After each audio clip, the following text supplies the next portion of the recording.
I don't ever slow up, no I don't take shit. I got no love for the fakeness. If you wanna play tough and wanna hate this, I'll always show up. I don't ever slow up, no I don't take shit. I got no love for the fakeness. If you wanna play tough and wanna hate this, I'll always show up and make a statement. I don't ever slow up, no I don't take shit. I got no love for the fakeness. If you wanna play tough and wanna hate this, I'll always show up and make a statement. Everything I do so instinctive and so passionate. Every word I move so descriptive like an adjective. I got a vendetta against people who patented being negative when you should be getting after it. I got facts over tracks, this and that, spitting slow, spitting fast. I could roast, I could gas, think I'm okay at last, but I don't know if that can erase all the past and the pettiness. A reflection of the emptiness, hilarious. You think you're worth my time, you're delirious, mysterious, because you hide behind a fake exterior, inferior. You know I'll always be a bit superior. Get off of me, this ain't no humble brag. I want you to hear words, you can say them back. I want you to feel free from the chains that last, and to believe in what you got, it was built to last, yeah. Now that I've been through hell, never got anyone's help. Had to do it all myself. I don't ever slow up, no I don't take shit. I got no love for the fakeness. If you wanna play tough and wanna hate this. Welcome to the course. In this course, you will learn a wonderful art of making profits in stock market, and that is the technical analysis. Technical analysis is a combination of art and science of forecasting the future price movement that is based on an examination of the past price movements. Technical analysis can be applied to stocks, commodities, indices, futures, and other tradable instruments, and on different time frames from minutes to years. Among various types of analysis techniques, there are two major types of analysis that help us making money in stock market, and that are fundamental analysis and technical analysis. In fundamental analysis, we use the fundamental information of the company, like checking the balance sheets, profit loss of the company, etc. It is just like a medical report of a sick person. Most people believe that just by checking the fundamentals of the company, they will get immediate profits by investing in that company's stock. But this is not the truth. There are so many stocks that look fundamentally strong, but don't appreciate in price for a long time. In technical analysis, we ignore the fundamentals and focus on actual price movements. Fundamental analysis is concerned with why the price is what it is, but technical analysis don't concentrate on why. The value of any security is only what someone is willing to pay for it. Who needs to know why? In stock market, if we focus on what rather than why, it can save lot of time and energy. If we take a company as a car, its fundamentals are the fuel that drives the company, and technical factors are the drivers. The fuel of the car means various positive developments in the company and how far the car goes, where does it take halts, and in which direction it should go. It depends on the driver and the roadmap. So technical analysis is like a roadmap for the prices. By reading charts, we are able to take advantage of short-term as well as long-term cycles. What to do and when can be signaled only by technical analysis. Technical analysis serves as a weapon in the battlefield of stock market. Without the knowledge of technical analysis, if you enter the stock market, it is like entering the battlefield barehanded. And it is only a foolishness. If you want to win in stock market, you have to learn the art of technical analysis. Technical analysis is based on three basic assumptions. And the first one is price discounts everything. Technical analysis focus on the actual price, and the current price of the security is a total sum of all the possible material information which could affect the price of a company. The market is driven by mass psychology and human emotions that reflects in the prices of security. Two main human emotions are fear and greed that affect the price movements to a great extent. These two emotions respond rapidly to big events and change gradually when anyone is at its extreme. So we should buy when stock is making bottoms and fear is at its extreme. And we should sell when greed is at extreme. Everyone is optimistic here and prices are at highs. Second assumption of technical analysis is that price price moves in trends. Trade with a trend is the key of getting success in technical analysis. Once a trend has been established, the future price direction is more likely to be in that particular direction of trend. And it is always possible to identify a trend, invest based on trend, and make money with the help of technical analysis. For example, if the current trend is up, then we can buy the bottoms and sell at the highs. And if current trend is down, we can short sell a security at the highs and make profit in fall also. The third assumption of technical analysis is that history tends to repeat itself. In technical analysis, the charts and patterns found in the past often repeat themselves. Price charts provide a graphical history of market performance. Technical analysis uses different chart patterns to analyze the emotions like fear and greed, and subsequent movements give a signal to understand the trends. Charts are much easier to read the data than a table of numbers.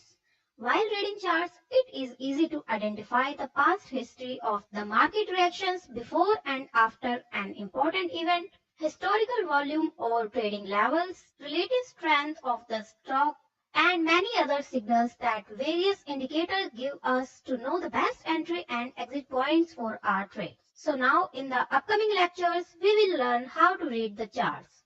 Thanks for watching the lecture. Our next lecture is about types of charts. Charts are used as a working tool in technical analysis. Charts are used to plot the price movements in pictorial form over different time frames. Charts give us a complete picture of a stock's price history. It has an x-axis that represents the time and a vertical y-axis that represents the price. By plotting a stock's price over a specified period of time, we can get a pictorial form of any stock's trading history. There are different types of price charts available, but the most popular ones are line charts, bar charts, and candlesticks charts. Line charts are formed by connecting the closing price of the stock over a specified time period. Line chart is the simplest type of chart and gives a clear visual illustration of the trend. Bar chart is the most popular method used to see price action of a stock. Daily bar charts are best known, and the top of each vertical bar represents the highest price at which the stock traded during the day, while the bottom of each bar represents the stock's lowest traded price during the day. The tick to the left of the bar shows the opening price of the day, and the closing price is shown by the similar tick to the right side of the bar. Bar charts should be used to predict the evaluating trends on a longer time frame. Candlestick charts provide visual insight to current market psychology. Each bar, called a candle, can be applied to any time frame from minutes to days and years. Candlestick chart is originated in Japan and is now very popular all over the world. Candlestick displays the open, high, low, and closing prices in a format similar to bar chart, but it gives additional information about the market psychology. If the stock closes higher than its opening price, then a green candle is drawn and shows the bullish sentiments or the buying pressure. And if the stock closes lower than its opening price, then a red candle is drawn and shows the bearish sentiment or the selling pressure. In this course, we will use only the candlestick charts as they represent two-dimensional bodies to depict open to close range and shadows to mark days high and low. Applying candlesticks means that for short term, an investor can make confident decisions about buying and selling. So, if we combine candlestick analysis with other technical analysis tools, it can be a very useful way to select best entry and exit points. I'll see you in the next lecture. Thanks for watching. Now in this lecture, we will learn what is trend and understand how market respond with trend. The price chart of a security may appear like a random distribution, but this is not so. Market always moves with the trend unless any external force pushes it in the opposite direction. A simple definition of trend is the general direction of price movements on a specified time. Technical analysis is mainly based on demand and supply. If demand exceeds supply, the price will rise, and if supply exceeds demand, the price will fall.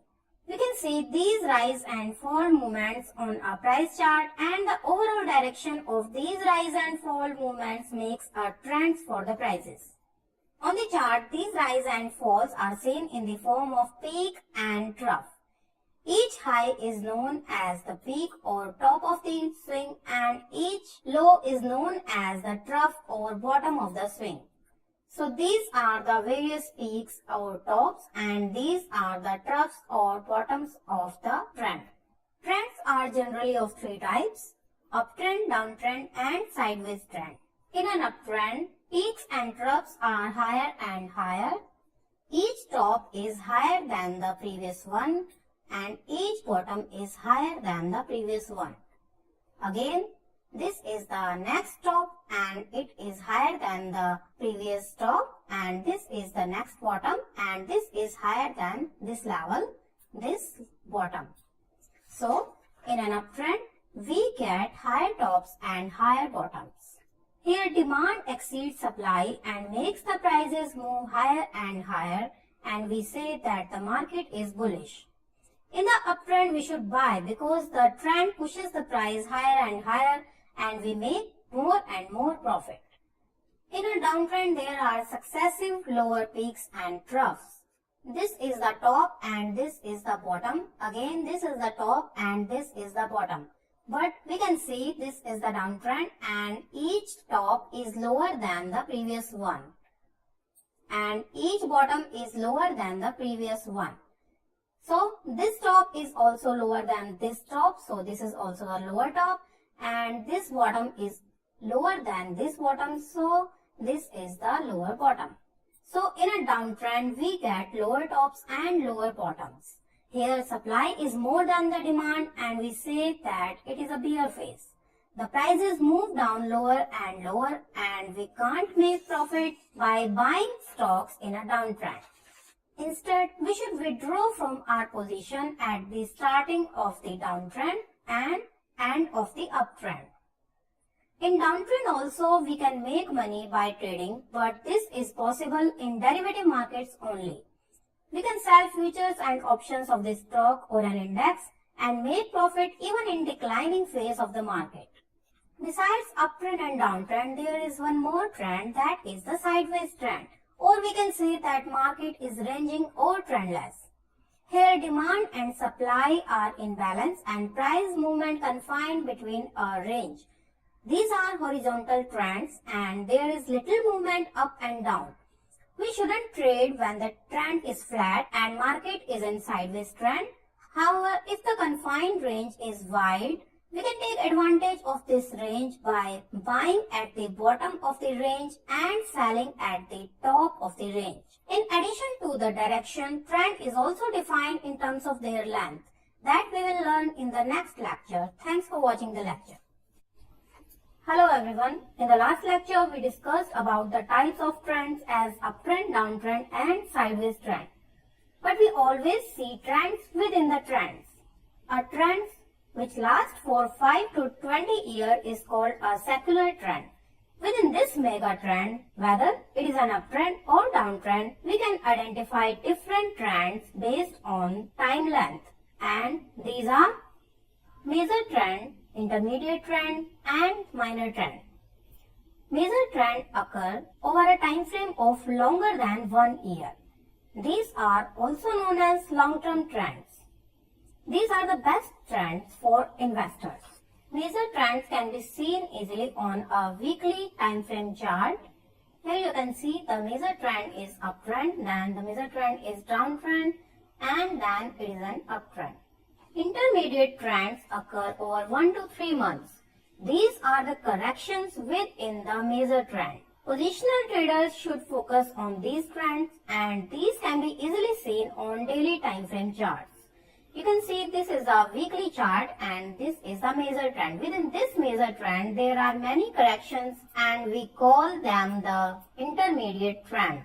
But they are not clearly shown, so we will shift the chart on daily time frame. Here you can see this is the major trend from February 2014 to March 2015. And within this major trend, there are so many intermediate trends. and these intermediate trends last for 1 month to 3 months. So if we want to trade these trends, we should focus on daily time frame charts. Minor trends are the short-term trends and occurs over less than 1 month. These are the corrections within these intermediate trends. These trends can be easily seen on hourly and 15-minute time frame charts. You can see within these intermediate trends, there are so many minor trends here. This is the uptrend and downtrend, uptrend and downtrend. If we set the chart on hourly time frame, then we can clearly see these minor trends. Day traders can take advantage of these trends. So if the intermediate trend is uptrend, day trader can buy the minor trend and they should exit at the end of these minor trends. So they can buy here and exit here. And also this is the downtrend. They can buy here and exit here. Trends are confined within one another. Long-term trend consists of a series of intermediate trends and an intermediate trend consists of a series of short-term trends. Trading in direction of major trend gives you more profit than trading in direction of intermediate trend, and trading in the direction of intermediate trend gives you more profit than trading in short-term trends. Different trends consist at the same time in different time frames. For example, it can happen that a 15-minute trend is an uptrend, but the intermediate trend is a downtrend. Or the intermediate trend is a downtrend, but the major trend is an uptrend. So it is very important to study the trends in different time frames before initiating a trade. This was all about the trend. In the next lecture, we will learn about the trend lines. Thanks for watching the lecture. Hello everyone. In this lecture, we will learn about the stages of stock market. There are 4 trend stages in which the stock market goes through. These stages can tell us whether to long, short or wait for any position. These stages can be seen in all time frames, whether it is a monthly, weekly, daily or an hourly chart.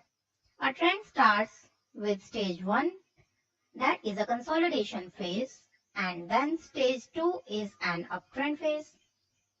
Stage 3 is also a consolidation phase. Then we get a stage 4, that is the downtrend phase. Stage 1 is signified at the end of downtrend and at the beginning of the uptrend. After a consistent decline, market finds a bottom and market moves sideways for some period. Here market consolidates and the smart money starts to accumulate positions. Therefore, it is known as the accumulation phase. The price movement during this phase is slow. This stage can be a good point to enter when we get a positive divergence on momentum indicators and breakouts of reversal pattern. We will learn about divergence and chart patterns later in this course. If this range is tradable, one can take advantage of such range. Then stage 2 signifies the breakout of the market. Here we are getting a breakout from this stage 1 and then it is taking support on this stage, and this is the beginning of the uptrend. Stage 2 is the most attractive stage of stock market and the majority of the money is made in this stage. The slope of this stage is upward, so it is known as the uptrend, and it is the public participation phase. Generally, we get a breakout in upside from stage 1 with heavy volume, which confirms the strong uptrend. More and more investors join the trend and drive prices higher. The longer the uptrend lasts, the more investors enter the market. After stage 2, stage 3 is here, and that is also a consolidation phase. In this stage, market ends its great bull run and again starts consolidating or slowly drifts downward. This stage is very similar but opposite to stage 1. Here buyers and sellers move in equilibrium, and this is a period to get ready for the next stage. This stage is a consolidation phase after an uptrend. It can be an accumulation phase or a distribution phase. If we get a breakout in downside and we get a negative divergence from momentum indicator, then it is a distribution phase. And if we get a breakout in upward direction, then it is a accumulation phase again. The informed investors now enter a new short position if we get a negative divergence and breakout of reversal patterns. Stage 4 is the downtrend stage. At this stage, market breaks down from the consolidation phase and starts trending downward. We get a series of lower lows and lower highs, and the stage continues till the starting of the accumulation phase. Here again we are getting a consolidation phase. Now we are getting a breakout in upward direction, so it is the accumulation phase and the uptrend starts from here. Sometimes at the end of stage 2, we often see an excess phase where the trend accelerates even further. Here euphoria enters the market and uninformed buyers enters the market. But at this phase, smart money starts to unwind the positions. Because smart investors always know that it is the signal of reversal. This is the most volatile and dangerous stage. And a trader should always be aware of the warning signals of this phase. Generally, we get a gap at the end of this excess phase, and it can be an early signal of next stage that usually happens very sharp with heavy volume, and that is the exhaustion phase. This is the example of Tata Motors, and this is the daily chart of Tata Motor. Here we can see the stock is in accumulation phase here. It is moving in a range and we get a breakout in upside, so it is an accumulation phase. Then uptrend starts. This is an uptrend. This is the stage 2, and we get here an excess phase as prices move sharply in this stage. So here we are getting an early signal of reversal that is very sharp. Then this is the sharp reversal, that is an exhaustion phase. Now stock reaches the next stage, that is the consolidation phase. And when we get a breakout in downside from this consolidation phase, then this is a distribution phase and it is the starting of downtrend, that is the stage 4. This is the downtrend stage. Again, this is the consolidation phase and we get a breakout from this phase in upper side. This is the accumulation phase. Now we are getting a new phase, that is the uptrend, that is a stage 2. This is example of ICICI Bank. This is the downtrend, stage 4, and stock is moving in an consolidation phase. This is the accumulation phase, stage 1. Then we get a breakout. This is the stage 2, uptrend stage. Here we get a excess stage. Then it is the reversal, and this is the consolidation phase. Here the stock is moving in consolidation phase, and this is the distribution phase. We get a breakout here, and this is the stage 4, that is the downtrend stage. Generally in stage 1, we should stay in cash. In stage 2, this is the uptrend stage, we should focus only on long positions. In stage 3, that is also a consolidation phase, we should be in cash. And in stage 4, we should focus only on short position as it is a downtrend stage. How to trade all these 4 stages, that we will learn in the upcoming lectures, so stay tuned for more lectures. Thanks for watching. Welcome to the next lecture in which we'll learn about the gap psychology.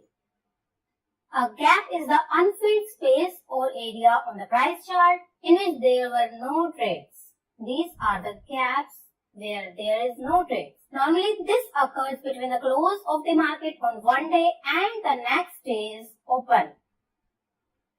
Lots of things can be responsible for this, such as earning reports coming out after the stock market had closed for the day. If the earnings were significantly higher than expected, a lot of buying interest will be generated overnight, resulting in the increased demand from buyers.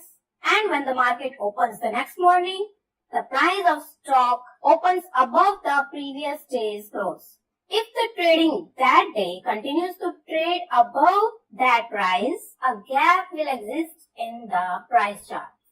If the opening price of the next day is higher than the previous day's close, then we get a up gap. And if the opening price of the next day's candle is lower than the previous day's candle close, then we get a down gap. Sometimes gaps are filled. It means price has moved back to the original pre-gap level. Once gaps are filled, the gaps tend to reverse direction and continue its way in the direction of gap. Gaps can offer evidence that something important had happened to the fundamentals or the psychology of the crowd. Gaps are of 4 types: common gaps, runaway or continuation gaps, breakaway gap, and exhaustion gap. We will understand the types of gaps one by one. Common gaps occur in quiet market when market moves sideways. Here supply and demand are in balance, and these gaps are closed rapidly within a few days. You can see here that these are the common gaps because the prices are moving in a sideways range and it is making a symmetrical triangle pattern. We are getting many common gaps in this range. This is a gap down opening and we get a volume slightly higher than the average volume on this day, but the next day the volume is average. And here we are getting a gap up opening. The volumes are higher than the average volume on this day and the next day is also higher, but on the following day the volume is quite normal. Here we are getting a gap up opening, but this gap is also filled in next few days. Here also the gap is filled and here also the gap is filled by this red candle. So these are the common gaps which are very common and they are not very important for trading purposes. Breakaway gaps are important one. They occur when price action is breaking out of the congestion area. Volume is usually significantly high on these gaps due to the increased buying interest. The point of breakout usually becomes a support level in an uptrend and a resistance level in a downtrend. A new trend starts from this gap and we should buy if we get a up gap and we should sell if we get a down gap with a breakout. If we get a breakaway gap with any chart pattern, it is better opportunity to trade. For example, in this chart, the prices are making a rectangular pattern and we get a breakout from this pattern. So it is an opportunity to buy here. The prices are taking support on this resistance level for this channel and now a new trend begins from this gap. They are easiest to identify and most profitable to trade. Runaway gap occurs in the middle of the trend and are caused by increased interest in the stock. These gaps usually not filled and occur in the course of rapid straight line advances. They are also known as continuation gap because the trend continues in its direction and in the middle of the trend we get this runaway gap. They are also known as measuring gaps because they give us a target for the end of the move. This is the gap we get in the middle of the trend because the trend starts from here. So we can get a target point for this trend that the trend will end approximately here because it is the middle of the trend.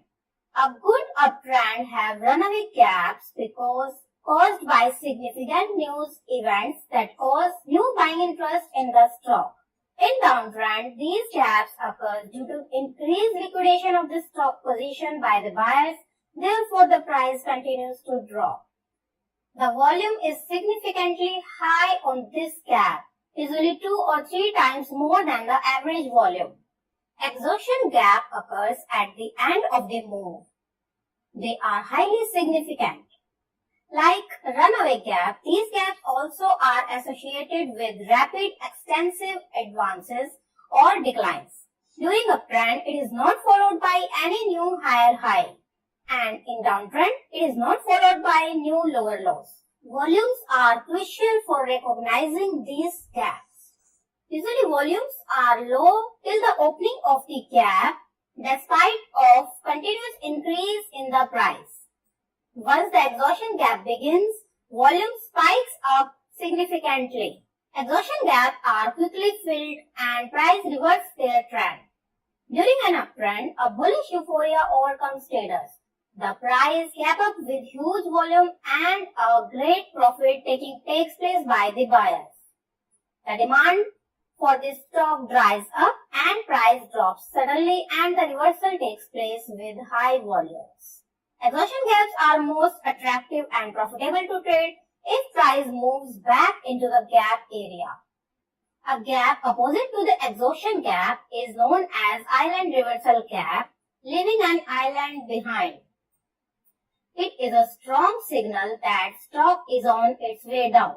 And these gaps are the confirmation of the reversal after the exhaustion gap. It is because when the trend reverses after the exhaustion gap, the opposite forces are so strong the price gaps opposite to the trend.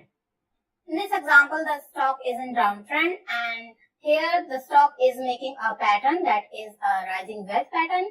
In the sideways trend, here we are getting many common gaps you can see. And when we get a breakdown from this pattern, we get a gap down opening and this is the breakaway gap. The volume is usually high at this gap. It is approximately twice the average volume. Now this is the runaway gap. It is in the middle of this trend, giving us a target for the end of the move.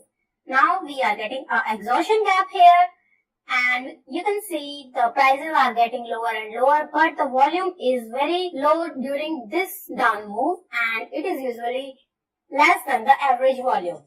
Now after this gap, volume suddenly increases and this is the confirmation of this exhaustion gap and the end of this down move. This was all about the gaps. Thanks for watching the lecture. Welcome back. In the last module, we have learned about the trend concept and understood how market move accordingly to the trend. But do same trend continues all the time? Or if it gets changed, how do we know about it?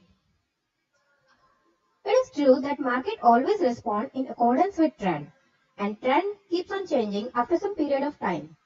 It can be for years, months, days or hours and it can be for minutes also. When the direction changes, the movement in the trend can be analyzed with the help of trend lines. Trend line is the most important tool of technical analysis. On the price chart, while joining all the lows in the uptrend and all the peaks in the downtrend, we get a trend line. If we get 2 points, then we can join with the trend line and if we get third point on this trend line, this will be the confirmation of the trend. Here you can see we are joining the lows of the trend and it is an example of uptrend. We are getting 1, 2, 3 and 4. We are getting 4 points on this trend line and the third point is the confirmation of the uptrend. In this example, we are joining the peaks because it is the example of downtrend. So we are joining peaks. These are the 2 peaks. We will join the peaks and we are also getting third point on this trend line. So this is a confirmation of the downtrend. This is the confirmed downtrend line. Trend line tells us a lot about the trend. As we have seen, trend line confirms the trend and we can make maximum profit by trading in that particular direction. It is very risky to trade in opposite direction and we have to suffer loss most of the time. So if we want to trade in counter trend direction, first we should learn complete technical analysis and know about all the tools and indicators. This is an example of uptrend line. This is the uptrend and we are joining 2 points of this uptrend. Then you can see we are getting third, fourth and fifth point on this uptrend line. So this is a confirmed uptrend. As it is an uptrend, we will buy every time when we get a point on the trend line. But we will not sell here because it is very risky. It is a counter trend direction. We will buy only in uptrend and in downtrend we will only sell. Here you can see if we sell here, it is not necessary that this will come to the trend line. So it is very risky to trade in counter trend direction. Trend line tells us where the retracement or profit booking should stop and when the price will run again in its trend. In this chart, prices are rising up hence in uptrend and from this point they start falling down, but we cannot regard it as a reversal because this was just a retracement. They only come down to the extent of trend line and from there go back to the uptrend. This gives us opportunity to buy at the point touching the trend line and sell at the peak point. We will buy here and sell at the peak point. Similarly, we can buy here because it is touching the trend line and exit here. By doing this, the maximum part of profit will be in our portion without keeping our time and money invested in the consolidation phase. This is the consolidation phase, so if we buy here, we can exit here easily. It is only trend line which tells us that trend is changing. Whenever price crosses the trend line, it indicates the beginning of the new trend. But it's not necessary that the new trend is always a reversal. It can be a continuation, can be a reversal, or it can be a sideways trend. As you can see in this chart, this is an uptrend line and this is an example of uptrend. Prices retrace up to the trend line and they crosses down the trend line. Then the new trend, we get a new trend line that is also an uptrend line. We get a breakout here. This is a breakout when price is crossing down the trend line, and we can easily see once a breakout is witnessed, the prices tend to come back to touch the trend line but fail to go back to its previous trend, and we get a new trend. In this chart, new trend is also an uptrend. In this example, the prices are in uptrend, then they crosses down the trend line and they are coming to touch the trend line but fails to go in previous trend and new trend. We are getting a new trend and this is a downtrend. You can see this is a downtrend. This is a downtrend line. And this is another example. This is an uptrend line, and then prices are moving in sideways trend. They are not moving in uptrend or downtrend. They are moving in a confined range between a resistance and support line, and they are in a sideways trend. In this way, trend line gives us a clear picture about the market. This was all about the trend and trend lines. Thanks for watching the lecture. Welcome to our next lecture. Trend line is the most important tool in technical analysis. In an uptrend, trend line moves in upward direction, and in a downtrend, trend line moves in downward direction. A trend line acts as a support in uptrend and resistance in downtrend. In an uptrend, if trend line has a positive slope, it means that net demand is increasing with prices. More and more buyers are participating in the trend. A break below the trend line shows the weakness of net demand and weakness of buying pressure. Similarly, if a trend line has a negative slope, prices decline with increased supply and the selling pressure is also increasing. A break above the downtrend line shows that demand is more than supply and it can be a starting of uptrend. As long as prices remain above the trend line, we should focus on buy positions only. And as long as the prices remain below the trend line, we should focus on sell positions only. So it is very important to draw accurate trend line. To draw a long-term trend line, often we see a large change in prices. So it is very confusing at that time to draw a smooth trend line. So we should always draw a trend line on log scale setting.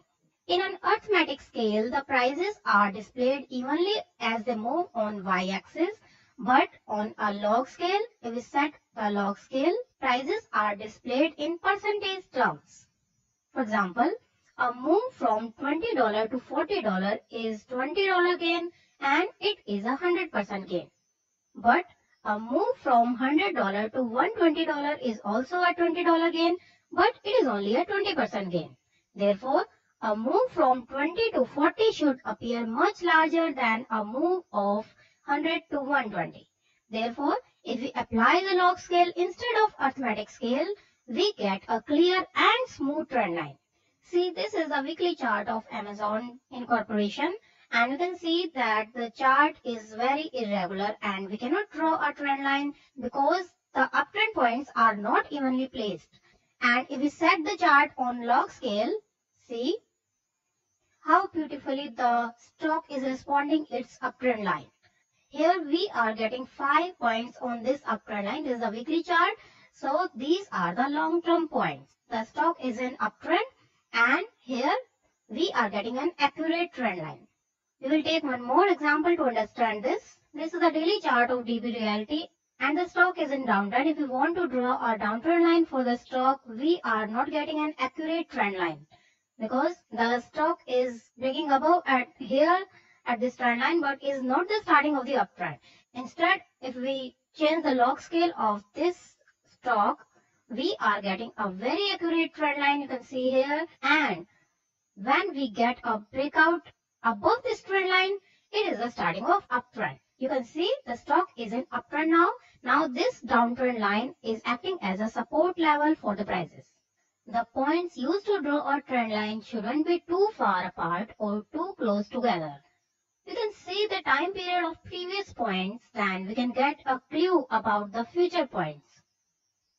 In the chart, we can see that here we are getting 2 points, but they are very close together. So we will not take these 2 points. Instead, we will take it as a single point. And the distance between these 2 points will tell us the next point distance. We are getting here a clue of this point. Again, we are getting this point and this. They are evenly spaced. You can see the points are evenly spaced on this trend line. Sometimes we get 2 highs or 2 lows that are very close together and are same level. You can see here we are getting 2 highs. They are very close together. Again, here we are getting 2 highs and this is the cluster of candles and we are not getting any accurate point.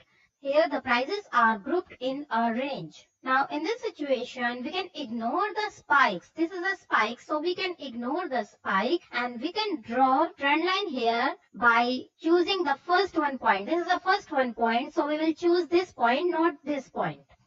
And we will ignore the spike of this point. So this was our first point, then we get this point. This was our second point because this is the spike, so we will ignore this spike. By joining these 2 points, we are getting a very clear trend line, you can see, and this is also a log scale trend line. So we are getting a smooth trend line for this stock. Sometimes we get the points that are very far apart. You can see here, this was our first point, this was our second point, and this was our third point. So in this case, we can draw an internal trend line to get our entry or exit signals. You can see the stock is responding its internal trend line. This is the Facebook Incorporation stock and we are taking here the weekly chart. The stock is respecting its internal trend line.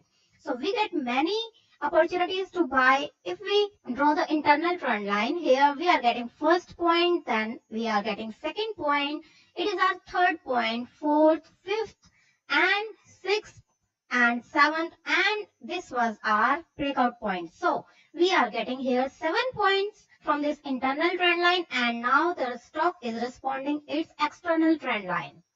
As long as the stock is above this external trend line, we can focus only on buy positions. So in this lecture, we learned about how to draw an accurate trend line because it is very important to draw an accurate trend line to get our entry and exit points.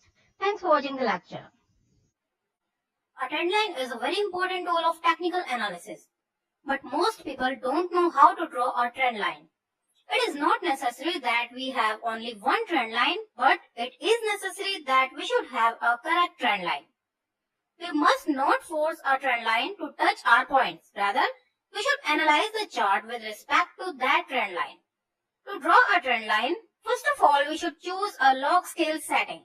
For this, we will right click on the prices. See, these are the prices. So we will right click on the prices and this is the log scale setting. We will click on this setting. See, this is the arithmetic scale and here we are not able to, this is a weekly chart of Intel and here we are not able to draw any trend line accurately and here we are getting only 2 points on this trend line. But if we set the chart on log scale setting, see this is the chart and if we draw a trend line here, we get 1, 2, 3, 4, 5 points on this trend line. So first of all, we should always choose the log scale setting. Then see the current position of the stock if it is a downtrend or an uptrend. In this chart, we can clearly see that this is the downtrend and this is the uptrend. So we will draw a trend line for this uptrend. For this, we will take 2 initial points of the current trend.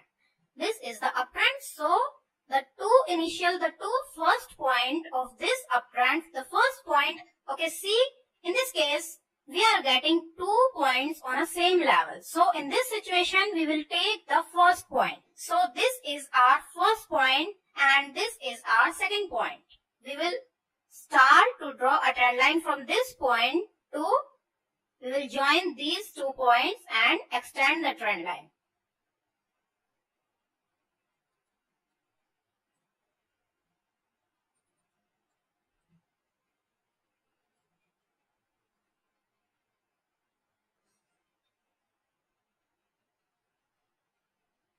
In this way. Now see here we are getting first point, then second point, this is third point, then fourth point and this is fifth point. Also we will draw the upper trend line for the stock that will give us an idea of the range of this stock. So this is the approximate range of the stock. If we zoom out the chart, we can clearly see that currently stock is trading at a resistance level. See, this is the peak here and this level is acting as a resistance level for the prices and currently stock is taking support on this line. Also, if we apply Fibonacci on this trend, this uptrend, we can see that currently the stock is trading at 23.6 level. So this is the 38.2 level and this is 23.6 level. This is a major resistance level because this level is also touching the peak of this downtrend. So in this way we can find support and resistance levels. And now the stock is in retracement phase, so we can draw a downtrend line for the stock. For this, now stock is in downtrend and we will take 2 initial points of this trend. So first point, we will see the first point. The first point of this downtrend is this. So we will take this point and the second point is this. We will join these 2 points and extend the trend line. So this is the downtrend line for the retracement phase of the stock. We'll take one more example. This is an hourly chart of Adani Enterprises and we will draw a downtrend line. See, this is the downtrend and this was the uptrend. So we will draw a trend line for this downtrend. For this we will take the upper point, the highest point of this uptrend. This is the highest point of this uptrend. So this is our first point and this is our second point. We will join these 2 points and extend the trend line. So this is our downtrend line. We will also draw another trend line for this downtrend to know the range of the stock. So this is the first point and then this is the second point. Now see here, this is the range of the stock. The stock was moving in a downtrend and here this is the long green candle and this was a breakout of this downtrend line and now the stock is moving in an uptrend. This is the momentum phase. We can also draw a trend line for this momentum phase, this uptrend.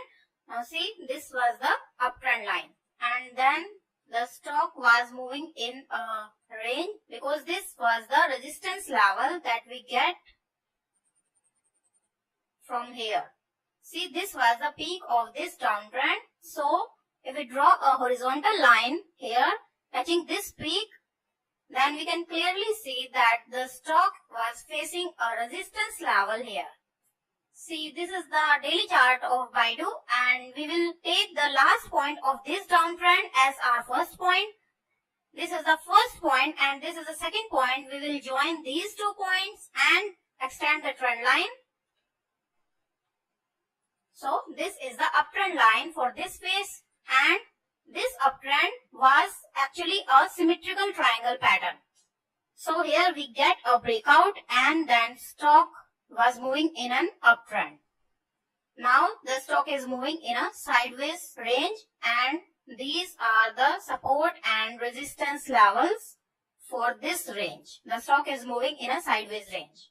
So in this way we can draw the trend lines, but we should always remember 2 things to draw a trend line.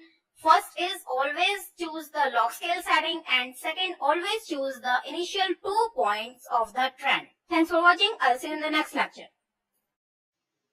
Support and resistance is the basic tool of technical analysis and tells us about the range of the stock within a particular time frame. When particular level is respected many times by price, it becomes a support level. And when price of a stock fails to cross a particular level, many times it becomes a resistance level. By observing carefully on chart, we can easily find out support and resistance level. The more times the level is touched, greater the importance of that level. As we have learned earlier, prices shift with demand and supply. Price rise with demand and fall with supply. When demand is strong enough to prevent the price from declining further, that level becomes the support level. At this point, demand overcomes supply when a stock supports at a level many times, forms a support zone which is not easily broken. This is a support zone because price is touching this support line 3 times. When selling occurs repeatedly at a particular level, resistance forms at that price level. Resistance level also is not easily broken unless market is bullish. When a resistance level is broken, that level becomes a support level. Similarly, when a support level is broken, that becomes a resistance level. Here, this is a resistance line and now prices are moving up. So, this resistance level is now support level for prices. Here, this is a support level for prices coming down, and when we have a breakout here, prices are moving down this support level. Now, for prices, this level is now new resistance level. One thing to consider here is that the longer price trade within our area, greater the opportunity for prices to penetrate the level. It means when a stock touches the resistance or support level many times, then we are getting an opportunity to penetrate that level easily. Support and resistance can either be static or dynamic. Any type of support or resistance line that do not change would be considered static support and resistance level. They are fixed level and do not change over time. For example, Fibonacci levels, trend lines, round number and psychological levels are some static support and resistance level examples. But price level doesn't trade in static world only. Price rise or fall in real time, breaking out the key support level and resistance level. Often times making new highs and lows where there is no history because price has never been there. This is where dynamic support and resistance level comes in, as they evolve in real time and tends to change with the price changes. Moving averages and price channel are the example of dynamic support and resistance level. In this chart, you can see this is a Fibonacci tool and prices are taking support on this 61.8% level. Now this is a support level and again prices take support on this level and tends to go in bullish trend. Now this is a new swing, so we will set Fibonacci tool for this swing. Now this is a support level 61.8%. Now prices are making new highs, so we are not sure about the new resistance level, but Fibonacci is giving a 1.618 level is the resistance level here. So they are the fixed or static resistance and support level. This is an example of rounding figure support and resistance level. You can see prices are going up and they are taking support on 7,000 level. 7,000 is a psychological support level.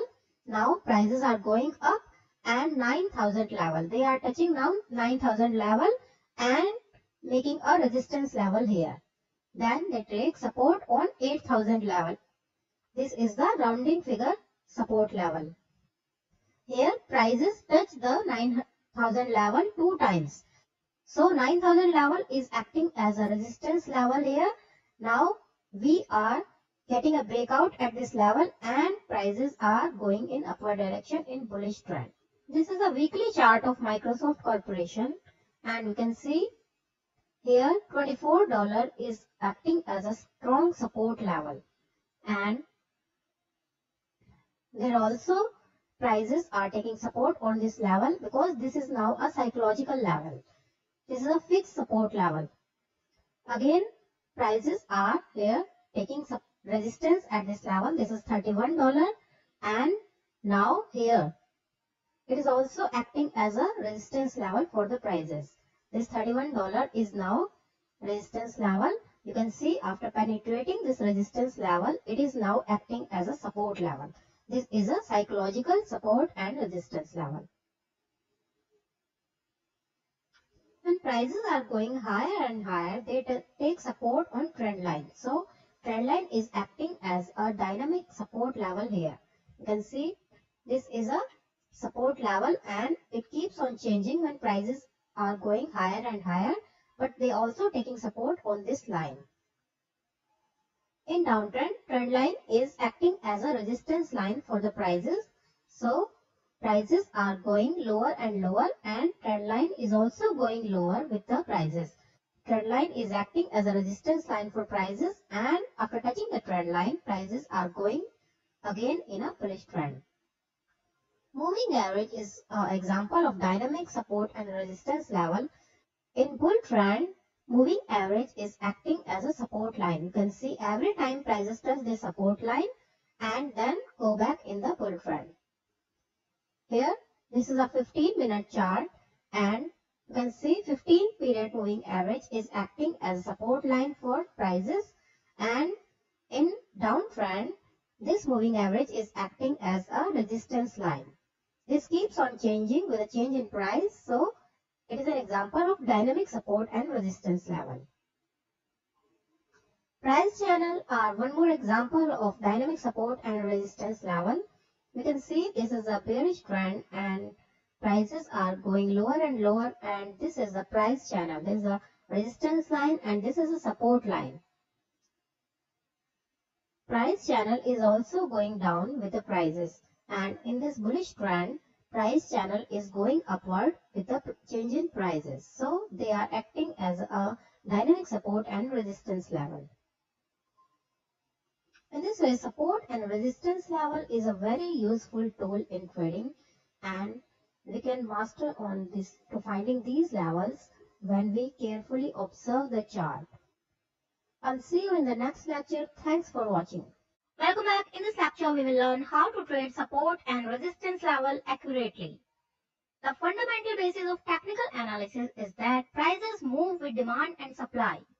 The level at which the demand is strong enough to prevent the price from declining further is known as support level, and the level at which a sufficient supply is available to stop the prices to increase is known as resistance level.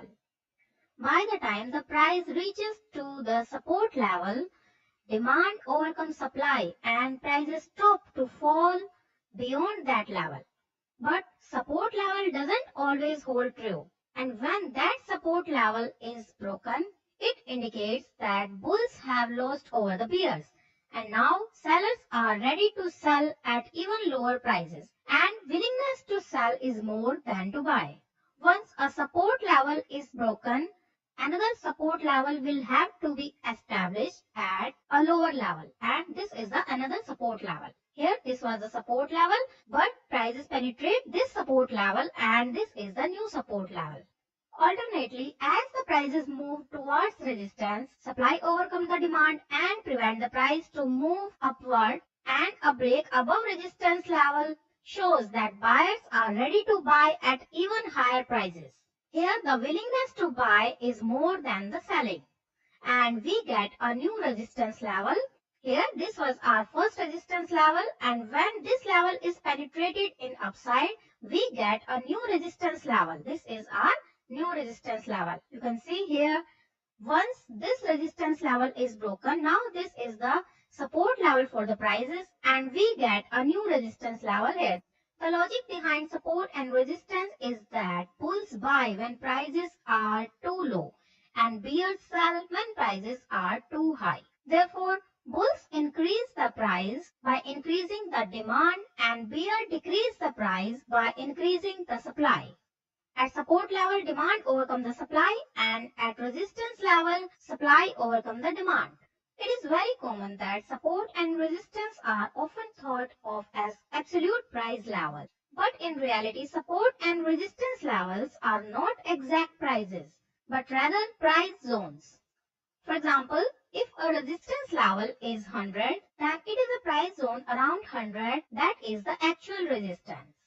Here the stock may hit 99.5 level slightly below 100 level, or it may hit 100.5 level slightly above 100 level.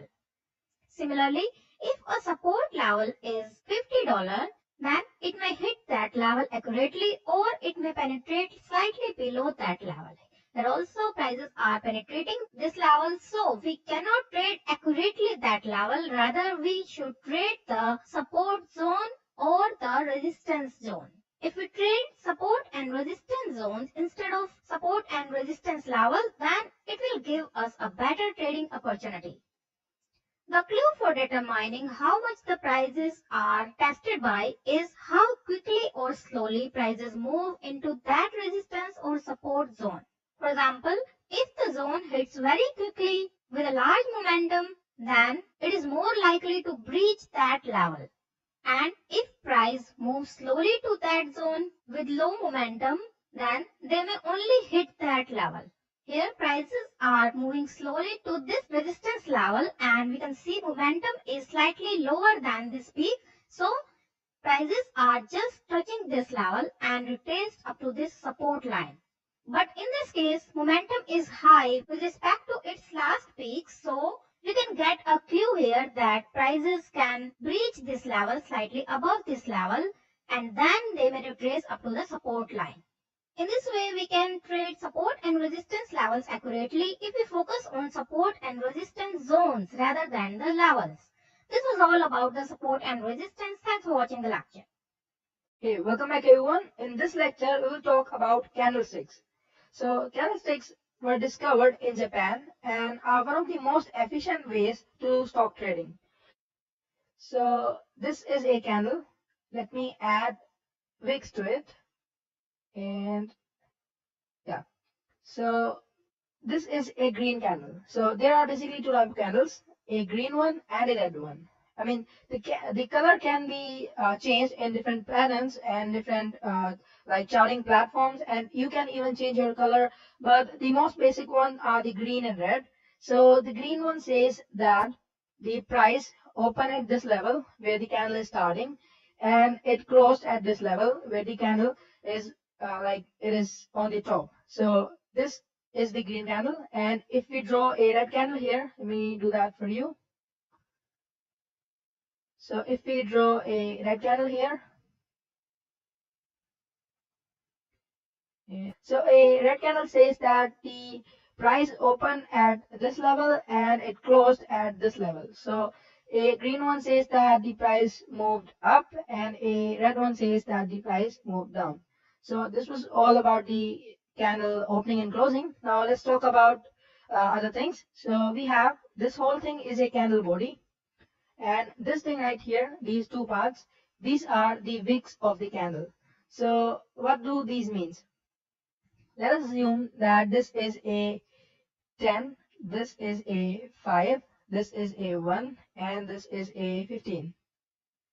So in a green candle, you already know that price open right here. So it means that the market opened at $5 price right out here. Okay. And it closed at the $10 price, right? But let us assume this candle is a daily base candle. So it will mean that in the whole day, the price even went up to $15, which is the end of this wick here. And the price even fell down to $1, which is the end of this wick here. So this means that the market opened at $5, it even went up to 15, it even fell down to 1, but it ultimately closed at $10 price. If we do that thing, the same thing in the red candle, it will mean that the market opened at $10 because it is a red candle, and it may have gone up to this $15 at this wick here. It may have even fall down to $1 right out with this wick, but ultimately the candle closed at $5. So that is what the red candle means. Okay, so now the problem with candlesticks is that we personally don't believe in candles, but if we get those candles on support and resistance, and we are also getting the same signals with other indicators which the candlesticks are telling us, then they have a great importance, okay? But if you find them in the middle of a trend and you have no signals from other indicators and things, then we don't personally believe in their importance, okay? So let's get started with some of the important candlesticks. So the first one is the Marubozu, and this is a really strong candle. So let's draw a green Marubozu. Now you will see that this is a Marubozu. Now there is no wick in this candle, and if there is a wick, it will be like even like this much small, and which has almost no relevance. So a wick will be a lot smaller, and there is like you can just say that there is almost no wick in this candle, and the red one will obviously look like this here. So the size can be anything, but it is a normal without wick candle. Now the thing is, if you get a green colored Marubozu on a support and resistance, you should expect the price will go up, and in case of the red one, you should expect that the price will go down. So I'm here with a chart for the Marubozu candle. Now you can see that this is the Fibonacci grid with the strong support level of 50 here, so 0.50 right here, and you can see when the market came on this level, there was a green Marubozu formed, and after that you can just see how the price started rising.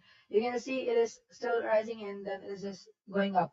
So on the support level, when there was a Marubozu, it was a highly important candle. And let's see this in the downtrend. Now here you can see that this is a resistance level of the Fibonacci grid, which is 1.27 right here.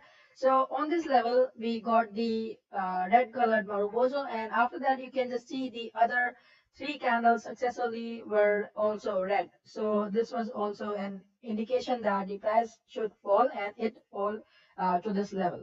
And now let's go ahead and cover the other candles. Okay, so let's move on to the another candle, which is the hammer in this case. So let me show you how a hammer looks like. Now you will find a body which will be small enough, and there will be a wick which will be almost twice of the body. So this is one part, and this will be second part right out here. So you will get the body will be short, and the wick should be almost 2 times of the body. And there's a possibility you will find a really small wick, or you may not find a wick on the top, but there should be a long wick on the bottom. So that is called a hammer. And you may find this thing in green as well as red again. So go ahead and create that one as well. So this one will be a green hammer here. Now there is a thing that if we find a hammer in a downtrend, we call it a hammer. But if we found a hammer in a uptrend, we call it a hanging man. Now there is not a big significance of the color of a hammer or a hanging man. But the thing is, let's say we are in a downtrend and we find a green color hammer, then we will say that it has a little more significance than a red one, because a hammer will lead to a trend reversal. So if it was a downtrend, we get a green color hammer, which means that it is already a green one, then it has a little more significance that the price will go up. And if we were in a uptrend and we get a red color hanging man, then it would mean that yes, the significance is a little bit more as compared to a green one, but it's not a big change. Now, personally, I don't think so that there is a lot of importance of hammer or hanging man if they are found just alone. But if we get the another candle as a reverse one, let's say we have this green one in a uptrend, and we get another candle which is something like this one, which is a red candle and is below this one, below this hanging man, then this is a 200% sure confirmation that the market shall go ahead and go in the trend reversal, and it will just go ahead and get down. And let's go with the hammer. So to avoid confusion, let me delete these candles here. So let me delete them first of all. Okay, and just avoid the color basically. And let's think now this is a hammer. So if we get the next candle, so hammer is always found in the downtrend, and let's say the trend is down here, we got the hammer, and let's say the next candle is a green one which opens above this one. So let's say we get this kind of candle, then that is a sure confirmation of the uptrend. This is a downtrend. Here you can see we got the hammer, and the next candle is a green one, also is above this hammer. So this was a sure confirmation of the trend reversal, and the trend got reversed. Now let's see this thing on the hanging man. So here the trend was uptrend, a really strong one, and you can just see these are the support and resistance lines. So always make sure that you are always working with the candles on the support and resistance. So on the resistance here we got the hanging man, and the next candle was also a like it closed and it even opened below this one, so it was again a trend reversal, and you can just see the trend again reversed right out here. So coming to the third important candle, which is a shooting star. Now a shooting star is exactly opposite of a hammer, so it will be like a small body right here and a wick, but the wick will be in the opposite direction. So the longer wick will be right here, and there can be a negligible smaller wick in the downward shadow as well. Now the thing is that the shooting star is not found in a downtrend. It will be always in a uptrend and should be near the resistance level. And if you find a shooting star with some conditions, then it will be a trend reversal, and the uptrend will become a downtrend very soon. The next candle should have its close below this close. So the close of this candle is this level right here, and let's say the next candle is right here, and the close should be below this one. So the first condition was this, and there is a, like, it is not a condition, but it has a great significance to be told that if you find, okay, sorry, yeah, so if you find a candle which was before this one, so let's say we have a candle right here. Now if we have a green candle before the shooting star, then it has a really lot of significance. So let's move on to the practical part now. You should always watch for other indicators as well. Here is the Fibonacci grid, and which is showing that we have a resistance level on this line right here, and you can see we got a shooting star on this resistance line. Now this was a green star, like it really doesn't have a lot of significance about the green one or the red one, because like a red one will have little more significance than a green one, but it really doesn't make a lot of difference.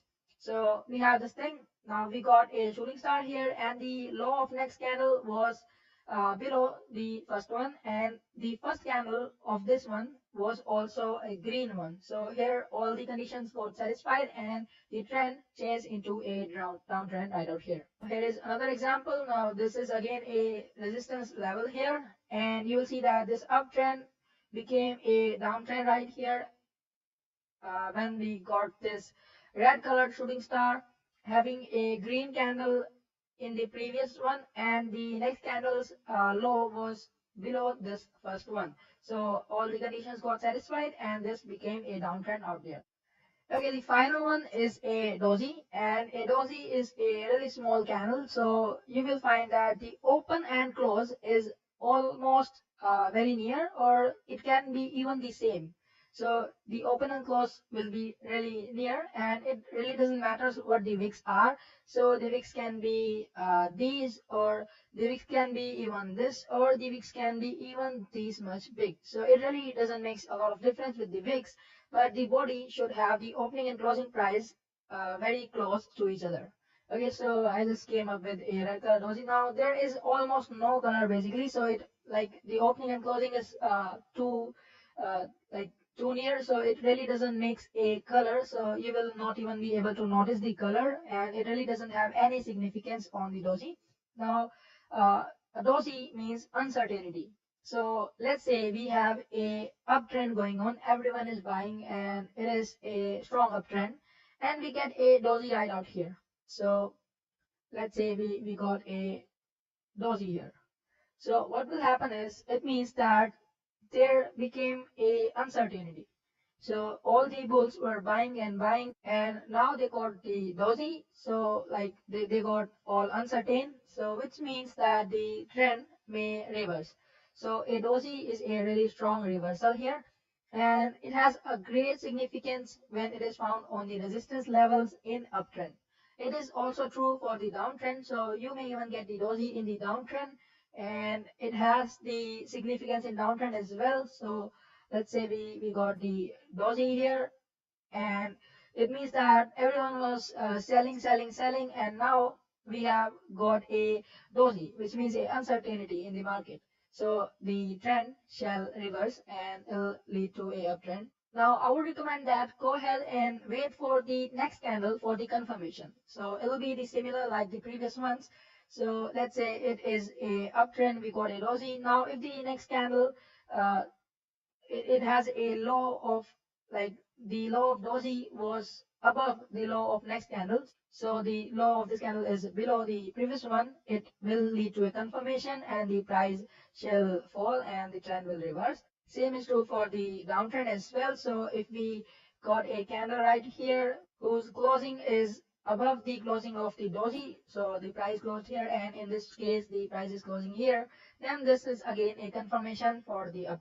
So coming to the tactical part, here you can see that we got the resistance level here, and we were having a uptrend, and on the resistance we got a doji. So you can just see how close the opening and closing is, and wicks doesn't matter. So we have a doji here, which means a uncertainty. Its close was this, and the next candle is closing below this close. So it is closing here, its close was here, which is a confirmation, and the downtrend became right out here, so it fall. Taking the other example, here we were having a downtrend right out here, so price was going down and down, and this was a support level of the Fibonacci grid, and on the support level we got the doji again, and with the confirmation of the next candle whose closing was above the closing of this doji, we got the indication that the trend shall reverse, and we got a uptrend right out here. Now I would again repeat my words that don't trust these candles until they are very near to support and resistance, and you are getting the same signals through other indicators as well. Now an important thing to notice here is that you should not trust them below 30 minutes. So a one-day candle, a daily candle will be like of great significance, but you can go down to 30 minutes, but not less than 30 minutes. So a candle which is less than 30 minutes doesn't have any significance. And if you go in the market, you will get a lot of candles, so hundreds of candle patterns and candles, but don't waste your time in studying all of them. You should know the major and the important ones, which we just covered right here, and just start relying on other tools as well, and don't go ahead and rely on the candles completely. So this is all for this lecture. I'll see you in the next one. Thank you for watching. 3D charting. The reason why most people fail in trading with the help of charts and indicators is they fail to know and understand the concept of multiple time frames. Trying to trade a stock based on signals received on single time frame is very dangerous. So monitor the charts in 3 dimension. Now the question is, what is 3D charting and how to trade in 3 dimension charts? First, choose the holding period of your trades and chart that relates to your trade. For example, you are a day trader, your chart should be 15 minute. And if you are a position trader, your chart should be daily chart.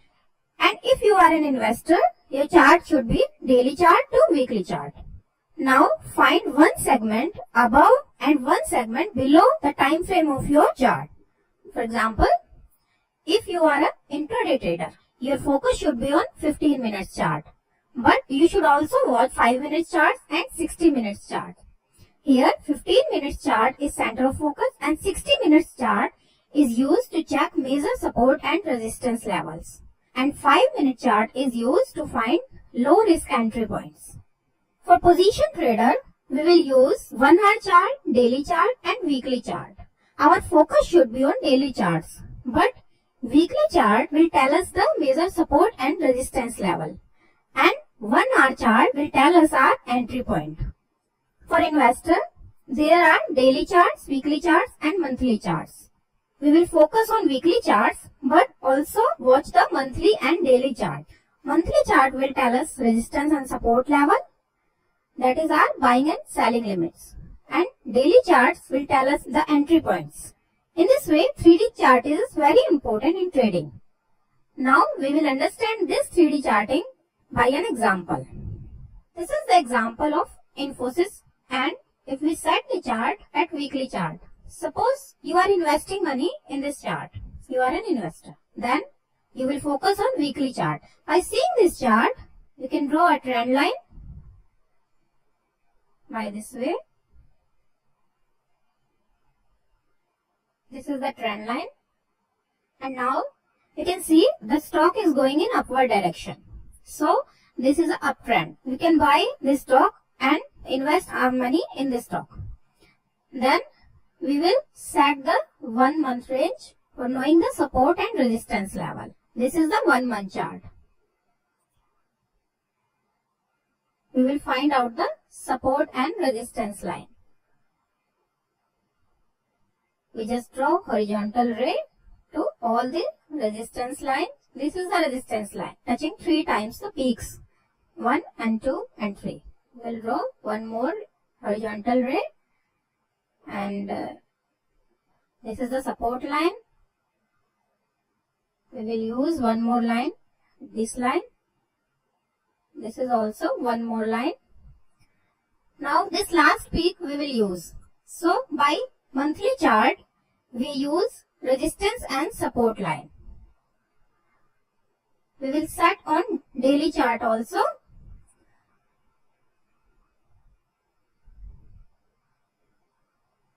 Now this was the last peak, the starting of the peak that we will use for our investment purpose. We can see from this point the stock is moving upward. So we will draw a trend line, and if we want to take a position, then we can take entry here, and as we can see, the stock is touching this lower trend line. This is the trend line of uptrend. So it is touching the trend line, so we can take our position. We can buy here, but this is the resistance line and this one is also the resistance line, so we should take care of these lines. If this stock crosses this line, then it will go in upward direction. Also, we can take another example. If you are a positional trader, then your focus should be on daily chart, and the charts also you can watch are hourly chart and weekly chart. So this is the daily chart. By seeing on this chart, we can draw a trend line, and this is our trend line. You can see stock is moving in upward direction. This is the uptrend stock. We can draw one more trend line to find out its range.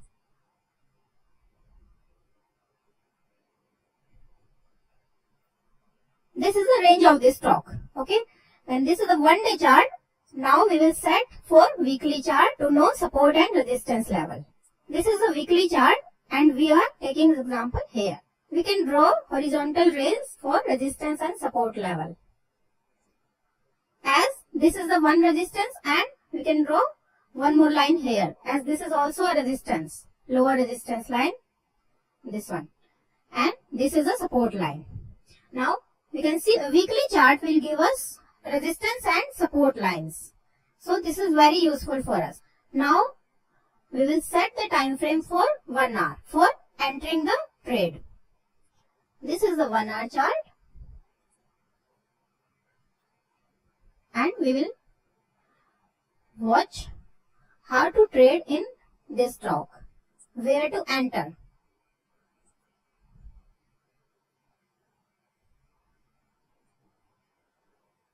just see. There are so many short-term trades within this intermediate trend. So, we can enter here. This is a support line. We can enter here. Also here. There are so many times when stock touches this trend line. Trend is going up and there are so many points. We can buy here and buy here. Now, this is the upper trend line, that is the range of this stock.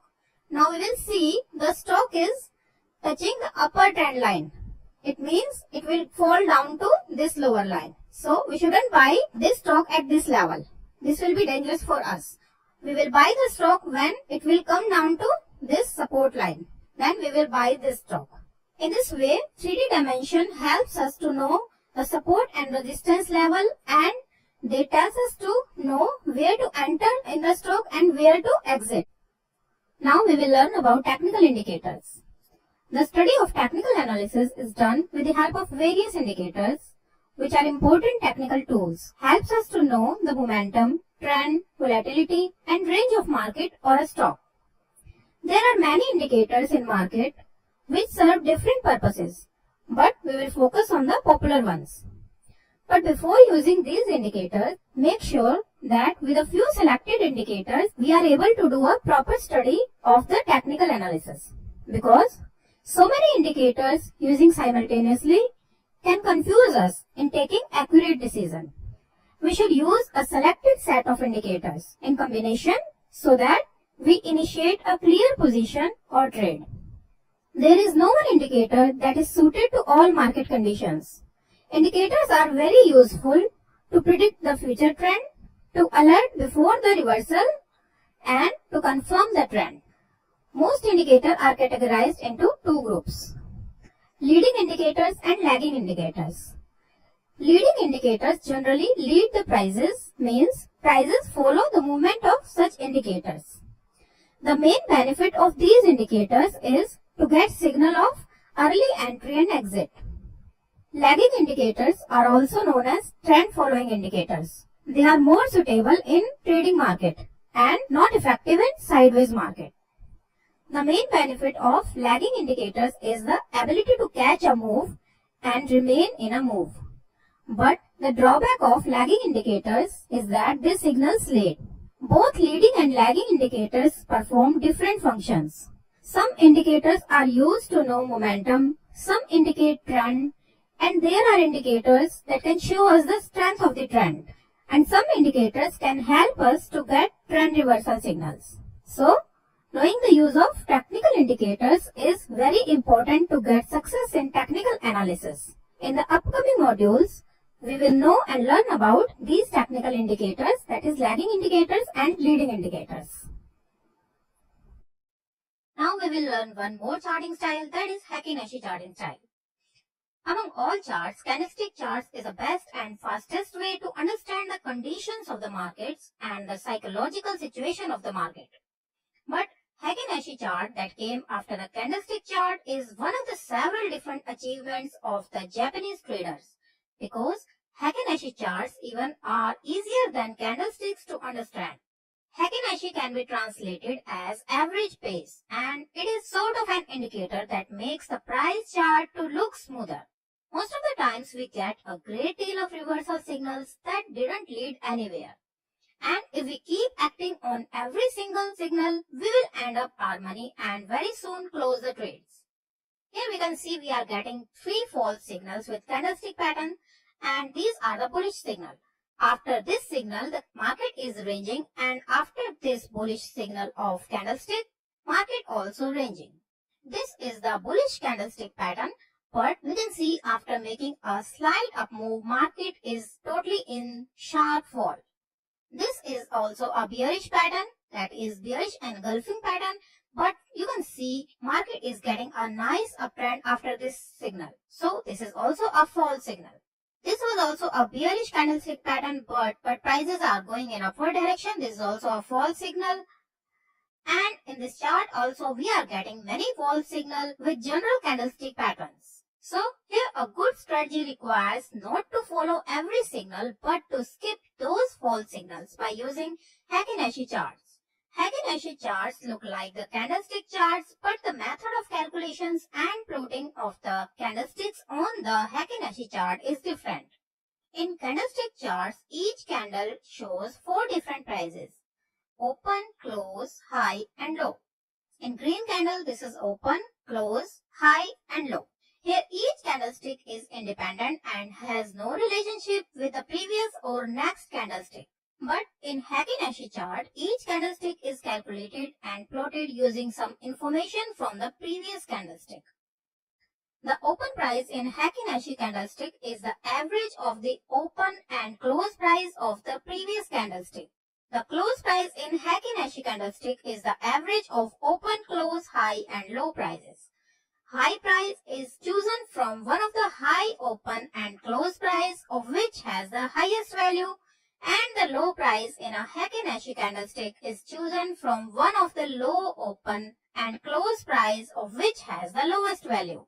So, candlesticks of a Heikin-Ashi chart are related to each other. As a result, this chart is slower than a candlestick chart and its signals are delayed. So, we can also call it as a lagging indicator like a moving average. Also, Heikin-Ashi charts don't have too many charts patterns that are very useful. But as such delays eliminate a lot of noise, creates a much smoother charts and eliminates a lot of false signals. So most traders prefer to use Heikin-Ashi charts. You can see this is the regular candlestick chart of Nifty 50. The candles are very irregular and we cannot find any signal with the candles. But this is the Heikin-Ashi chart of Nifty 50. In this chart, we are getting clear signals of buying and selling, as these green candles show us the buying pressure and the red candles show us the selling pressure. In Heikin-Ashi chart, a long green body with long upper shadows but no lower shadows is considered as bullish candle, and a long red body with long lower shadows but no upper shadow is considered as a bearish candle. An opposite color candle that look like a regular doji candlestick is considered as a reversal candle, and a small body surrounded by upper and lower shadows is a signal for a pause.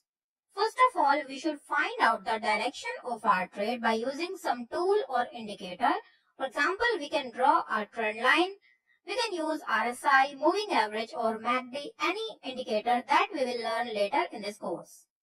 If the trend is bullish, we should consider only long positions, and if the trend is bearish, we should consider only short positions. When we get a bullish candle after a reversal candle, we can go long. Here this is a doji candle and we are getting a bullish candle here. You can see there is a small wick in this candle, so we will not make any entry here. Look at this candle. This is the candle having upper wick but no lower wick. So we can make our long position here. We can make our entry here. Now these two candles show us that the trend is slightly weak here, but here we are getting a doji candle and that is of red color, so it is a signal of exit. We can go long here at this candle and we can exit here. Similarly, in a downtrend, this was the doji candle. Now the next candle is the bearish candle. There is a long lower wick but no upper wick, so we can make our entry on the next candle. We can make our short sell position here and we get a doji candle here that is of green color, that is of opposite color, so we can exit here. This is the 15-minute chart of Nifty 50. Here I just add the 50-period moving average to this chart, and when prices are above this EMA, this shows that the trend is bullish. This is the doji candle, and after that we are getting a signal candle here that is of green color and having no lower shadow. It means it is a bullish candle. So we will make entry at the next candle and exit when we get a doji candle of opposite color. Again we can make our entry here when we get a bullish candle, that is a signal candle. We can make our entry here and we will exit when we get a doji or the opposite color candle. This is the candle of opposite color, so we will exit here at this candle. As the trend is bullish, we will not make our short sell entry here. Again, when prices are above this moving average, this is the signal candle. This is the green candle, that is a bullish candle. So we can make our entry at this candle, and here we are getting a doji candle of opposite color, so we will exit here. Again, we are getting a signal candle here. We can make our entry on the next candle at this candle, and here we are getting a doji candle of red color, so we will exit here. Now, prices are below this moving average. Here we are getting a signal candle that is below moving average. Also, this is a red color having no upper shadows. So, this is the signal candle. We can make entry on the next candle. This is our entry position, short sell position. And when we get a doji candle of opposite color, this is the doji candle of green color. So, we can exit here. Again, we can make entry here. We can short sell here. And this will be our exit position. In this way, we can add different types of tools and indicators to Heikin-Ashi charts to get confirmation of our entry and exit signals. I'll see you in the next lecture. Thanks for watching. In this lecture, we will learn about moving average, that is a lagging indicator. Moving average is the trend following indicator and is used to identify changes in trends. A moving average is a way of calculating the average price in a given time frame.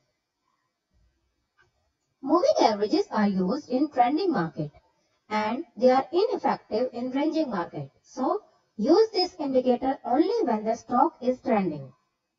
Moving average helps us to know about price trend, but they don't tell us top or the bottom. Moving averages shouldn't be used on their own, but in conjunction with other tools. Disadvantage of moving average indicator is that they are trend following or lagging indicator. They signals late, but the advantages completely outshines the disadvantages. Moving average can be simple moving average that comes by averaging the prices of the stock in a time span. In order to reduce the lag in simple moving average technique, we use exponential moving average. Exponential moving average reacts quicker to recent price changes than the simple moving average. Simple moving average are used when time frame is big, and if time frame is small, then we use exponential moving average. Most popular moving average is 200-day moving average. It is said that bulls live above 200-day moving average and bears live below 200 DMA. So, moving average also tells us about the resistance and support zone. Above 200 DMA, trend is bullish, and below it, trend is bearish. Here, 200-day moving average is acting as a support as the trend is bullish, and when 200-day moving average is acting as a resistance, then trend is bearish. For long-term investor, 200-day moving average, 100-day moving average, and 50-day moving average are useful. Positional trader who can hold their trade for few days or months can use 50 period, 21 period, and 14 period moving average. And for trading purpose, lesser parameter can be used, say 3, 7, 14 or 21 period moving average. We can use moving average crossover in trading to know exit and entry signals. When lesser day moving average crosses above a greater value moving average, buy signal is generated. Use 3 and 7 day moving average for early entry, and then 7 and 21 day moving average can be used for confirmation of continuation of trend. When lesser day moving average or fast moving average crosses down a greater value moving average, sell signal is generated. The most important thing is to remember is that don't use moving average in choppy market when there is a great noise. Use them only when the market is in trend, either in uptrend or in downtrend. Always check monthly and weekly charts first to get bigger picture. When longer term moving average give a buy signal, it indicates a long-term bullish trend. Then we can use shorter and longer day moving average like 7 and 14 DMA for our trading purpose. Now we will learn how to use moving average crossovers in trading. This is an early chart of Nifty. First of all, we will take a moving average on which every time prices take support. We can easily see that 100 period moving average is the moving average on which prices are taking support, and after touching it, they are going back in the uptrend. Then we will take two moving averages of shorter time span to know entry and exit signals. We are taking here 7 period moving average and 14 period moving averages. This is an hourly chart, so it is for short-term trades.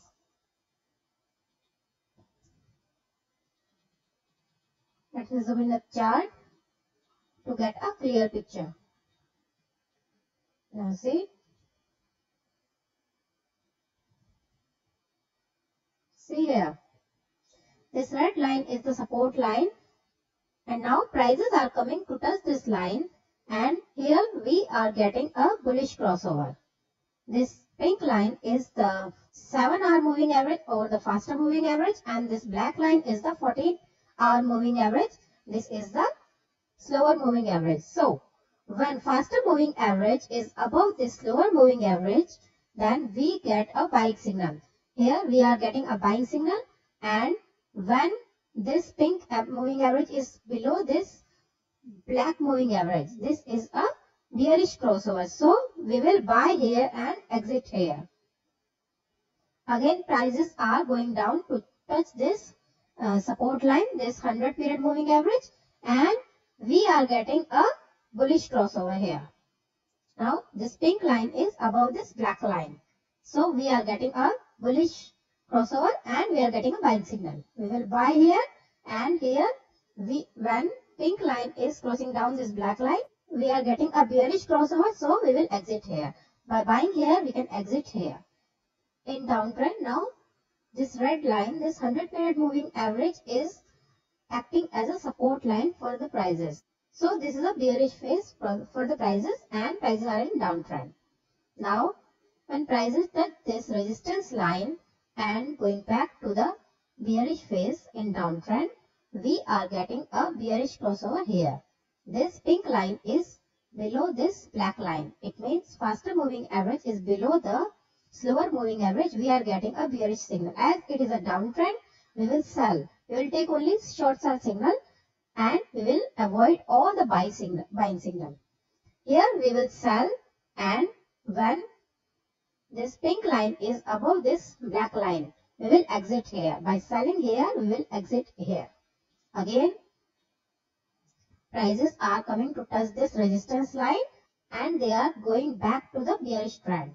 Here we are getting a bearish crossover. Also prices are below this red line. So we can make a short sell position here. And here pink moving average is above this black line, so we will exit here. Similarly, we can short sell here and exit here. In this way, moving average helps us a lot to know entry and exit signal, but they should be used in conjunction with other indicators. Thanks for watching the lecture. I'll see you in the next lecture. Welcome back. In this lecture, we will learn about one more indicator, that is a lagging indicator, and is called moving average convergence divergence indicator. It is a trend following indicator and is pronounced as MACD. MACD uses two moving averages. By subtracting the longer moving average from the shorter moving average, it acts as a momentum oscillator too. Thus, it is helpful to know both trend and momentum. The two moving averages that are used in MACD are slow and fast moving average. Both these lines oscillates above zero line and below zero line and gives indication of trend. The default settings in the software are 12, 26 and 9. The settings can be changed depending on time horizon you want to trade. For example, if you are focusing on a combination of 21 EMA and 7 EMA, then use the settings 7, 21, 9. These settings will depend on individual trading style. In this chart, this is MACD oscillator. This blue line is the fast line and this orange line is the slow moving average. This is the histogram. These red lines are the histogram, and this is the zero line. This is the central line. MACD oscillates above and below this central line. When MACD crosses above zero, this is the uptrend. You can see when MACD is above zero, this is the uptrend, and when MACD crosses below zero, this is the starting of a downtrend. In uptrend, MACD crossing below its signal line indicates that the trend reversal is imminent. And in downtrend, this is a downtrend, MACD crossing above 0 indicates that the trend reversal is imminent. This is the point when we get a trend reversal. You can see now it is the starting of a bull trend. Now we will learn how to use MACD for our buy and exit position. See, this is the starting of the uptrend as MACD is going above this 0 line. Now, when blue line is above this orange line, we are getting a buying signal. But we are getting a confirmed signal when these lines are crosses above 0 line. So, we are getting a confirmed signal here. We will initiate our buying position here. Now, see this histogram. These red lines, this is a histogram. When histogram starts falling down and these two lines starts converging, it means that the momentum of buying is low. So you can see the prices are in retracement phase. Again, they start diverging, and now from this point, histogram starts falling down and these two lines starts converging. It means momentum of buying is again low. So stocks are in retracement phase. Again, histogram starts rising up and this blue line and orange line starts diverging and they are in bullish phase. This blue line is above the 0 line, so we will initiate our buying position here. We can buy here and exit. When histogram starts falling down, we can exit here. So we can buy here and exit here. Similarly, we can buy here because we are getting a buying signal here. Blue line is above the orange line and both are above 0. So we are getting a buying signal here. Now histogram starts falling down and they starts converging. So we are getting an exit signal here. So we will exit here. By buying here, this is the buying position, we can exit here. This is the uptrend. Now we will take an example of downtrend. Now see here, histogram is below the 0 line. Blue line is below the orange line. So we are getting an exit signal from our buying position here. But we will not make a short sell position because this is only a retracement phase. Now see, when histogram is above the 0 line and starts falling down, and now blue line is below the orange line, it means we are getting a sell signal because these both are below the 0 line. We are getting a selling signal here. Now this histogram is rising up and also these two lines starts converging.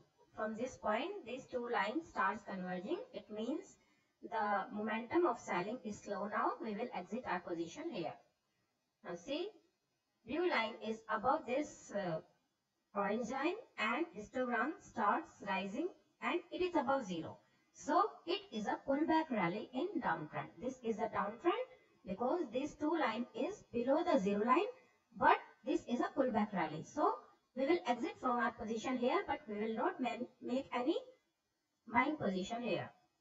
We will make our buying position only when these two lines is going above 0 line. We can buy here, but at this point we will not buy because histogram starts falling down.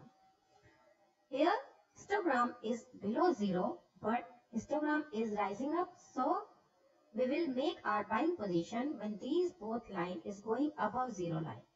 Now at this point, this blue line is above orange line and also histogram is rising up. So we can initiate our buying position here. Here this is our buying position, and after this we are getting a high momentum in buying position. It is one of the vital indicators that one must plot and keep in watch while trading. But when entering in a trade, make sure that other indicators give further confirmation too, as it is a lagging indicator. Thanks for watching the lecture.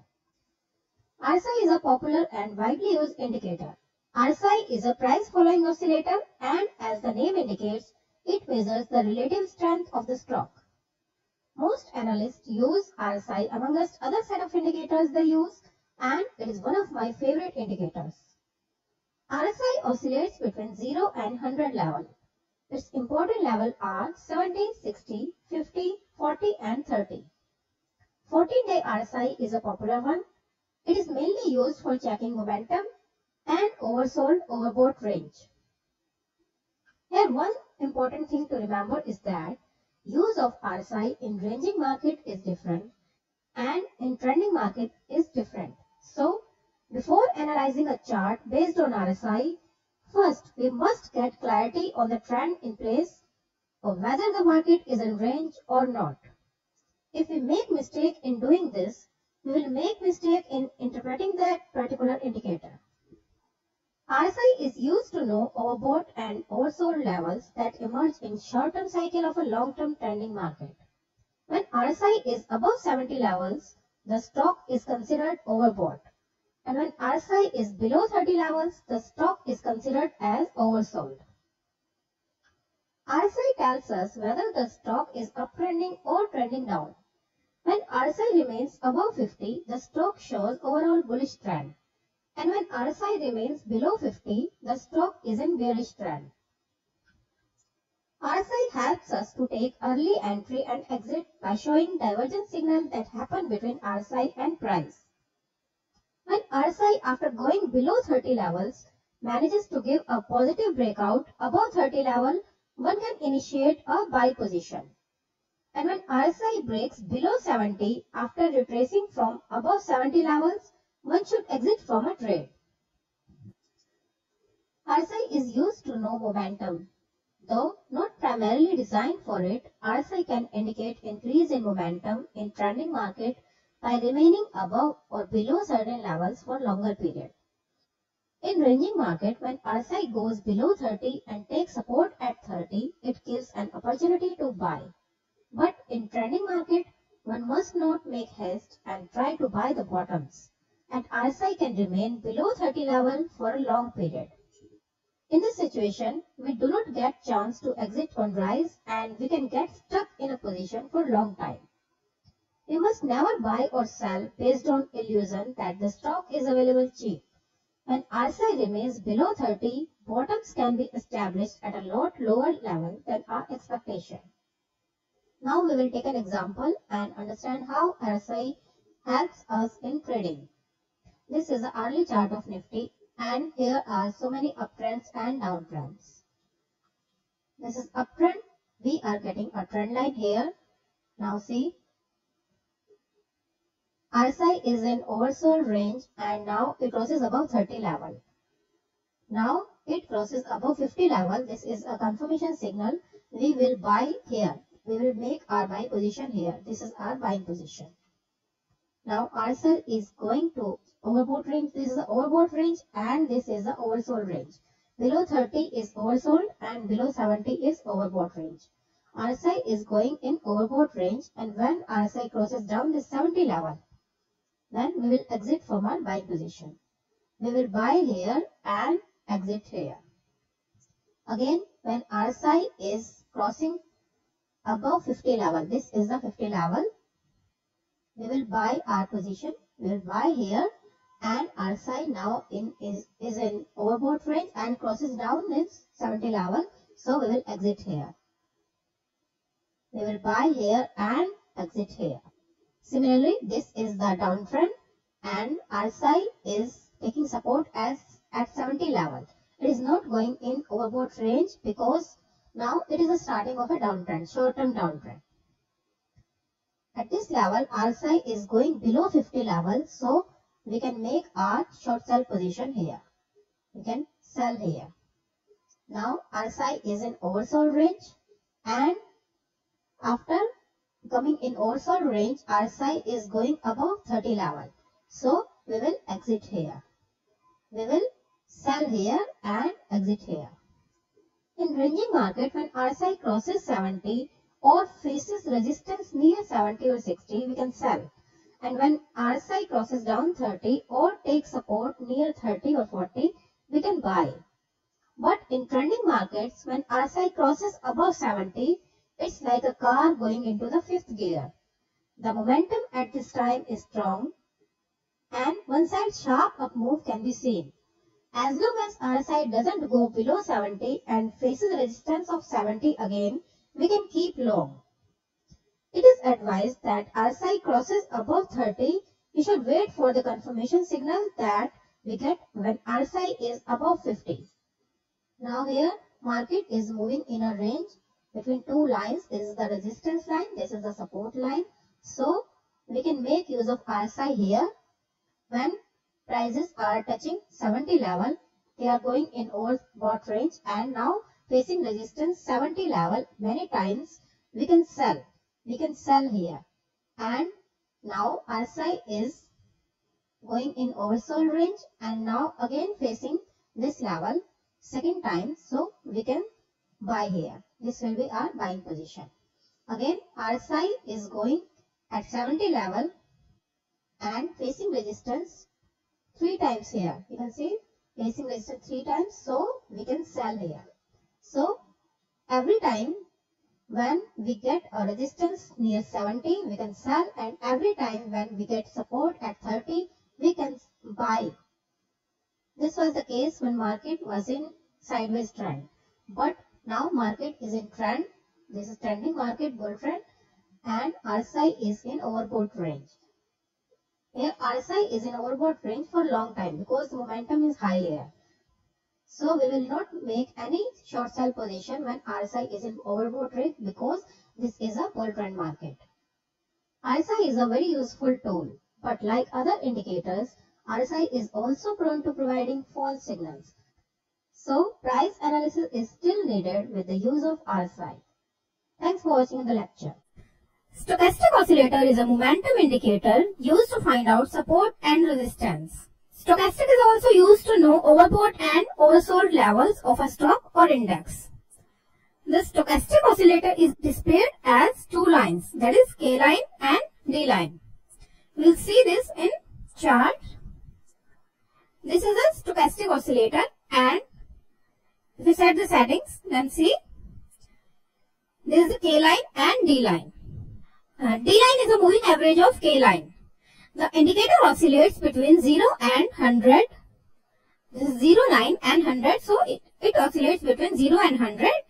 But the important levels to look out is 20 level, this 20 level and 80 levels. And above 75, this is 80 level. So the important levels are 20 and 80. We will set the settings and see the colors of this K line is 14 and D line is 3. This is a default setting. K line is of blue color and D line is of orange color. You can see here in settings. When K line crosses above D line, this blue line crosses above this orange line. Orange line is D line as we have seen, and this blue line is the K line. When this blue line crosses above D line and they crosses this 20 line, crosses above this 20 line, then this is a buy signal.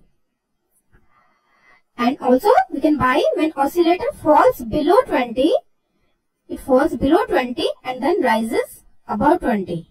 This is the signal of buying. When K line crosses below D line, look at here. When K line, this blue line crosses below D line, this orange line, and they crosses down this 80 line. This is the 80 line, crosses down this 80 line, then a sell signal is generated. This is a signal of selling. Stochastic above 80, above this line, 80 line, this pink zone is considered as overbought. This is the overbought range, and stochastic below this 20 line is considered as oversold range. This is the oversold range and this is the overbought range. When stochastic forms a narrow bottom, it means the weakness of bears. This is the bottom. As we can see, this is the stock of Infosys, and in this chart, stock is moving in uptrend. This is the uptrend. Now, see at stochastic, this is the bottom and these are the tops. So, when stock makes narrow bottom and broad tops, then this is the weakness of bears and bulls are strong here. And in the downtrend, just see, this is the downtrend. Tops are very narrow, but the bottom is broad. This is the bottom. So, this is the weakness of bulls and bears are stronger. In this way, stochastic tells us about the bearish and bullish trend. Now, we will see how to use stochastic for trading. Just see here. One thing that is very important to know is that it accurately measures the short-term shift in price momentum. This is a short-term chart. As you can see, this is a 1 hourly chart, and it measures accurately in this chart but fails completely in strong trending market. If we set the chart as 1 day market, it fails completely in that trend in longer time frame. But in shorter time frame, it accurately gives us the result. Stochastic and RSI are similar nature, so you can use one of the indicators. If you use both in combination, then this is not a fruitful thing. It is better to stick to one indicator, each of different nature, and avoid use of more indicator of similar nature that gives similar signals. Either use RSI or stochastic. Now just see how to use stochastic. See here, this is the oversold range, and this blue line is above this orange line, and this is moving above this 20 line. So we can buy here, and just see, this is the candle when we will buy. Now stochastic is moving in oversold range, and now see here, this blue line is below this orange line, and they both are moving below 80 level. This is the 80 level. So we will sell here. This is the red candle where we will sell. So we buy here and we sell here. Again, this is the oversold range, and this blue line is now above the orange line. We will buy here. We will initiate our position here. And stochastic giving us a signal when the blue line is below this orange line and they are crossing below this 80 level. So we will sell at this candle. Buy here and sell here. Again, stochastic is in oversold range, and this blue line is above this orange line and they are crossing above this 20 line. We will buy here. But see, in this case, this is the 50 line.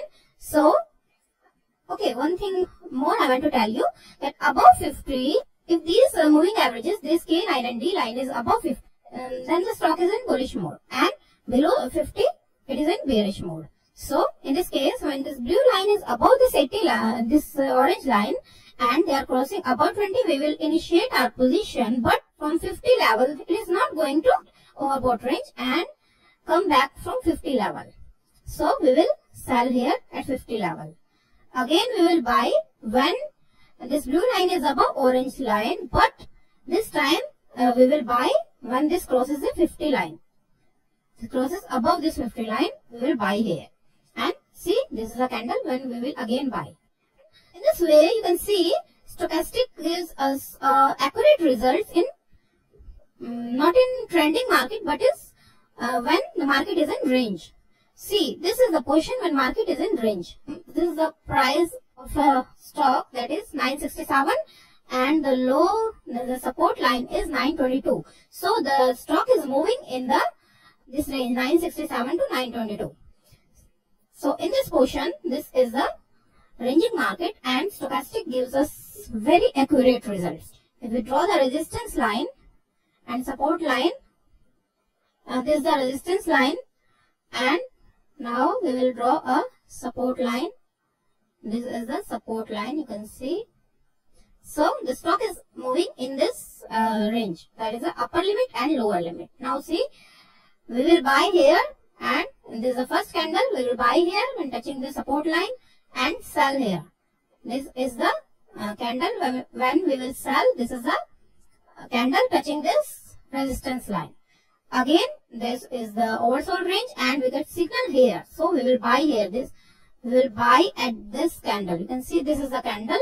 This is the last candle that is in the downtrend, and from this candle, uptrend is starting. Just zoom in and see. We will buy with this candle, and it is giving signal here of selling at this candle. See, this is the candle. This is the last one candle that is touching the resistance line. So we will sell here. Again, when stochastic is in oversold range and giving signal here, so we will buy here. You can see this is the last candle of downside. This way, it is very good tool, or can say indicator. But remember, you have to use one of the indicators of RSI and a stochastic. If you use both, then the results are same, and it will be not better for you. You will confuse. In this video, we are going to cover Fibonacci. There are basically thousands of Fibonacci things, but we are going to focus on only two things, that is Fibonacci retracement and Fibonacci extension. Before covering Fibonacci, we just need to cover something that is supernatural, and that is known as phi, also known as the golden ratio. You might have heard about the golden ratio, and its value is 1.618, and this is the approximate value. And I would like you to write this thing down anywhere. Most important ratio, which is a reverse of pi, which is 0.618, also known as 61.8%. I would like you to write this line, anything, most important ratio. And I'll show you why this is the most important thing in just a minute. So what is golden ratio? This is basically an out of this world thing, and you can find this ratio 1:1.618 in almost everywhere. You can find this number everywhere. I was reading a blog where it states where is the golden ratio and Fibonacci can be found. These terms are in ratio of 1:1.618. Right. Let's just scroll down. You will see some amazing things now. Golden ratio in Great Pyramids of Giza. They are in golden ratio topography. Our Google is in golden ratio, so it is in 1:1.6. It is golden ratio has been used in the design of Google right up here. You can see that. There are many articles. You can just see www.goldnumber.net. If you want to read, you can read this blog. This is amazing. You can see Leonardo da Vinci. So his photograph, this painting is in the proportion of the divine proportion, also known as golden ratio. This Da Vinci and divine proportion in art composition. Toyota brand, that is in the golden ratio. And this UN Secretariat building, that is in the golden ratio. You can see these Pepsi and all these products are made in golden ratio. The Aston Martin, the improved car, this is in golden ratio. So there are thousands of, millions of things. Stock market analysis, phi and golden ratio sequence. This thing is what we are covering. At all, I want to say that this number, these supernatural, magical numbers, they work in technical analysis too. Let's just now cover what is Fibonacci. So we talked about the golden ratio. Fibonacci numbers are similar to this golden ratio. They are derived from a formula, and they are derived through the golden ratio. So there are some numbers like 0.5, 0.618, 0.789. So there are some numbers which we will be talking when we will cover the live practical part of this thing. So we will be covering that. And whenever stock moves, it respects that level, which I will explain you in some moment. Before covering everything, first of all, I would like to tell that if you combine Fibonacci with momentum indicators such as stochastics, and MACD would be, I think, the best. MACD seems to be the best to me. So if you combine it with some momentum indicators, you can get almost 100% sure entry and exit points of a stock. Let's just see. I would like to first of all explain the Ball theory, which might be most of you would have covered till now. You would have heard this thing. Let's say we have this ladder, right? The steps right up here. We have a ball right up here, right? This is a ball. And if we throw this ball, how will this ball fall down? Is this ball gonna fall like this in a straight line? Or this ball will go ahead and fall like this? Probably the second one is the right option, right? This ball will come down due to gravity, but this ball will come on this step, it will bounce back, it will come on this step, it will bounce back, it will come on this step, it will bounce back, this step bounce back, this step bounce back, this step and bounce back, and then on ground. Now the thing to understand in this whole situation is this bouncing back of ball. This is where we are going to make our money. we are going to make money from this bouncing back of ball. Think this situation as of the stock market. This is a stock which is in its downtrend. Now, do it fall in a straight line? Never. Whenever a stock is falling, it falls down, it gets some support, and with that support it starts rising. It gets some resistance, and then after some resistance it starts again falling, and it breaks the earlier support, which now becomes resistance. It is seen. Maybe this might go in and bounce back to this resistance, but it never crosses the resistance because the trend will reverse. So it bounce back. Stock also come down, then it go back. Stock again fall, get a new support, and it get a new resistance. It can never. It get a resistance. It can never exceed it. It just go back down. It gets a new support. It again start rising. It gets a new resistance. It falls down, get a new support, it gets a new resistance. Fall down, gets a new resistance, and finally it falls. And then maybe the trend will reverse like this. Will the trend reverse like this? No.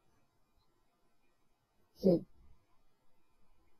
Trend will reverse like this. It'll move up. Let me change the color. It'll move up. It'll get some resistance. It'll start falling. It'll get some support, it'll again start moving, and it'll break the resistance. It'll move up, it'll get some support. Again, like this. So if a stock is in uptrend, it will move like this. It will always fall at some point, and then it will start rising again. So this falling of the point, this thing right out here, this thing right here, this thing right here, this thing here, and this thing right here. This is the phase when we can make an entry and we can expect to get some profits out of this market. Now, Fibonacci tells us that at which level, at what is the almost exact price this fall will get stabilized. It might get some resistance or support depending upon the situation. Let's just take a practical example so that you can understand. Before that, I would like to clear one thing. There are basically two things. One is Fibonacci retracement and another is Fibonacci extension. Now, the thing you have just seen in that ball example is retracement. So, retracement tells us where and up to which point this stock might get some resistance or support. It tells us that where to enter in a position. Whereas extensions are reverse of resistance. They tell us where to exit a trade and where we should exit a position. We'll talk about extensions later videos, but let's just go ahead and cover this retracement. Hello everyone and welcome to our next lecture. By using Fibonacci tool, we cannot find out the current trend. It is only useful to predict support and resistance levels. It is believed that the Fibonacci ratios behave as a measure support and resistance levels. Fibonacci analysis is helpful when there is a noticeable up move or down move in the prices. Whenever a stock moves in any particular direction and retraces back before moving in previous trend, it is believed that prices retrace up to any one of the Fibonacci levels. And these levels are called Fibonacci retracement levels. To know the Fibonacci retracement levels, first we should have a clear uptrend. See, this is the uptrend, so we will take 2 points of this uptrend, the trough, the low, and the high. This is the peak of this uptrend and this is the trough of this uptrend. So this is the Fibonacci tool. We will select the tool and we will apply from low to high. And these are the Fibonacci retracement levels. So we will mark all these levels and see these all are the support levels for the prices because this is the uptrend and now prices are in downtrend. And see, this is the 61.8% level and we can clearly see that at this level, this downtrend is complete here because this is the candle, last candle. The candle is breaching downside this level, but the next candle is above this level and at next level, 50% level, prices are consolidating for approximately 10 days. After consolidating that level, now prices are in uptrend. You can see here that this level is the significant support level now, because prices are moving now in the range and they are taking support on this level but not able to breach this level in downside. So every time when prices are coming back to this level and we have a buying signal with other indicators, we can buy the stock. And see, this is the range of the stock. The stock was moving in a sideways channel. So when we get a clear breakout of this resistance level, this channel, then we can assume a starting of new uptrend.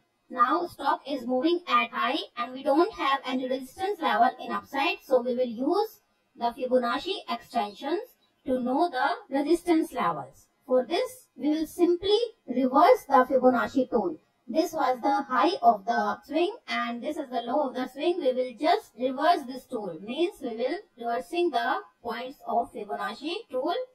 We will apply the Fibonacci from top to low. Now these levels are the Fibonacci extensions levels and act as the resistance levels. So again we will mark all these levels and see the price action near these levels. Now see, this was the breakout of the range and at this level, this was the next resistance level.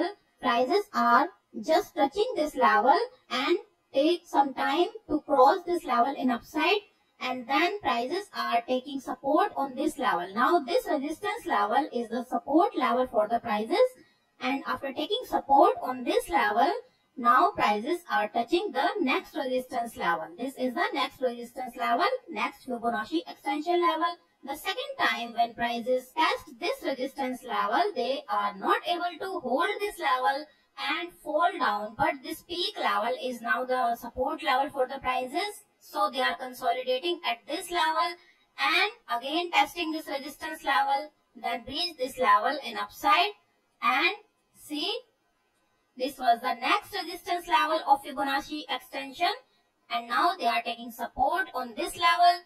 After taking support on this level 2 times, now prices move in uptrend. See, this is the chart of Facebook Incorporation and these are the trend lines for the stock. The stock is in uptrend.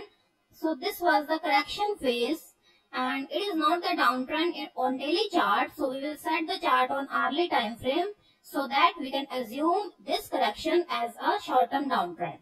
In downtrend, Fibonacci retracement levels are used to know the resistance level. See, prices are in downtrend and we will apply the Fibonacci retracement from high to low. This is the swing, so this is the high, this is the low. We will apply Fibonacci from here to here. So this is the pullback rally and we can know the resistance level to which the pullback rally can occur. So we will mark this level. This is the 61.8 level and we can see that prices are testing this level, and again here prices are testing this level, but they are not able to hold this level and again make a sharp down move up to the extent of this trend line. So if we apply the Fibonacci tool to know the extensions level, we will reverse the Fibonacci tool. It means we are applying the Fibonacci tool from low to high. This was the swing and this was the low and this was the high. So we will apply Fibonacci tool from low to high. So these are the Fibonacci extensions level. Now see, prices are touching the trend line, but it is also a major Fibonacci extension level and this is the downtrend. So these levels are the support level. See, prices are just touching this level and then after consolidating here for some time, they resume the uptrend. Now the question arises, how to make use of these Fibonacci levels, these support and resistance levels in our trading. For this, we can adopt a strategy here. First of all, you should be aware of your trading perspective. For example, if your trading perspective is a positional trader, then your chart should be weekly, daily and hourly charts. So open the higher time frame chart, that is the weekly chart in this case, This is the weekly chart of Tata Steel, and we can see that the current position of the stock is the retracement phase of this uptrend. So we will find the support levels and we will use Fibonacci to know the retracement levels. For this, we will apply Fibonacci from low to high. This is the low point of this uptrend and this is the high. So we will apply from low to high, and these levels are the support level, retracement levels for the stock. So we will mark the levels that are near to our position because those levels are only significant for us. So this is a 23.6% level, and then this is 38.2% level, and the next level is 50% level. Now the stock is in between these two levels, and these are 23.6% level and 38.2% level. Then we will open the middle time frame chart, that is a daily chart in this case. So this is the daily chart of Tata Steel, and on weekly chart we are in retracement phase. It means on daily chart we are in downtrend. So this was the first swing, and if we apply the Fibonacci to this swing, we can see that the stock made a 38.2% retracement. Here we will apply Fibonacci from high to low because we are in downtrend. After making a pullback rally, or we can say retracement up to this 38.2% level, now stock is moving in downtrend. So to know the Fibonacci extensions levels, we will just reverse this tool. We will interchange the position of the pivots, and these are the levels. Now the Fibonacci extensions levels are, the next level is this 1.272 level. So we will mark this level. You can see here that stock exactly made a downfall up to this level. And now after touching this level, stock is again moving in a pullback rally. So this time we will take this swing. So we will apply Fibonacci from high to low of this swing. Now these are the Fibonacci retracement levels because stock is in downtrend and this is a retracement phase. This is a pullback rally. So we will mark all these levels. The first one is 23.6% level, the second is 38.2% level, then 50% level and 61.8% level. Now see, stock is making a retracement up to this 61.8% level. That is also a golden ratio, and here it is consolidating between these two levels. Now we will open the lower time frame chart, that is the hourly chart in this case. So this is the hourly chart of the stock. Now we will apply our moving average set. The moving average set for positional trading is 50 period, 21 period and 14 period. So we will apply this set to hourly chart, and we can see that these are our resistance and support levels. We will also add RSI tool to the chart, and now see, when stock made a downfall up to this level, here we are getting a positive divergence on RSI. So when we get a buying signal from this moving average set at the support level, this is the support level for the prices, we can make a buying position. Now here prices are consolidating for some time because this is now the resistance level for the prices, but this is a green candle crossing this resistance level in upside. At this level, prices take support and then they touch the next resistance level. At this point, they make a support on this level. This is now the support level, and now they are touching this level, and here we are getting exit signal. So our buying position was this and our selling position was this. When we get a buying signal from this moving average set, we will employ our stop loss slightly below this support level at the low of this candle. We will take one more example. This is the weekly chart of Vedanta Limited. This is the uptrend, and now the prices are in retracement phase. So we will apply Fibonacci from low to high, and these are the retracement levels. Then we will shift the daily chart. See, this is the daily chart of Vedanta, and this was the first swing and this is the second swing. So first we will apply the Fibonacci tool to this swing to know the extensions level when prices cross this support level in downside. So these are the extensions level and we will mark all these levels. Now we can see on this level prices consolidate for approximately 15 days and now after testing this support level of weekly chart, prices are consolidating at this level, that is the daily support level. Now we will shift to hourly chart and apply the moving average set to the chart. Now see here, when prices were consolidating at this level, when they cross this level, we are getting a buying signal already with the moving average set. So we can make our selling position at this candle. Now stock made a downfall and see on RSI, we are getting now a positive divergence. So we should be very cautious at this point because this was a sharp downfall. Now here moving averages are going sideways, so we will exit from our short position. Again prices are testing this level but couldn't hold the level, and here we are getting a selling signal with the moving average set. We will make our short sell position, and this was the support level. Now when prices are near this level, we will exit from our short sell position. Now again here prices are taking support on this level. This is the support level, and when this red candle is crossing down this support level, we can make our short sell position, but the next level is very close to this level. So we will be very cautious about this level. We can make our position here and exit here because this is the major support level of weekly chart. Now if we see on RSI is giving a positive divergence because stock is making a downfall but RSI is going in upward direction. So when this green candle is crossing above this black line and also moving averages are giving us a buying signal, we can make our long position by employing a stop loss slightly below this level at the low of this candle, and at this point we are getting exit signal.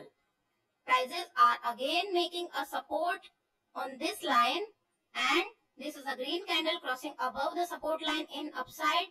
Here we are getting a buying signal. We can buy by employing a stop loss at the low of this candle, and at this red candle we can exit from our long position because this candle is very far from the moving average set, and also we are getting a negative divergence on RSI. Now see here, again prices are consolidating at this level. This is the support level. Now currently prices are below this level, and if they take support on this black line, we will see the price action near these levels and make our position accordingly. RSI is giving a positive divergence. If prices cross this level in upside and take support on this, we can make our long position up to the target of this black line. So in this way we can make use of Fibonacci retracement and extensions levels for getting entry and exit signals. If we employ a support and resistance strategy here, that we will learn in our next course. Thanks for watching the lecture. Bollinger Band is a commonly used indicator discovered by John Bollinger in 1980s. The purpose of Bollinger Band is to provide a relative definition of high and low. By definition, prices are high at the high band and low at the lower band. It consists of set of three bands. In center, there is a moving average, and on both sides, there are bands of standard deviation lines. The middle band is measure of intermediate trend and serves as a base for upper and lower bands. The gap between the upper, middle and lower bands is determined by volatility of the prices. 20 EMA and 2 standard deviation settings are the default settings, but one can change them as per their trading style. Bollinger Bands indicate high and low volatility. The expansion and contractions of band indicates the volatility of the prices of that particular stock. When there is a huge volatility, bands are expanded. In range-bound market, the bands become very narrow. In this chart, we can see volatility in the prices. Here, the band is expanded, so volatility in the prices is higher. and here the band gets narrower, so we can see prices are moving in a range. The volatility in the prices is very narrow. Bollinger Band is used to tell the breakout in prices. When bands contract too much, the probability of a breakout increases. Here we can see the prices are moving in a narrow range and band is contracting here. This is the range of the band, this is the resistance line and this is the support line. So the prices are moving in a range, in a confined range between these two lines. Suddenly we are getting a breakout here. Now prices are moving above this upper Bollinger Band line and we are getting a upside move. Bollinger Band is used to tell continuation of trend. When price line crosses Bollinger Band on upside or downside, the trend can continue in respective direction for some time. You can see here when we have a breakout on upper side of the Bollinger Band, then we get a upside move and prices are moving in a upward direction for some time and they are facing resistance of this upper Bollinger Band line after moving in upward direction and they go back to the lower Bollinger Band line. Here we are getting a continuation of trend. The trend was a uptrend and they are moving in a range. Now we are getting a breakout and we are getting a continuation of trend, that is a bull trend. In this chart, prices are moving down this middle line of the Bollinger Band and now they are at the lower portion of the Bollinger Band. Now the candle are outside the lower band and we are getting signal here that the downtrend can continue for some time more and we can see after touching this middle Bollinger Band, it is facing like a resistance line here. Now prices are going in downward direction and this is the level far below that than the upside level. Bollinger Bands are used to achieve trend reversal signals. RSI should be used with Bollinger Band to maximize the benefit of trading signals. When price line touches the Bollinger Band, then the chances of trend reversal are high. In this chart, we are getting a breakout here and prices are going in downward direction, but now this time prices are moving in a band. They are going to upper Bollinger Band and now they are going to touch this lower side. Now they are facing a support line here. This lower line is acting as a support line and after getting a breakout at this middle Bollinger Band, now prices are above this middle Bollinger Band line. This is the 20 period moving average and they are in uptrend. They are moving upside and so we are getting a reversal signal here when the momentum was very low and they are touching the lower Bollinger Band line. In this case also, we are getting a breakout here and now prices are above this middle line and they are in uptrend. Now they are moving down this 20 period line but didn't touch this lower line. They are crossing above this line. Here you can see here prices are facing this line as a resistance line. This upper line is the resistance line and momentum is very slow here because the candle is not going outside the band. It is just touching the line, so we are getting a trend reversal signal here. Now prices are going in downtrend. Here also we are getting a signal. Prices are moving in an uptrend. The candle is outside here, so momentum is very high. The prices can continue in uptrend for some time more. Here you can see candles are facing this line, this upper Bollinger Band line as a resistance line. So they are not touching this line, so the momentum is low here. We are getting a reversal signal here. Now the prices are moving down this middle line and now they are moving below this middle line and they are moving in lower portion of the Bollinger Band and they are in downtrend. In this way, we can make use of Bollinger Band as a very important indicator, and if we get Bollinger Band with RSI, we can get clear signal about our enter and exit position. Thanks for watching the lecture. In this module, we will learn about divergence. That is a very important tool and is observed between price and indicator of a respective chart. With the help of divergence, one can get early signals to enter or exit. Whenever such divergence signals are received, one can take position combining other indicators. When there is a divergence between price and other indicators such as RSI, MACD and stochastic, we get signals of trend reversal. Divergence can be positive or negative. If we spot such divergences at different stages of bull and bear market, we can take an early entry and make a good percentage gain in short term. But there is some risk involved in this because after a divergence is formed, the trend reversal could take some time. So we must have patience. In an uptrend, if prices makes a new high, but the indicator fails to do so, then it is a bearish divergence or negative divergence. And in downtrend, if price makes a new low, but indicator that we use doesn't going downside and it is going upside, a bullish divergence or positive divergence is seen. We can combine divergence with RSI to get better results. In this chart, prices are rising, but from this point to this point, you can see this is the RSI, and from this point, prices are rising, but the RSI going in downward direction. So, it is giving a negative divergence signal.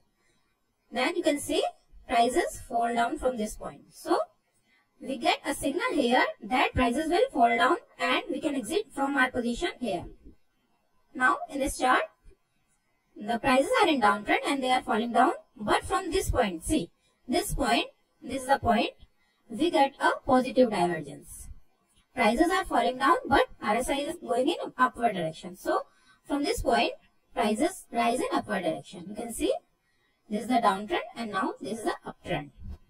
Now, we will take an example. This is an hourly chart and now we will see how divergence tells us when to exit or when to take our position. Now see, we will start from here. Prices, these are the 1, 2, 3, 4, 5, 6, 6 candle. The prices are from 6 hour, they are at same level. But from this point to this level, RSI gives us a positive divergence. RSI is in upward direction. So, we get a signal that market will rise now. And you can see prices rise and they move in uptrend. Now see, this was the peak of RSI and from this point to this peak, prices are rising up. But RSI gives us a negative signal. RSI is going downward. You can see this and this. So, we get a signal here that prices now will move down. We can exit here. Again, this is a very good example of a divergence. This is a negative divergence. Now see, this was the peak here and this peak. You can see RSI is going in downward direction here, but the prices are in upward direction. This is a negative divergence. So, from this point you can see prices move down. Again, this low and this low. See, they are at same level. But as RSI, this was the level and this was this level. So, RSI is giving a positive divergence. Now, RSI is moving in upward direction and prices are at same level. They are not moving in upward direction. So, after this consolidation, prices move in upward direction. We can take early position here. Now, this is also a good example of positive divergence. You can see from this point to this point, prices are falling down, but RSI is at same level. So, RSI is giving a positive divergence. Prices are falling down, but RSI is not falling down. It is at a same level. So, this is a signal and this is also a support line. We can initiate our buy position here. So, now see, prices move in upward direction and they go to this resistance line. Welcome again to EWTA. Till now we have learned about trend and trend lines. Continuing this topic, today we will know about the trend patterns. We can easily recognize uptrend and downtrend.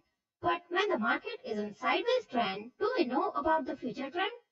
Yes, when market is trendless or ranging, some chart patterns formation is there which helps us to know and understand about the new trend.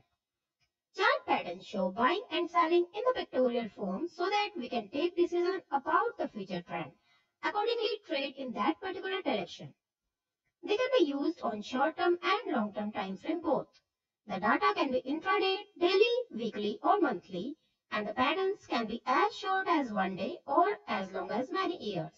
Majority of chart patterns fall in two groups, reversal and continuation patterns.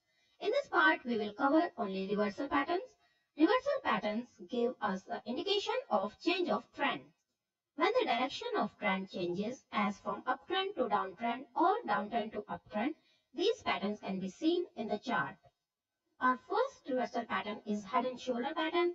Head and shoulder pattern is the reversal pattern mostly seen in uptrends. In an established uptrend, sellers become dominant at highs, result in decline and forms left shoulder which takes support on a line which we call the neckline.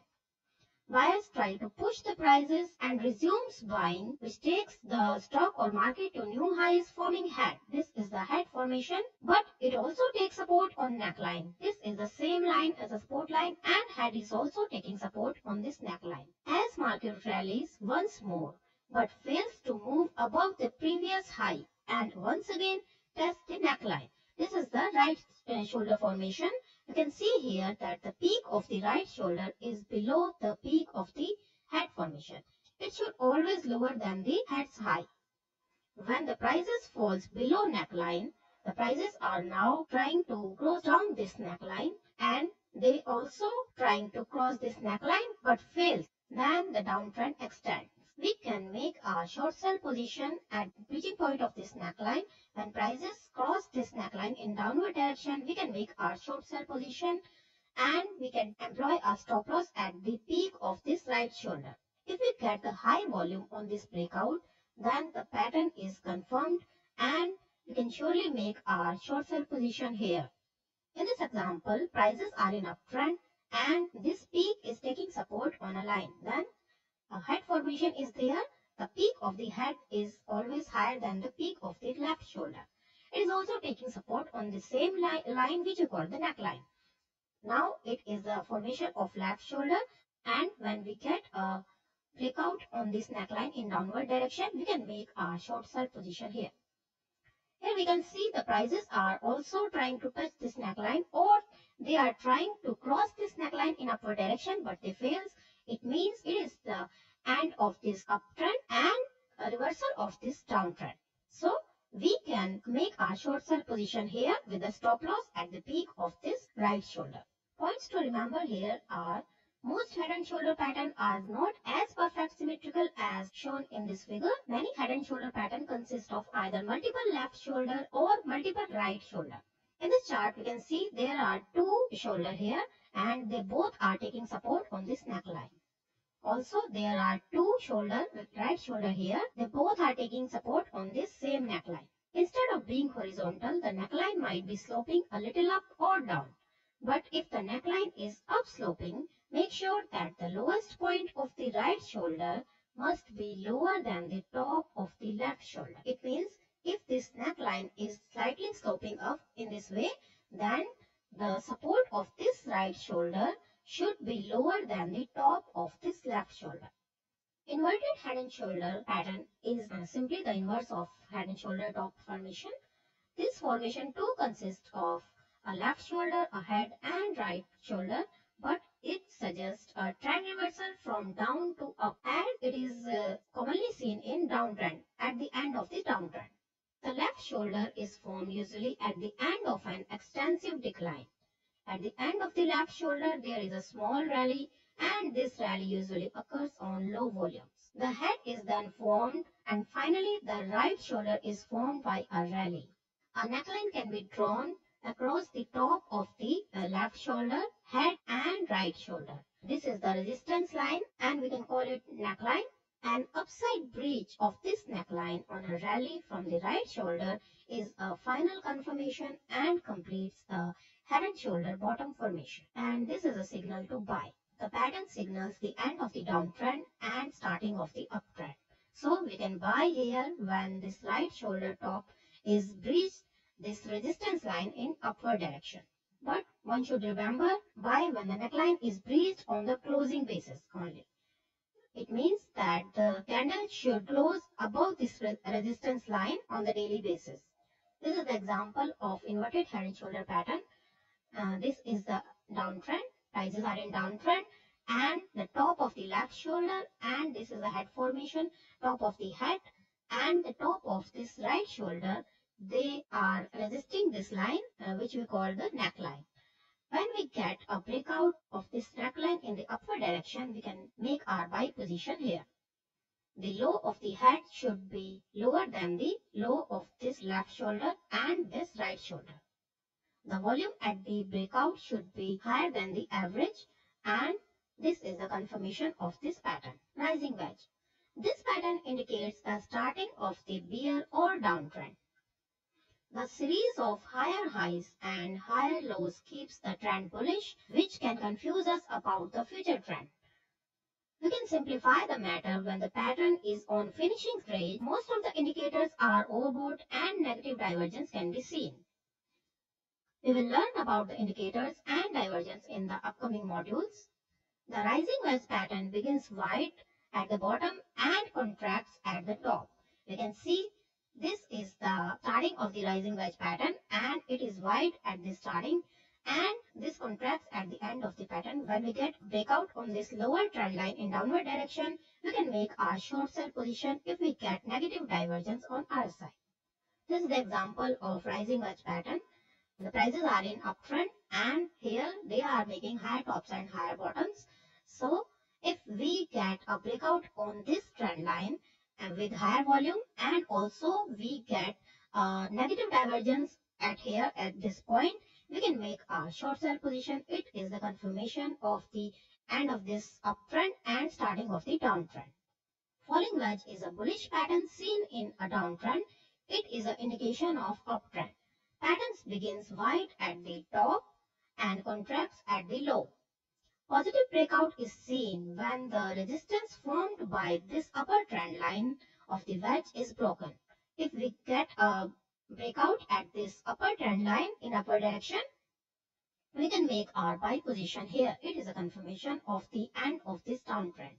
Always wait for the confirmation by the indicators and divergence before initiating any position of this pattern, because at the breakout of this pattern, we must get a positive divergence on RSI. In this chart, prices are in downtrend and they are making a falling wedge pattern. Here we are getting a falling wedge pattern with a breakout in downward direction. So we will not make any buy position here. But after making this fake breakout, suddenly prices are going in upward direction, and when we get a breakout from this resistance line, this upper trend line in upward direction, we can make our buy position here if we get a positive divergence on RSI.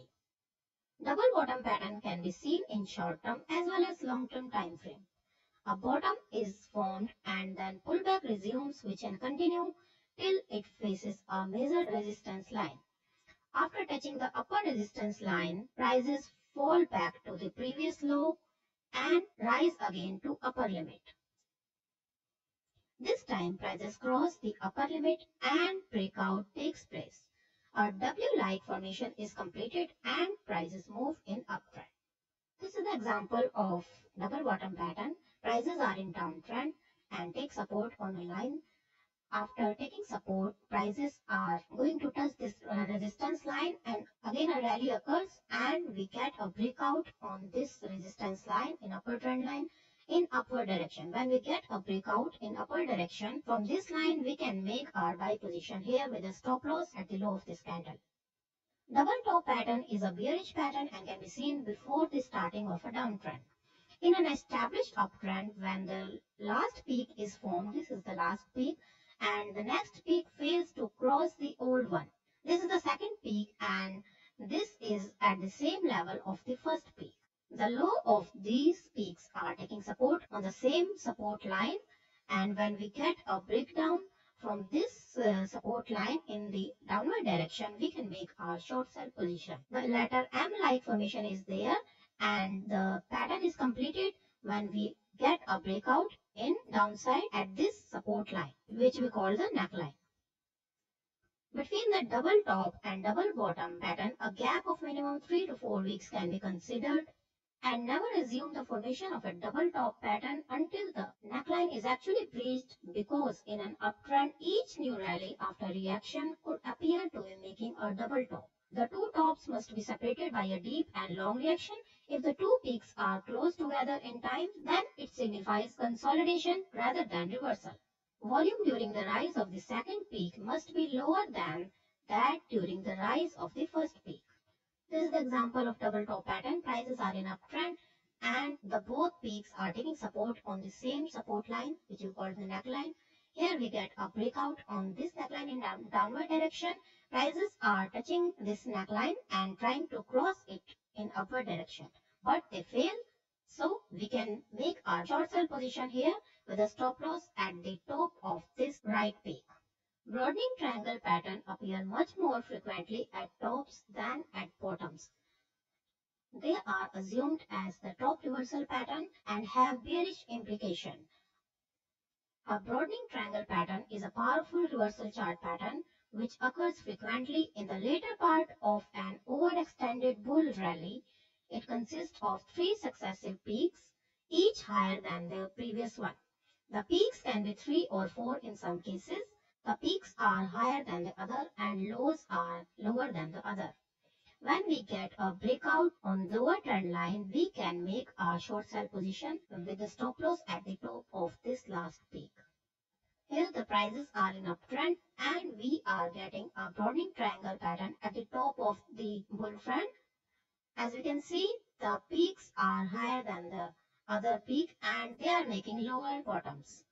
We get a breakout at this lower trend line with a gap. Here in this example, we are getting a gap with a higher volume. So at the starting of this red candle, we can make our short sell position with the stop loss at the high of this last peak. Rounding bottom is a long-term reversal pattern. It takes a lot of time to complete. On daily charts, it is not clear because of noise, but on weekly charts, its formation gives a clear signal. After a long consolidation period, it turns from a bearish trend to bullish and forms a saucer-like shape. We should buy the stock near the end of the saucer curve from where the beginning of the bull trend starts. In this part, we will learn and understand about the continuation patterns. Continuation pattern indicate a pause in the trend and signals the continuation of the established trend. The first continuation pattern is symmetrical triangle. This pattern can be found in uptrend or downtrend both. During an uptrend or downtrend, a pause comes when the stock goes into a consolidation, forming successive higher bottoms and lower tops.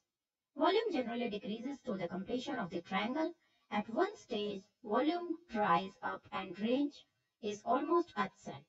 Suddenly, a breakout is observed with heavy volume and the trend continues in its direction. This is the example of symmetrical triangle pattern. We just join all the highs and lows with the trend line and get a triangle that is asymmetrical in shape. At this point, the range is almost zero and breakout occurs in the upward direction. The previous trend was uptrend and for some time the prices goes into the consolidation, and after this breakout in upward direction, the trend resumes. So we can make our buying position here when we get a breakout in the upward direction. Ascending triangle is a bullish formation that generally forms during an uptrend. Ascending triangle pattern indicates accumulation and has a bullish bias before the breakout. In an established uptrend, prices consolidates in upward direction for some time, but faces a resistance every time when peak is formed. This resistance line is same for all the peaks. All the lows in the triangle are higher and higher. Every time when prices reaches this resistance line, they fail to cross the line in upward direction. Volume diminishes from the starting of the triangle to the end. At one point, we get a positive breakout with huge volumes and uptrend resumes. We can make our buying position here at the breakout of this resistance line. This is example of ascending triangle pattern. The prices are in uptrend and they are resisting a upper trend line every time. If we join all the bottom of this triangle pattern, we get a ascending triangle pattern. When we get a breakout on this resistance line, upper trend line with heavy volume, we can make our buying position here as it is an indication of continuation of the uptrend. The descending triangle is a bearish pattern usually seen in downtrend. Successive lower highs are formed with prices taking support at certain level on downside every time. It shows that the selling pressure is high at every peak. Short-term traders can use this pattern for trading by selling at every peak, but long-term investors must stay away from the stock making this pattern. As the pattern approaches its completion, the volatility and volume decreases. A breakout is witnessed on the downside with heavy volumes showing the great pressure of selling. In this way, this pattern gives the signal of the continuation of downtrend. This is the example of descending triangle pattern. The prices are in downtrend and they are making here a descending triangle pattern. Here we are getting a breakout in upward direction, so we will not make any position here because this is a bearish pattern and we are getting a bullish breakout here.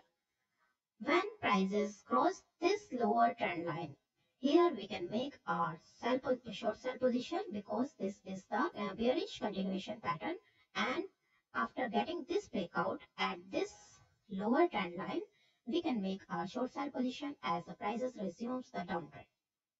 Flag patterns is a short-term pattern seen in uptrend and downtrend both.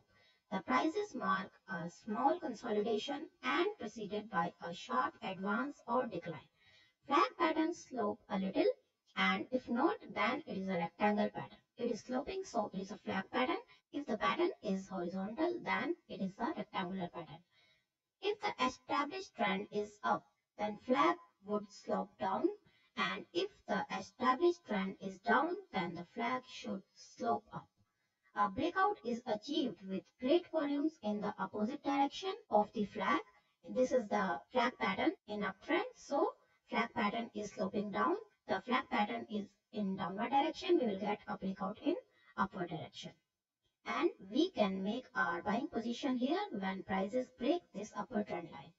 This is example of flag pattern. Prices are in uptrend and they are going in consolidation phase for some time and making a flag pattern here. Prices are in uptrend, so the flag pattern is slightly sloping down. We are getting a breakout in upward direction when prices break this upper trend line, so we can make our buying position here. If the range is wide, this range is wide, then alert trader can take advantage of this range. They can sell here and buy here if this range is wide. This is the example of rectangular pattern. This flag pattern is the sloping down, but this rectangular pattern is horizontal. So if we get the breakout at this upper trend line, this resistance line in upper direction, we can make our buying position here. The cup and handle is a bullish pattern that makes a consolidation period for some time, forming the cup-like shape. In an established uptrend, a sell-off takes place, forming the initial part of the cup. Trend remains uncertain for some time and then an up move is witnessed. After reaching the previous high, prices correct again to form a handle-like shape. If the volume increases and a breakout is witnessed, then trend can consider stronger.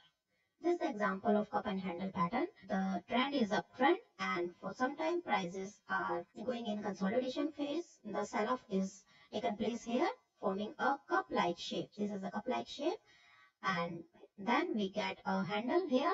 The handle usually makes the shape of falling wedge here, and when we get a breakout on this handle with a heavy volume, we can make our buying position here.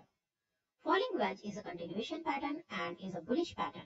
We have learned about the two patterns, that is falling wedge and rising wedge, in the part 1 also, that are reversal pattern. So please don't get confused.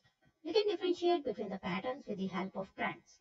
If falling wedge pattern is seen in the downtrend, then it is a reversal pattern, and when it is seen in an uptrend, then it is a continuation pattern.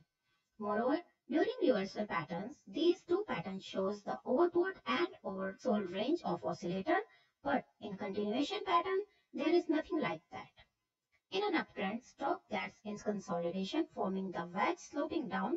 After a positive breakout, prices resumes uptrend. we get a positive breakout, so we can make our buying position here.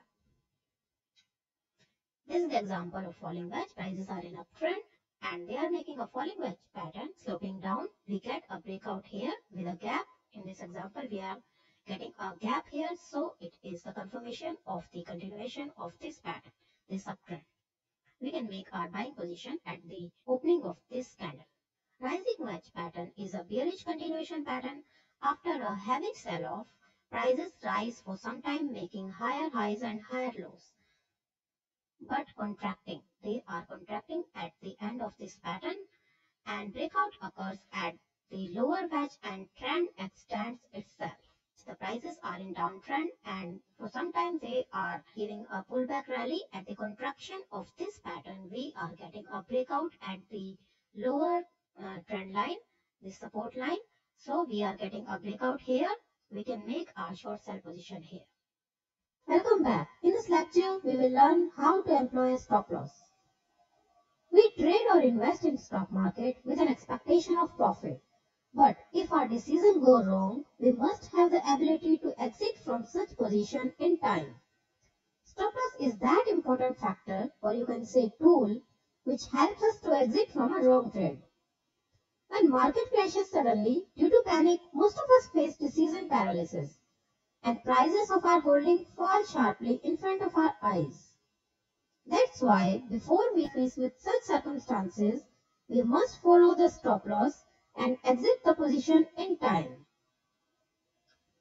Sometimes it happens that in case of sudden panic, the prices fall sharply and they rebound equally sharply, and so during a sharp decline, our stop loss is triggered and later on same stock rises back to the old levels. But a stop loss being hit are few, say 2 out of 10. So 2 times you could get slight loss due to the stop loss, but the other 8 times you are saved. Applying stop loss is like applying brakes to our car at right time. Or you can say that our stop loss is like a parachute. When we plunge from heights, we have to open our parachute in time to safely come to the ground. Same is with stop loss. If we do it in time, it saves us from further erosion of our capital or big losses. Market always gives at least one opportunity to everyone to save themselves and exit at right time. Seldom does market crashes without giving signal in advance. So, we must follow a stop loss to save our capital from huge losses. Stop loss are of 2 types: primary stop loss and trailing stop loss. Primary stop loss is a level below your initial buy price. It can be based on crucial support levels on charts. When such support is broken, we should exit the stock. It can be a Fibonacci level, trend line, or it can be a moving average. Trailing stop loss is a level above our initial buy price. This kind of stop loss enables us to take a maximum portion of profit home in an opposite trend. In the worst scenario, we may not take entire profit home, but we can take maximum possible profit if we employ trailing stop loss technique. Even if market crashes, we will exit by taking major portion of our profit and not losing our profit in bear phase. Trailing stop loss can be a moving average based on your trading style, or it can be some percentage of profit that we are earning. Now we will take an example to understand how to employ a stop loss. In this example of Nifty, 200-day moving average is acting as a support level here, and in the downtrend it is acting as a resistance level. So we can take our buying position when prices crosses above this support level, and we can employ our primary stop loss slightly below this moving average. So we can employ a stop loss at the low of this candle and we can make our buying position here. In this case, we can make our buying position here when candles cross this support level, this moving average, and our stop loss can be low of these candles. Here we can employ our primary stop loss. In downtrend, when prices crosses below this resistance line, or you can say 200-day moving average, we can initiate our short sell position here and our primary stop loss will be at the high of this last candle. Now see, this was our primary support line. This is the moving average, and we set 7 and 14 period moving average to this chart. Then you can see we are making our buying position here, and our primary stop loss will be slightly below this support line. Now, as long as prices are above this black line, this 14 period moving average, we are in a safe position. And now here, this black line is below this pink line. So our trailing stop loss in this case will be this black moving average. It keeps on changing with the change in price. Now here, pink line is below this black line. So we will exit from our long position. In this case, we are safe from this retracement phase and the maximum part of profit in our hand. This is the trend line, and as stock is in uptrend, this is the uptrend line. So when we are initiating our buying position at this time, when prices crosses above this trend line, we can initiate our buying position and our stop loss will be at the low of this candle. In this case, our stop loss will be at the low of this green candle. This is the hourly chart of Nifty, and here this is the trend line, and this is the moving average on which prices are taking support every time. So these two are acting as a primary support for the prices. Now see, we are choosing here 8 period and 20 period moving average to employ a trailing stop loss. Suppose we are initiating our buying position here.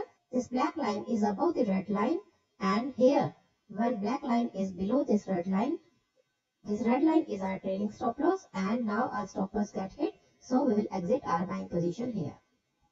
Similarly, we can buy here when prices touch this trend line. We can buy here and here when black line is below this red line. We can exit from our long position. Here prices are crossing below this trend line, also this moving average. These two are the support levels. So we will wait for the confirmation when prices crosses above this trend line or this moving average to initiate our buying position.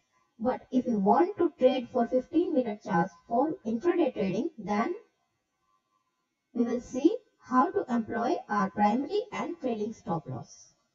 We will zoom in this part and see how to employ stop losses. Now see, this was the part we were discussing.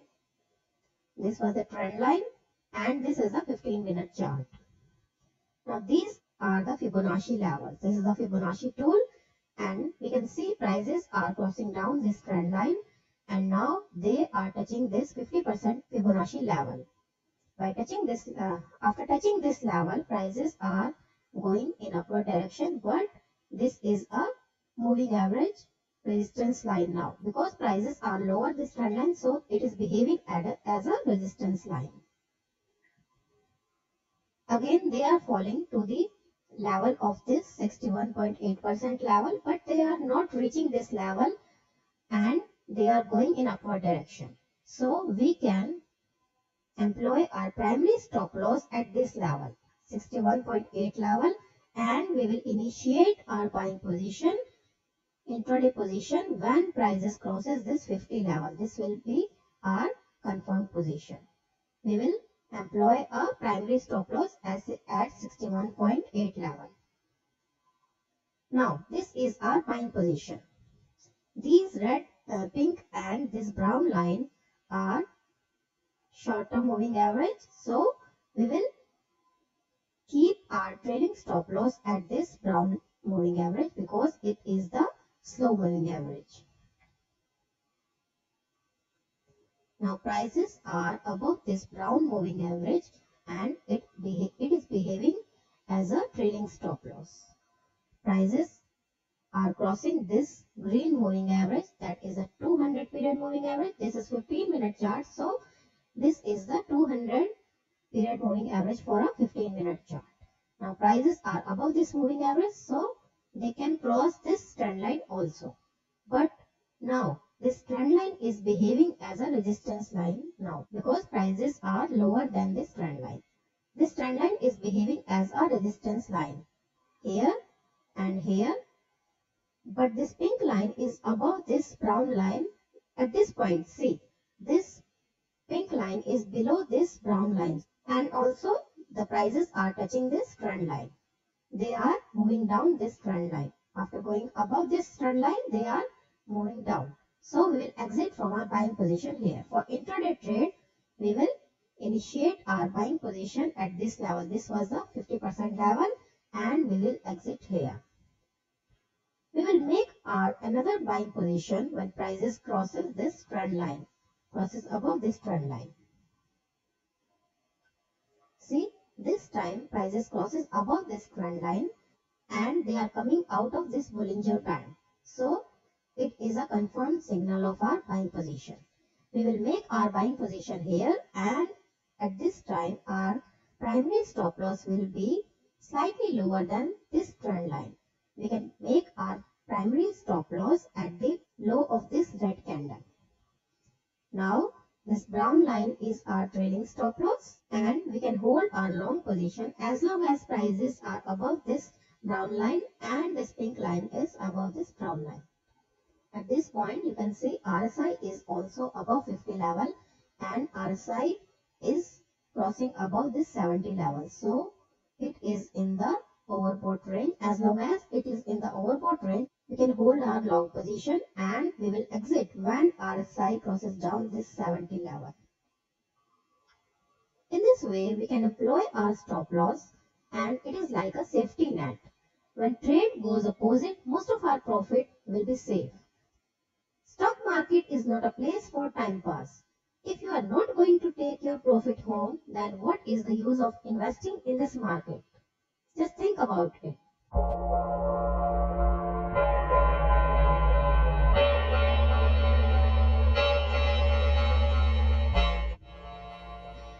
Hello and welcome to EWTA.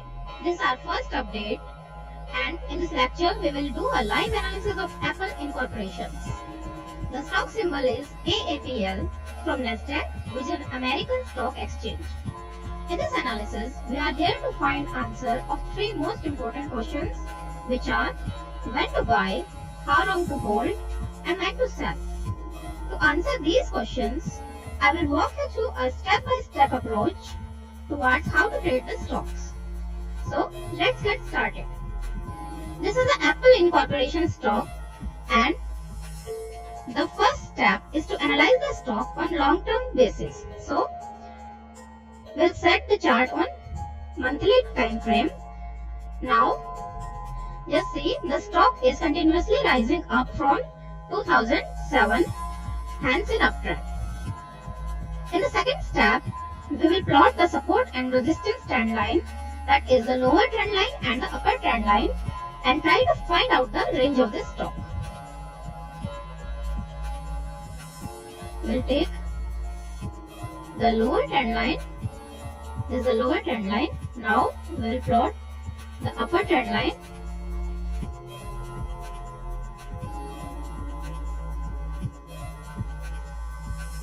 Now just see, the stock is making a diverging structure. In the third step, we will use the moving averages and find out the trade initiation zone.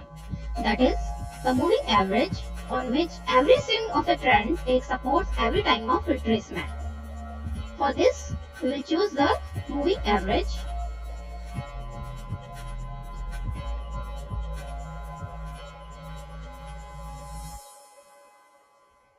We will choose a 50 EMA. Take the input here. This is a 50 EMA. Then 100 EMA, that is of red color, and 200 EMA, that is of green color. Now see, the stock is taking support on this 50 EMA every time when it retracing, and here the stock is taking support on this 50 EMA. So we get the entry point here. This is the first entry point and this is the second entry point. This is the third entry point on the long term basis. So we will remove this 100 and 200 EMA. Now in the fourth step we will use other indicators like RSI and MACD. We will use RSI and see what it is saying. Now just see, this is the last swing of the trend and we get an entry signal here when the prices touches this 50 EMA. Also we get a buying signal from RSI when this price line crosses this 50 line of RSI. We get a buy signal here. This is the same level at which we get a signal of buying the stock. But the stock has already risen a lot, and if we see the range of this stock, the stock is moving near this resistance line. So upside is limited, and those who already bought this stock and have the stock in their portfolio can stay locked in this stock. Now in next step we will find out any divergence is seen in this chart. Now you can see the prices are continuously moving in upside. They are increasing, but RSI is giving a negative divergence here. This signals that a downside is imminent here. So upside is limited and a downside is imminent here. So if you are planning to buy this stock, you should wait for some time for the retracement when prices will touch this 50 EMA or this lower trend line. Sixth step is to analyze the chart on daily basis. So we'll set the chart on daily time frame. Now this is the daily chart. We will set the chart here and apply all the tools and indicators again.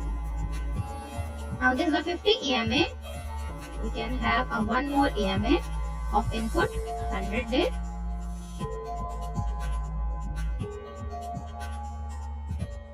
This is a 100-day moving average. Just delete this 50 day. On daily time frame, the stock is retracing up to this 100-day moving average. So this is the support line for this stock. Also, if we set the RSI, this is the potential entry point of this last swing.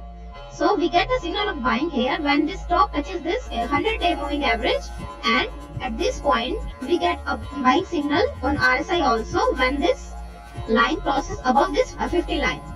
So this was the buying signal. At this stage the stock is in between positions, so we will not make any fresh entry in this stock. Now we will apply other moving averages, that is 3, 7 and 14-day moving average. Now we will analyze this last swing.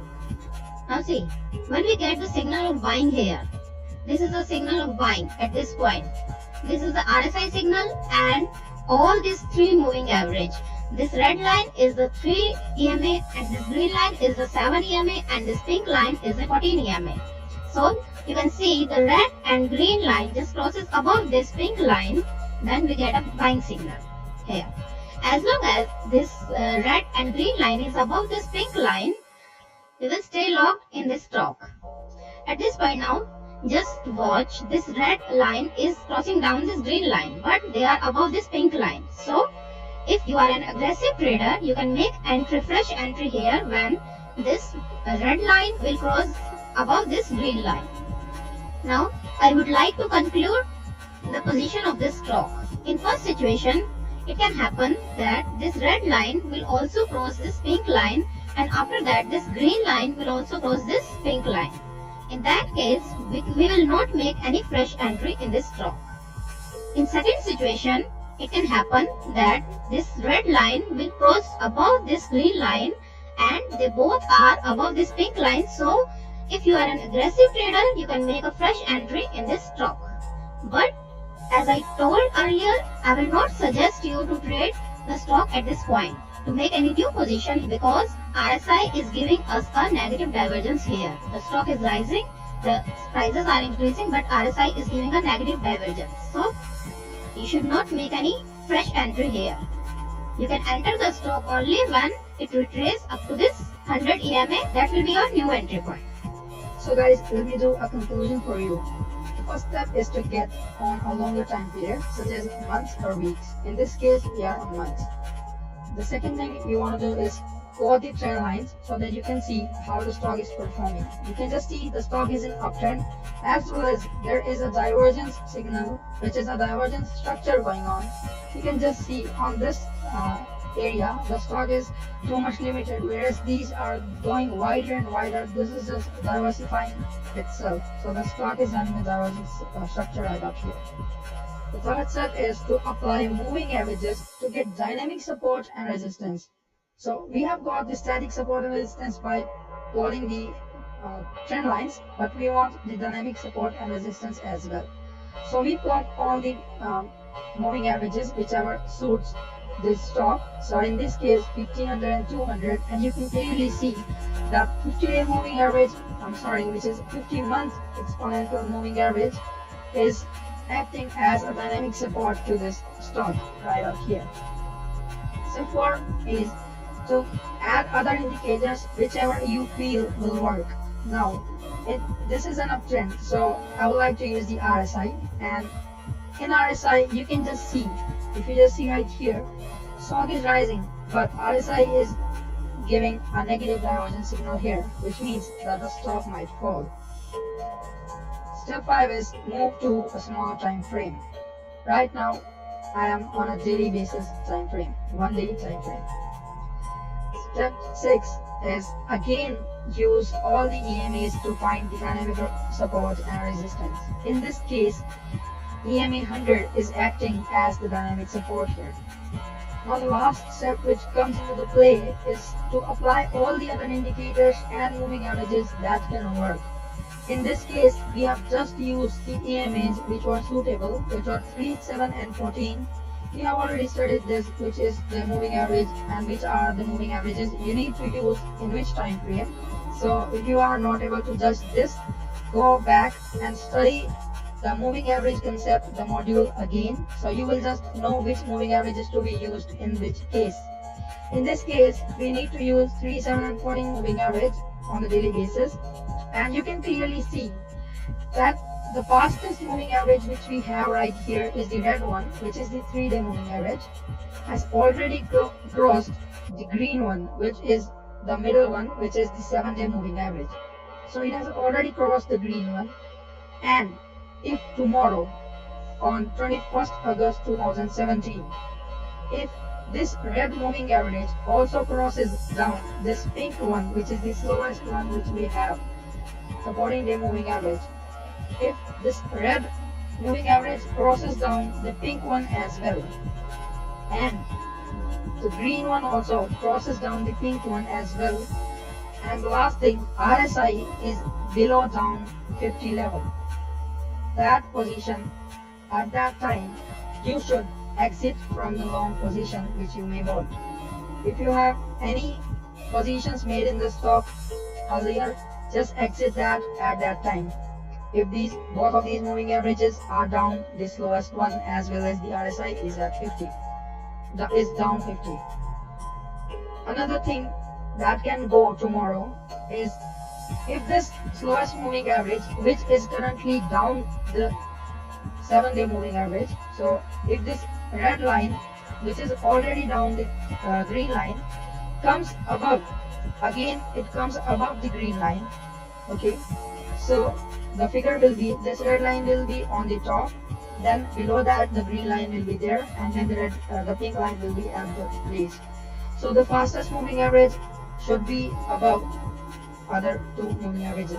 If this happens, you can just stay long with the stock, as this is a really good stock, and you have seen that the stock is rising up from 2010, so it is going to be profitable for you. You can just stay logged in. But in any situation, make sure you use trailing stop loss. Now this was the live update for 21st August 2017, and this has been shot on 20th August 2017. If you are active in this course, you will have watched this video, you could have saved yourself if you are in this stock. Thank you for watching, see you in the next video, good luck.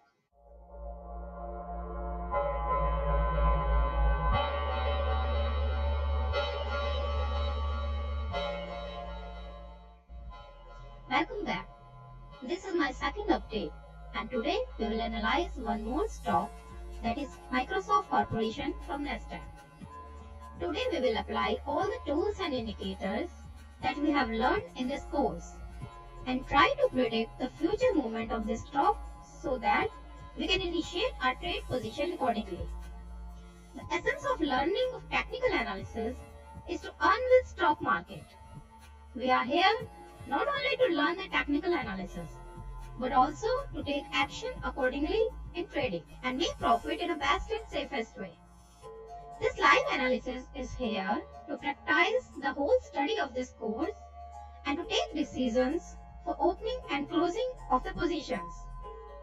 So, let's analyze the stock Microsoft Corporation. This is the chart of Microsoft Corporation. First of all, we will analyze the chart on weekly time frame. This is a weekly time frame, and we can see the stock is moving in upward direction, hence in uptrend. Weekly time frame is for long-term trading. The investors who hold their position for long term can initiate a trade when prices touches this trade initiation zone. In this case, that 100 EMA is the trade initiation zone, so we can buy here, and this was the point where we can initiate our long position. For short-term trading, we will analyze the daily chart. Now, we can see on daily chart also, stock is moving in upward direction, hence in uptrend.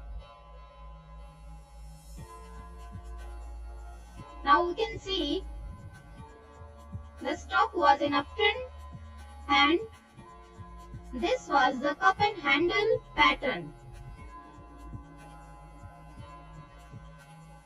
The stock was moving in upward direction in uptrend. This is the consolidation phase where the stock is moving in a range. This is the range. This is the resistance line and this is the support line. So, just watch. This is the cup and handle formation. That is the continuation pattern. This pattern we have studied earlier in this course. You can see after breaking this from this point, this is the handle of the cup, and after breaking from this point, the stock is moving in upward direction.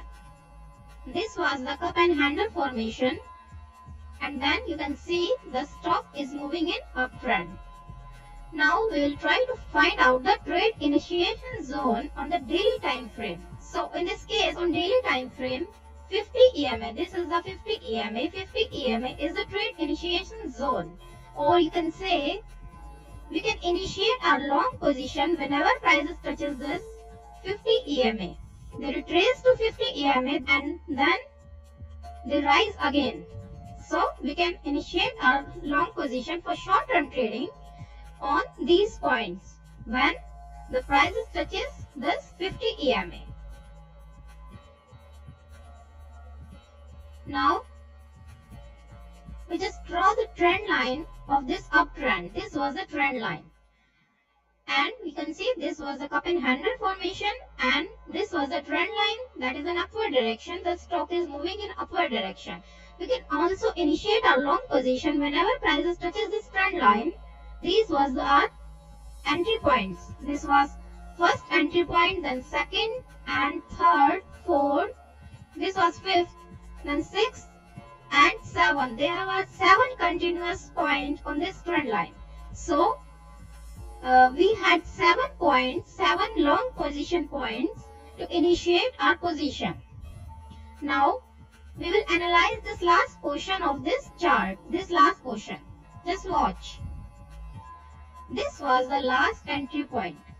Prices touches this trend line and then move in upward direction. So these are the Fibonacci levels. These are the resistance and support lines. This is RSI. This is MACD. Just watch.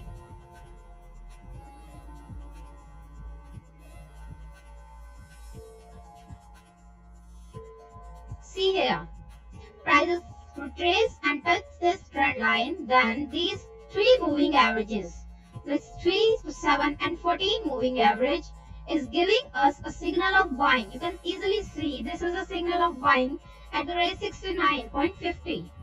Also we are getting a signal from RSI, and also MACD is giving us a signal of buying. You can see this blue line is above this orange line, that is a buying signal. So this was the last position of buying. Now stock is moving in uptrend, and these are the support and resistance levels that we have from Fibonacci tool. Our next buying position for short-term trading to initiate our next trade will be when prices retrace up to this trend line and again rise in upward direction. So this is not our position for new trade. This is the in-between position. If we notice on RSI, you can see we are getting a strong divergence. Now see, RSI is going in downward direction and prices are moving in upward direction. So we are getting a negative divergence. So we will not initiate our position here. We will buy the stock when prices again cross this line, this trend line, and move upward above this trend line. Or you can say 50 EMA. That was a trade initiation zone. Now just analyze the situation of the stock. Stock is moving upward. MACD is above this 0 line. Also this blue line is above this orange line. RSI is above 50 and moving in upward. So the stock is likely to go in upward direction up to the level this as a next resistance level, that is the $76. So our next resistance level is 76 and the support level is 74. So this was the live analysis of Microsoft Corporation, and at the end of the analysis we conclude that the stock is moving in between trade and we will not buy a stock in between position. Those who are in long position in the stock can hold the stock with trailing stop loss, that is the 14 EMA, and the primary stop loss is $71. This is the primary stop loss, $71.19. Hello everyone, and thank you so much for giving me such a good response. I got a lot of good reviews that encourages me to make other new courses. Also, I got your suggestions that were very useful to improve my course. Your feedback is very important for us. So, please keep on giving your valuable feedback and suggestions. Today in this lecture, we will not analyze a single stock. Instead, we will analyze the current position of 4 stocks that I have used in my course. First of all, we will analyze the chart of ICICI Bank and Infosys, about which we discussed in 8th module naming technical indicators. On 21st June 2017, IBM was trading at price $8.91, and I told that we are getting a negative divergence here and the stock is moving near the upper resistance line of its range. So it may fall to the extent of trend line.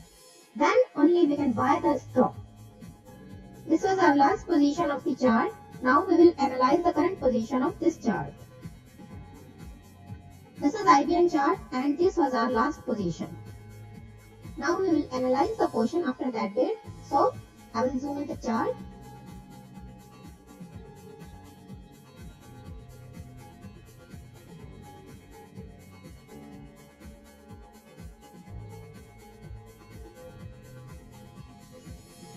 Now see, this was the point where IBM was trading and this was the level 8.91.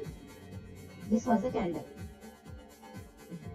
By watching carefully, we can say that this was the high range of the stock and the stock was moving near its upper resistance line and near its high.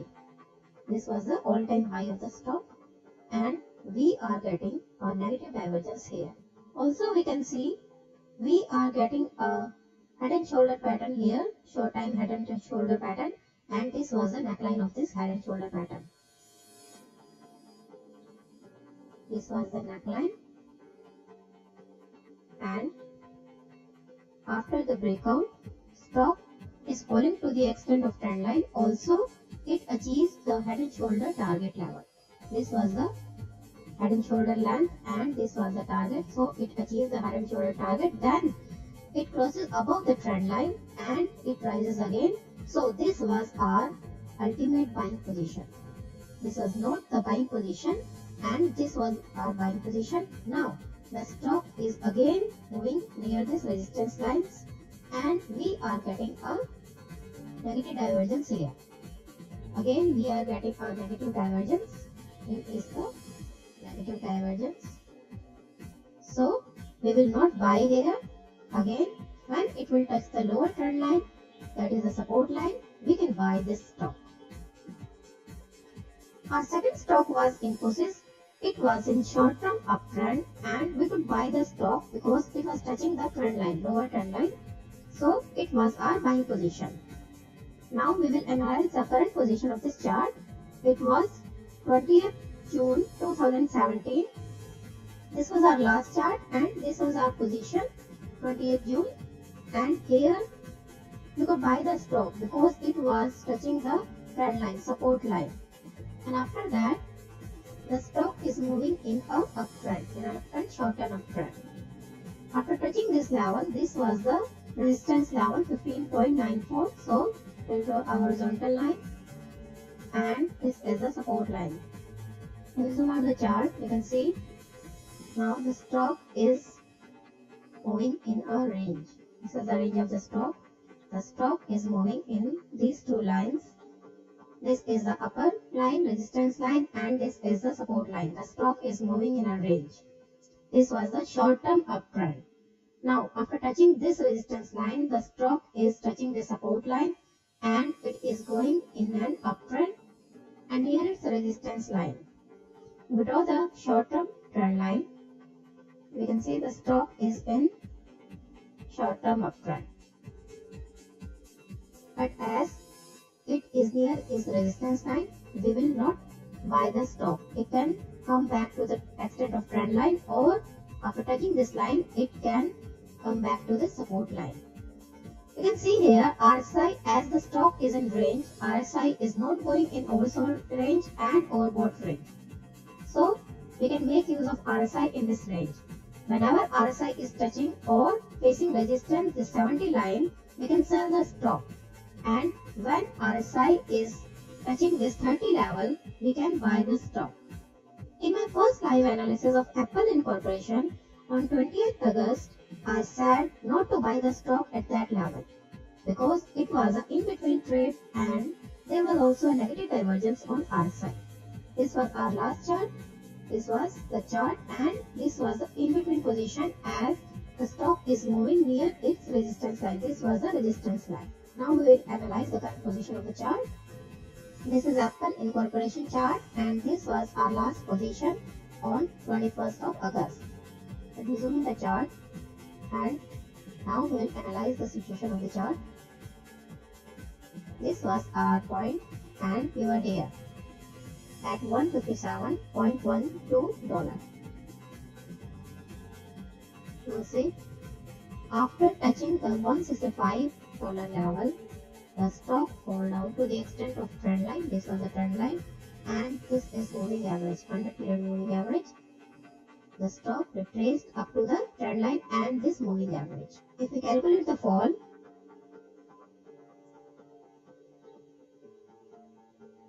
the price has made a fall of 9.54%. Now price is struggling at this trend line or moving average after getting a breakout here. You can see we are getting a breakout. Here also we are getting a breakout. Now this is our buying position. And we could also buy here with the stop loss at the low of this green candle. So this was our potential entry point for the stock and we can see now it is rising in an uptrend. Now it is moving near its range line. This was a upper line, resistance line, and also stock is giving a negative divergence here. So our next buying position will be when price will come down to the extent of trend line or this moving average. In my second live analysis on 13 September, I analyzed the chart of Microsoft Corporation and it was trading at 74.68 level. It is also gaining a negative divergence as price was rising and it was also a in-between trade. I suggested to wait for the retracement. When price will come to the extent of trend line, this will be our buying position. This was our last chart and we were here on 13 September. Now you can easily see this was our resistance level. The prices are going to touch this resistance level but unable to cross this resistance level, and they are going back to this trend line to the extent of retracement. Now this was our potential buying point. We can buy the stock here with a stop loss at the end of this candle, and stock is moving in an uptrend. Again, this is an in-between position. Price may come down to the extent of retracement, this trend line, then we can buy the stock. If we add Bollinger Band to this chart, then we can see this is a Bollinger Band. Now the upper line of Bollinger Band and lower line of Bollinger Band are coming close. So the stock might move in a range between these two lines and then it may come to the extent of this trend line. That will be our potential buy point. Thanks for watching the lecture.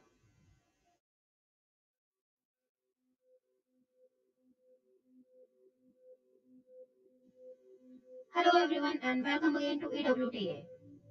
First of all, thank you so much for your great ratings. That encourages me a lot.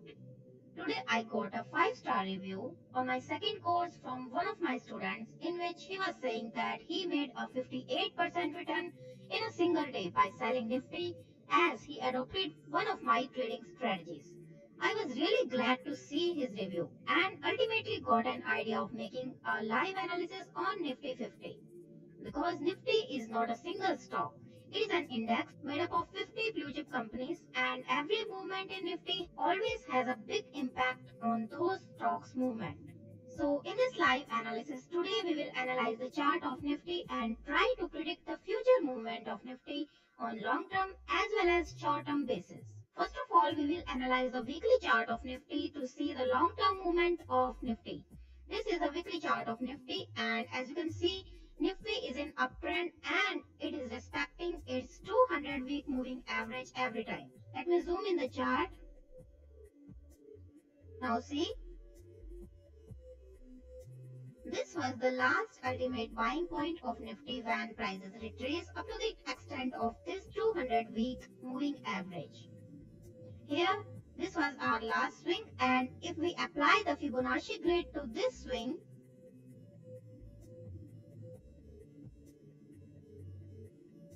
this way we can clearly see that Nifty retraced up to the level of 0.50 of Fibonacci grid. We'll mark this level. Let's see. Nifty exactly touched this level, 50% retracement, and then capture its uptrend. Now we will interchange the points of Fibonacci level and we'll see the resistance and support levels for Nifty. Now see, this is 1.618 resistance level of Fibonacci, and currently Nifty is moving above this level. We'll mark this level. This is 10,303 level and Nifty is moving above this level. So this is acting as a strong support level for Nifty on long-term basis. Now we will analyze the daily chart of Nifty. This is the daily chart of Nifty and this was our consolidation phase up to the 0.50 level of Fibonacci grid. Here we can easily see that Nifty is in uptrend and here Nifty made a cup and handle pattern. This is a continuation pattern. So after the breakout of this level, Nifty gains its uptrend. Now we will draw a uptrend line for Nifty. We just join the two initial points of Nifty and you can see this is the trend line for Nifty. This is the uptrend line. Now we will apply the 50, 100 and 200 day moving average to know TIZ for Nifty. Here we can clearly see that Nifty is respecting its 100 day moving average. This red line is the 100 period moving average. So Nifty is respecting its 100 day moving average, and this 100 day moving average is moving parallel to the trend line. So the TIZ of Nifty is 100 period moving average, and we will buy Nifty when it will touch the trend line or this 100 day moving average. Now we will analyze the current position of Nifty. For this we will zoom in the chart. This was the last retracement for Nifty. So if we draw the downtrend line for this retracement, this was the downtrend line, and after a breakout on this downtrend line, Nifty made a up move up to the level of 11,175. Now Nifty is in retracement phase. So if we apply the Fibonacci grid to this level to see the support levels for Nifty, we can see currently Nifty is taking support on 0.38 level of Fibonacci, and the next support level is 10,600 level. That is also a 50-day moving average. So we expect a retracement up to this level, that is 10,621 level. This is the 50-day moving average level, and this was a post-budget impact on Nifty that was announced on 1st February. This is 1st February, and after the announcement of budget by Indian government, Nifty fell down up to 38% level of Fibonacci grid in just 2 days. These are the two candles, 2-day candles, and Nifty had retraced up to the 0.38 level of Fibonacci because it was an impact of budget. But here is one most important question, that is this retracement only a post-budget result, or we were already getting any signal of retracement on charts? To find out the answer, we will choose the hourly time frame now. So we will set the chart on hourly time frame. See, this is hourly chart of Nifty, and now we will draw a uptrend line for Nifty for short-term trend. This is the uptrend line of Nifty, and here we can clearly see that Nifty crossed down this uptrend line of hourly chart. This was the short-term trend, and also we are getting signal here of retracement when 21 period moving average crosses down 50 period moving average. Here we get a signal of selling. So we are getting a buy signal here, and we are getting a exit signal here. Also, if we apply the RSI and MACD to this chart, we can see that MACD and RSI both were giving a negative divergence on Nifty because prices are going up, but RSI and MACD both are giving a negative signal here. So we were getting a lot of signal here to exit from a long position. Also, if we notice here, Nifty is making head and shoulder pattern that is sloping down. So when Nifty opens gap down below this neckline, we get a reversal signal of uptrend. So there were a lot of signals that were telling us about the reversal of the short-term trend, and this is the real benefit of knowing the art of technical analysis. As I told earlier in the course, that market never crashes without giving any signal in advance. And if we have a deep knowledge of technical analysis, we can surely make profit in stock market. Well, for Nifty, a level of 100-day moving average is very good buying opportunity, but we can see a bounce back on 50-day moving average, that is a level of 10,625. That is also a 50% Fibonacci grid level. So one can buy here by executing a stop loss just below that level. But the ultimate buying point of Nifty is 100-day moving average. That is also the trend line for the Nifty. Thanks for watching the lecture. Hello everyone and welcome to the course. Today we will analyze one more chart of Nifty in which we will understand how to perform day trading. This is a 15-minute live chart of Nifty. First of all, we will take two more charts. One is upper limit and other is lower limit chart for day trading. The upper limit chart for day trading is 1 hour chart and the lower limit chart is 5-minute chart. 1 hour chart will tell us the support and resistance level, and 5-minute chart will tell us the best entry and exit points for day trading. So we will set the time frame on hourly chart. This is the hourly chart of Nifty. We can see that Nifty is in downtrend, and we just draw the horizontal rays for support and resistance levels. This is the support level for Nifty. And now we will draw some more lines. This is the resistance line. Now we will analyze this last swing. For this, we will set the Fibonacci tool on this last swing, on this hourly chart.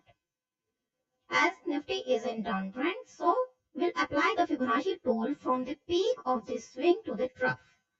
This is the peak, so we will set the Fibonacci tool from peak to trough and just draw some horizontal rays as Fibonacci levels. These are the Fibonacci levels. So we just draw the horizontal rays for these levels. These are the Fibonacci levels. We just delete this Fibonacci tool and now we will set the chart on 15-minute time frame. This is the 15-minute chart. We can clearly see that here Nifty has made a head and shoulder pattern and this is the neckline for this head and shoulder pattern. Now see here, at this level, this was a Fibonacci resistance level. Here we get a gap down opening. This is the red candle, we get a gap down opening and also this was the neckline. When this red candle breached the neckline in downside, we could make our short sell position here. But to confirm our trade, we will add some more indicators. Here I add the moving averages and RSI to the chart. This blue line is the 10 period moving average. This red line is the 20 period moving average. And this black line is the 100 period moving average. And this is the RSI. Now see, here this was the neckline for this head and shoulder pattern. And here also we are getting a short sell signal because this shorter period and medium period moving average just crossed down this longer period moving average, this 100 period moving average. Now if we set the time frame on 5-minute chart, now this is the 5-minute chart for Nifty. Now see, when we get a breakdown from this neckline and we get a big red candle, this is the confirmation of head and shoulder because we are getting a heavy volume here. Also RSI is below 50 level, so we could make a short sell position here at this candle. Now prices made a fall up to this level and see here at this level for some time Nifty was moving in sideways and this was the support line for this range. Here we were getting a positive divergence as price was falling down, but RSI was moving up. At this point, see at this red vertical line, we are getting a red candle breaching this support line in downward direction and RSI is also breaching this trend line in downward direction. So this is the example of failing divergence and in this case, we should short sell the position instead of making any buy position. So this was our ultimate short selling point for Nifty. And if we see Nifty is moving in, every time when Nifty is touching this upper resistance line, we could make a short sell position and every time when Nifty is touching this support line, we can exit from our short sell position because the short term trend is the downtrend. So every time we will short sell and exit at this support line. Now see the current position of this chart. After touching this resistance line, Nifty is now moving below this support line. This was the support line and now Nifty is below this support line. The next level for Nifty is this 10,035. So this is the major support level for Nifty and we can trade in this range. When Nifty will touch this trend line, this lower trend line, we can exit from our trade and this was our last short selling point. But again, we are getting a positive divergence in Nifty. So I would suggest when Nifty will touch this support line, exit from your short sell position. Now at this point, currently Nifty is trading at 10,125 level and 10,144 level is the current resistance level for Nifty for day trading. In this way, we can make our entry and exit position for our day trading if we set the 3 time frames to perform our day trade. Thanks for watching the lecture. Welcome to our next live analysis. I hope you all are enjoying the course. Today we will analyze the stock Coal India Limited, that is a government company. The fundamentals are good, but technically the stock is moving in a range between 2 levels. The upper resistance level is 295 and the lower support level is 265.5. Today on 29th of May, a BTSTD call was given on Zee Business TV channel that the stock will rise in next one day up to 289 level. It was a BTSTD call to buy the stock at 285 and target was 289 with a stop loss of 282.4. I am also agree with this call, but my view is slightly different from this call. My buying level is 279, target level is 291 and stop loss is 276.6. The call was announced in last hour of the session at the time of stock's quarterly results when the prices were continuously rising. Well, the stop loss of the TV channel's call is hit here because the stock gave a closing at 282.15 level today and stop loss was 282.4. So it was a loss of 2.5 points. But my call is for next 2 days. Let's analyze the chart and understand why my view is slightly different from this call. This is the daily chart of Coal India Limited and the stock is moving in its range on daily chart. If we apply the Fibonacci tool to the last swing, we can see that the stock is trading below 78.6 level. Now we will shift the chart on hourly time frame. This is the hourly chart of Coal India and we can see on hourly chart the stock is in uptrend and in a channel between two trend lines. This is the support line and this is the resistance line. Here we are getting a negative divergence on RSI and we can see that after touching the resistance line, now stock is moving towards its support line. So I expect a fall up to this level. Now we will shift the chart on 15-minute time frame. On 15-minute time frame, we can see that prices are moving in this range and the minor trend for the prices is downtrend. So this 287 level is acting as a resistance level for the prices and RSI is also below 50 level. Hence, I am expecting a fall up to support level before a sharp up move in the prices tomorrow. So if tomorrow we get the price near 280 or 279 level, we can buy the stock for a target of 291 level. That is the resistance line for this channel. Let's see what happened in next 2 days. Today the stock gave a closing in its current price range, so I am expecting a opening near the support line. Tomorrow we can buy the stock at 279 level and target of 13 points. The stop loss is today's low and that is the level of 276.5 level. Hello everyone. It is 31st of May and we are here to see the result of my buy call on Coal India Limited that I gave on 29th of May. My buying level was 279. Target was 291 and stop loss was 276.6 level. Well, the target is hit here in just 15 minutes of next day's opening. It was really a very sharp up move from approximately 278 to 292.5 level. Okay, let's understand the market psychology of that half an hour. This is the hourly chart of Coal India Limited and on hourly chart the trend is uptrend. The stock is moving in these two levels. On 5-minute chart, the stock was moving towards its trend line, that is the support line for this channel. We will analyze only the last half an hour chart of 29th of May, so we will zoom in the chart. See, this was the candle just before the announcement of quarterly results of the stock and prices fall up to the support level in expectations of bad results. But suddenly prices recovered from the low level with a huge volume. It means there was smart money in the market that was a bullish sign for the move. But in spite of this huge volume, prices were unable to break its resistance level of 287 because there was a profit booking by the retail investors after the announcement of quarterly results of this stock. And stock gave a closing at 282 level. But I was bullish for the prices because of two reasons. The first was heavy volume and the second was that on hourly chart prices are in uptrend. So I was expecting a gap down opening because of profit booking by the retail investors, but near support level it would be best trade to buy the stock for the target of upper resistance level of the channel.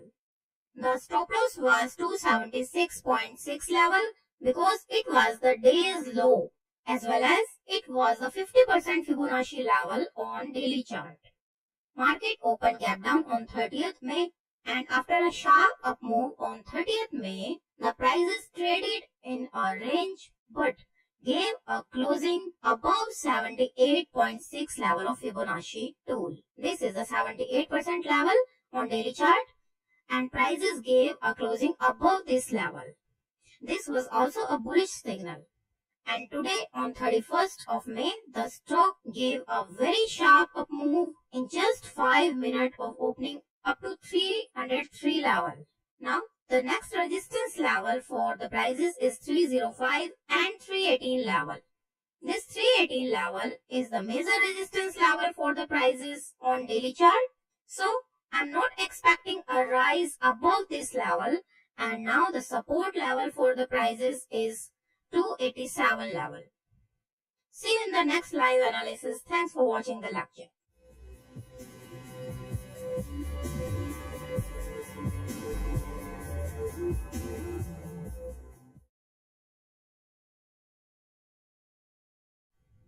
Welcome to Module 2. In this module, we will understand challenges that everyone faces while trading. First step to make profit is to save yourself from loss.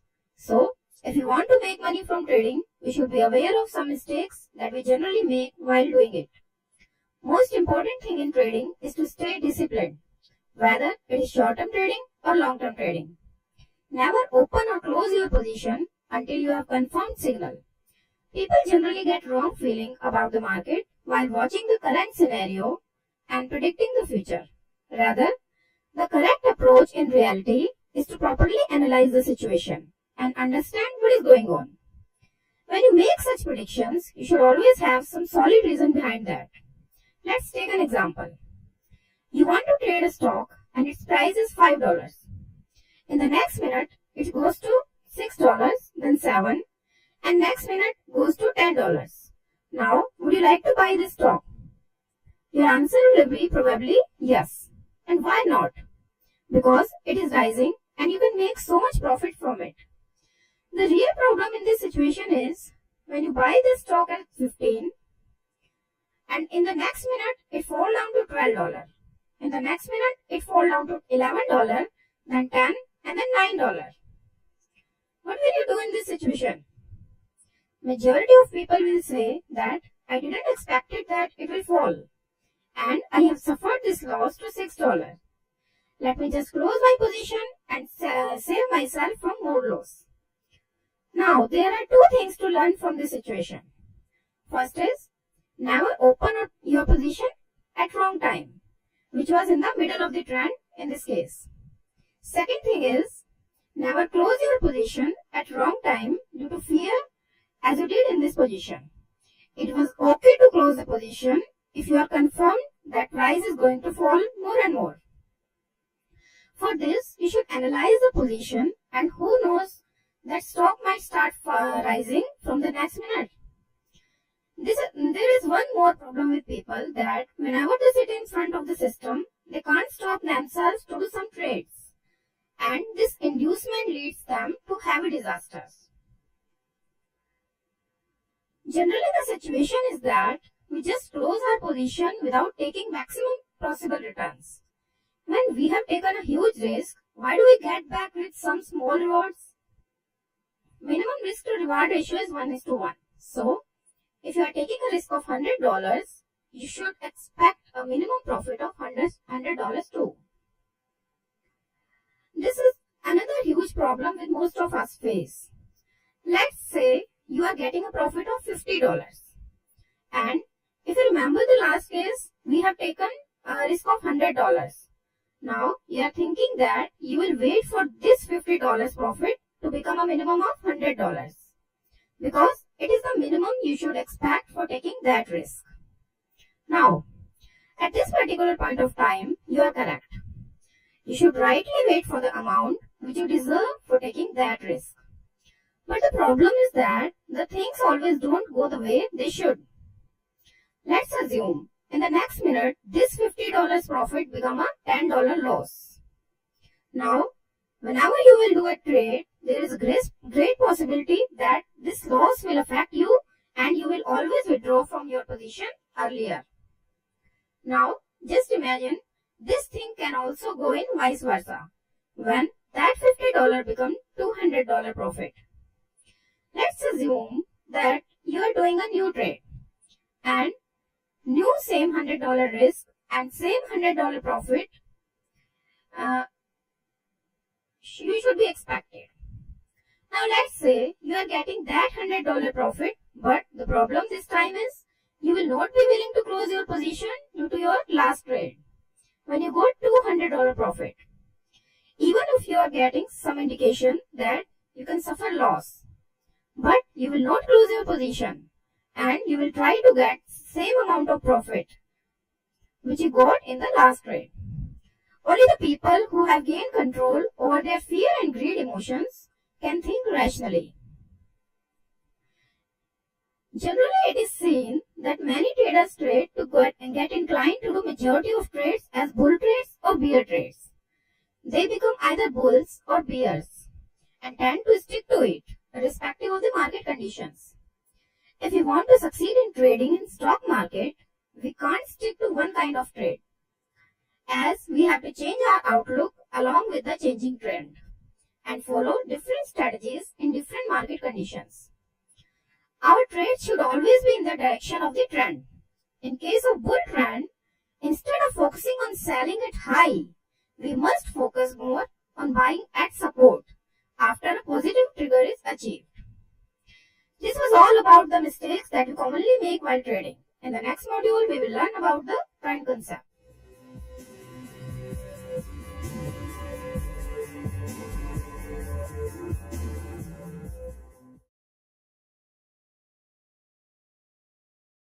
Welcome back everyone. In this lecture, let's go ahead and get ourselves a charting system. So I would take TradingView as a charting system in this whole course. You can take anyone you like, but TradingView is a global platform that allow you to access it in almost every country. So let's just go ahead and check that out. It is TradingView. So you can just search for TradingView and you will get your country's TradingView. In my case, it is in.tradingview.com, which is India, and IN stands for India here. So this is the Indian version of TradingView, and I believe almost every country has the same interface, except this flag will just change. And now what you want to do is, you can just click on join for free, and you can sign up with an email, username and password, or you can do social sign in right here. Now I already have my account, so I'm just going to do a temporary email sign up just to show you guys how it works. So this is a temporary email now. Got that temporary email. Let's just add it as it is.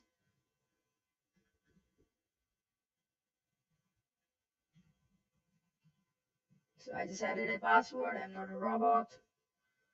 And okay, so it's signed. And let's click on next. And I hate this kind of work. Right, sign up. Okay, username should not be this thing. Doesn't matter. Demo.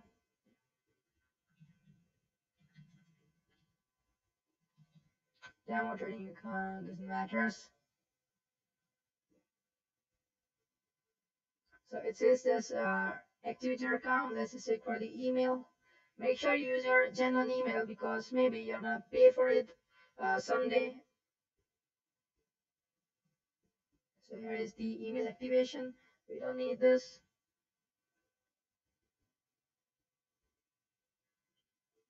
And that's how you just get your email account. So it is just asking for the first name, and let me just add it as it is. So that is how you get your email accounts. Now to minimize this, there should be an option like this. You can slide it right here.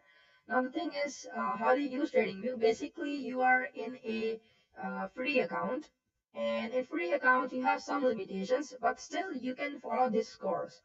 If you want to go pro, here you can see they offer a 30-day free trial. Maybe this is in India or maybe it is in all countries. You can check for this. You can just click on this. It'll ask you for the free trial. You can choose the pro account. Don't go with pro plus or premium. Even we don't use them. Pro is perfectly okay for a trader. and you actually need to purchase the market data as well. So Pro is perfectly okay. Now you can just click on start 30 days free trial, and they're gonna ask you the PayPal information or the credit card information, but you won't be charged. So you can enter your information right here, and you won't be charged till 30 days. So after 30 days, you can just go ahead and cancel the trial anytime. So as soon as you validate your account, you can click on cancel trial, and you will get it canceled anytime. So that is how it works. I would recommend you to go with PayPal because you can even block the payment from PayPal account. But if you don't have a PayPal, go with the credit card. It is 200% safe. And I already have my account on TradingView, so I cannot show you that because having the same card on two accounts doesn't work.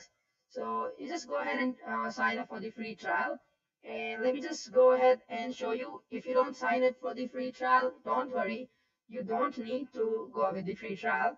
The thing is that you will get the market data as 15-minute delayed. So that is the thing with the free trial.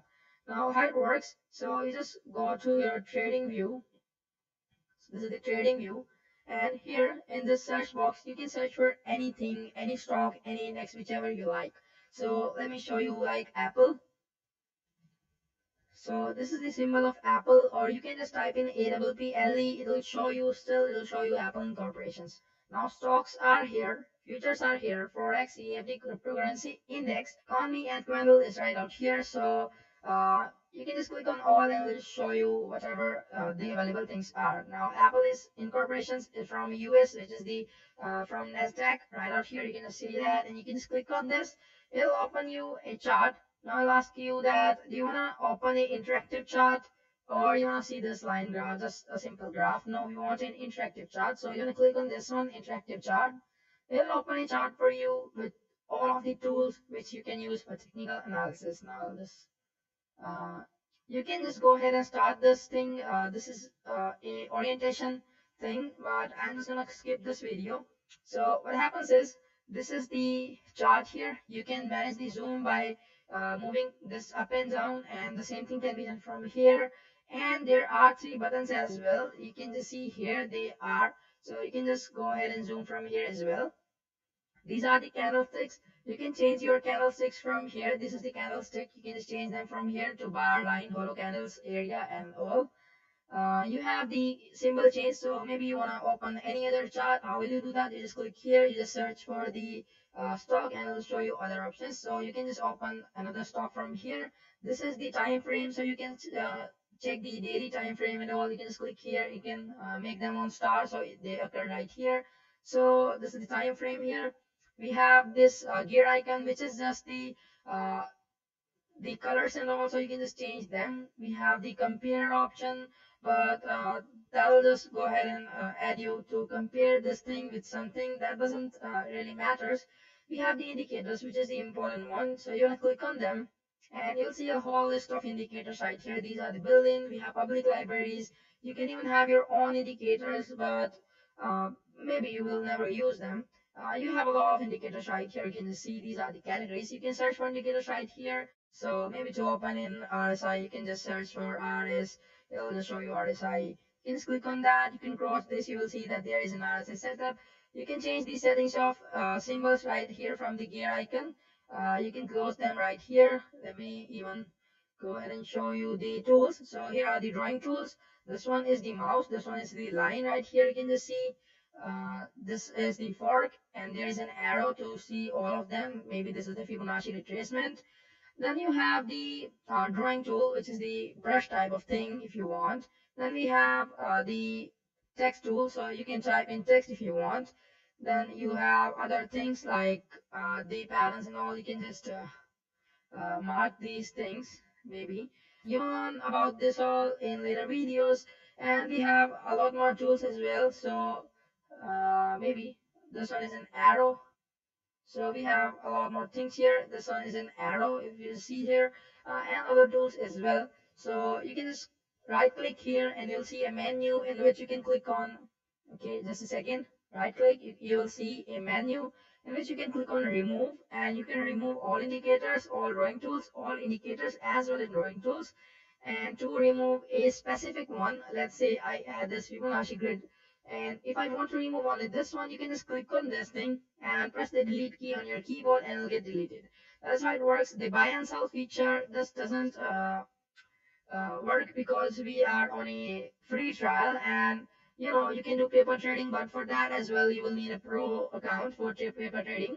And you can just sign up for that free trial if it is available in your country, and these are almost useless options, you might never use them. So I'll see you in the next lecture. Thank you for watching. Hello everyone and welcome back to EWTA. Till now we have learned the basic part of technical analysis. And now we will cover the next topic of this course, in which we will learn some more indicators that are a little advanced. These indicators, when used in combination, can give an excellent performance in trading. As you all know, the strong base increases the success rate of respective field. So, before getting deep in this part, the basics must be on your fingertips. So, watch the upcoming videos of this course, understand the indicators, and practice them on the past history of the charts. The degree of accuracy will only increase with time. How fast you achieved depends on your grasping power. So focus on mastering the skills of technical analysis and not the speed at which you can master. Thanks for watching the video. I'll see you in the next video of the second part of this course. Welcome back. Accumulation distribution is a leading indicator and relates between the price and the volume of a security. It is used to detect divergences between volume and price actions. It measures the flow of money into and out of a security. We can get buying and selling signal from this indicator. We can go long when we get a bullish divergence or positive divergence, and we can go short when we get a negative divergence. In this chart, accumulation distribution is showing a positive divergence. Here prices are falling down, but accumulation distribution is moving in upward direction. So we get a bullish divergence. We can buy the stock when this trend line breaks up. And our stop loss will be the last candle, the low of the last candle. This will be our stop loss and we can buy here. Here also we are getting a positive divergence as prices are falling down, but accumulation distribution is giving a bullish divergence. It is going in upward direction. So again we can buy here when this trend line, if we move this trend line in upward direction, this is a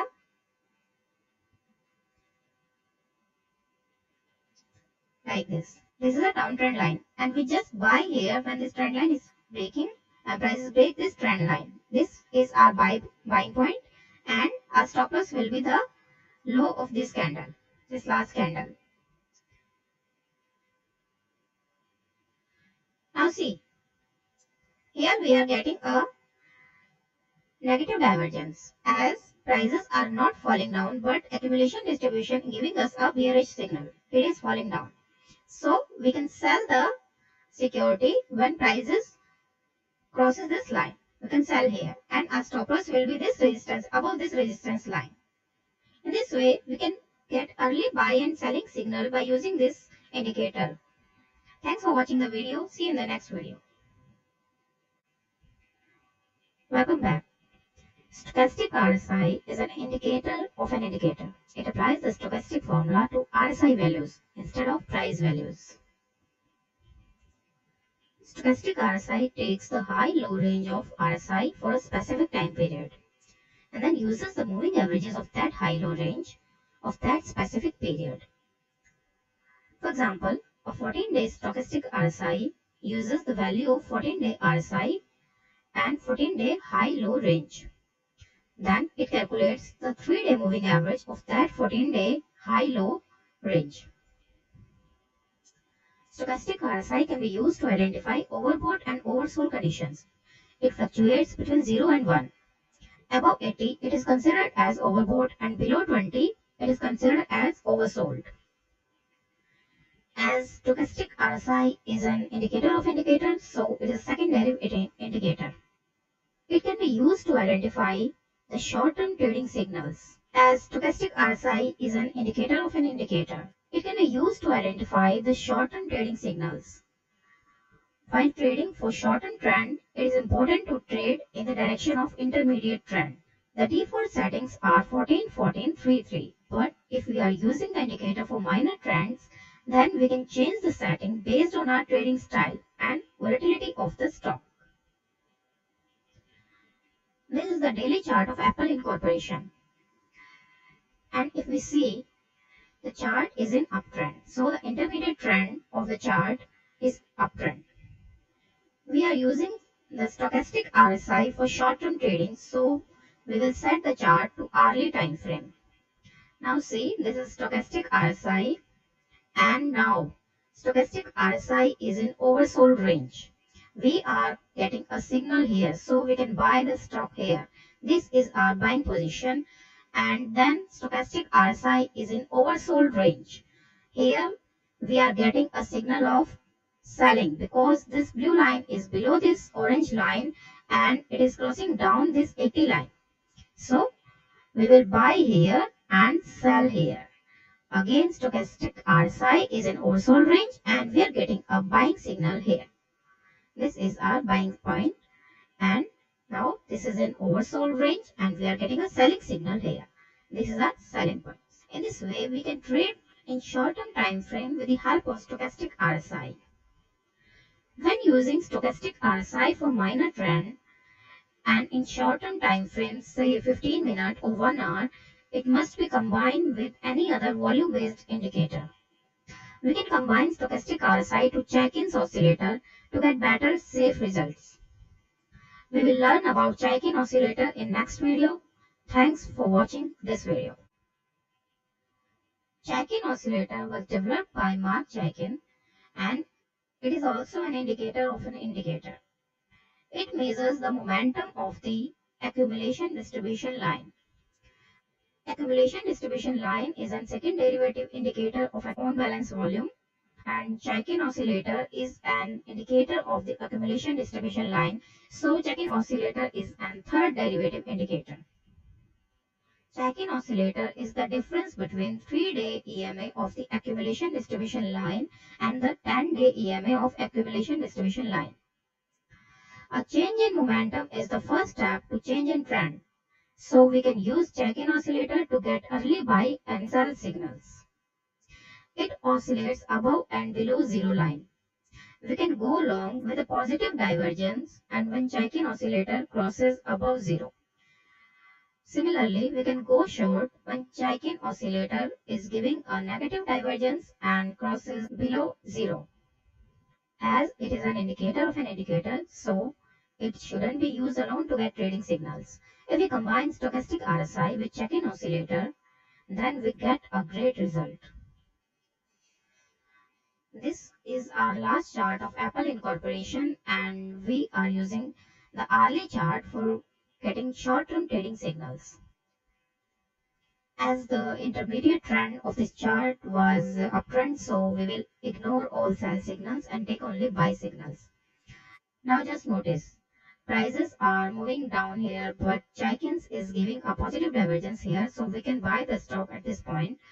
When prices break this downtrend line, we can buy here at the starting of this candle with a stop loss at the end of this red candle. Again, we are getting a positive divergence here. You can see prices are moving in a same line, but Chaikin's is giving a positive divergence here. It is moving in upside direction. So we can buy the stock when prices break this downtrend line. At this point, we can buy and stop loss will be the end of this red candle. Here we set the chart on 15-minute time frame and we just take the minor trends for trading signals. We just take the minor trends for trading and we combine the stochastic RSI to Chaikin's oscillator and see how to trade for minor trends on 15-minute charts. Now see here, Chaikin's is giving a positive divergence here because prices are moving down, but Chaikin's is moving in upward direction. So we can buy here when Chaikin's is giving a positive divergence and stochastic RSI is in oversold range. We are getting a buying signal here. We can buy here. At this point, this is the candle of our buying position and we can exit here when we get a selling signal. Now our stochastic RSI is in overbought range and we are getting a selling signal here. So by buying here, we can exit here. Again, Chaikin's is giving a positive divergence because prices are at same level, but Chaikin's is giving a positive divergence. So we can buy here because stochastic RSI was in oversold range and we are getting a buying signal here when Chaikin's is giving a positive divergence. We can buy here at this point. This is our buying candle and we can exit here when we get a selling signal here. So this was our buying point and this is our selling point. Again, Chaikin's is giving a positive divergence here. This is a point and stochastic RSI is in oversold range. We are getting a buying signal here. So we can buy here. This is our buying candle and we can exit when stochastic RSI is giving a selling signal. Now this is in overbought range. We can buy here and this is our selling signal. This is our selling signal. This is the point. We can buy here and sell here. In this way, by combining Chaikin's oscillator to stochastic RSI, we can also trade in minor trends, say 15 minutes charts. The signals are very safe and we can trade very safely in the minor trends also. Thanks for watching the video. See you in the next lecture. Hello everyone and welcome back to EWTA. The volume weighted moving average is very much alike to the simple moving average, with the exception that it is centered on the volume, recorded for a specific time period. The trajectory of both the volume weighted moving average and simple moving averages is same, but they are not mirror images because volume weighted moving average underscores the volume, but simple moving average factors the price of the security. Simple moving average can be used as a benchmark for volume weighted moving average. A VWMA can be used for identifying current trend. If the VWMA is located between the price and the simple moving average, then it is a signal for a trending market. Sometimes the VWMA tests the SMA as a support or resistance. If the volume weighted moving average is below the prices but above this simple moving average, then indicates the current trend is bullish. And if the prices are below volume weighted moving average but simple moving average is above the volume weighted moving average, then it is a bearish trend. In this chart, the blue color line is volume weighted moving average and the red color line is simple moving average. You can see how VWMA reacts much faster than the simple moving average. And as long as this blue line is above this red line, that is VWMA is above this simple moving average, then the trend is bullish. It is in between the prices and simple moving average and trending up, so the trend is bullish. In this way, we can identify the current trend of a security. Volume weighted moving average can help us for determining new trend. When simple moving average is located between the price and volume weighted moving average, it is the signal of trend reversal. When prices break upwards to both averages, then we can go long. And when prices break down to both averages, we can go short. With the start of trend reversal, the gap between the volume weighted moving average and simple moving average increases. Also, with the help of volume weighted moving average, we can identify the end of a trend. When the gap between both the averages decreases and after that they overlap each other, this is the time to liquidate your position, as it can be a starting of a trend reversal. If simple moving average replaces the volume weighted moving average and doesn't go back to its position, it means this can be the end of existing trend. Now see, in this example, this was the uptrend and now simple moving average is above this volume weighted moving average. Red line is above this blue line. So the prices are moving upwards. It is the time for liquidate our position because it can be a starting of trend reversal. Now they are overlapping each other here, and when simple moving average is above this volume weighted moving average. Now see here, this blue line is below this red line. So it is a consolidating phase. As it is an uptrend, so we will not go short here, and again we will wait for our buy position. Now see here, now this red line is below this blue line, that is volume weighted moving average. Now in between the prices and simple moving average, we are getting a buy signal here.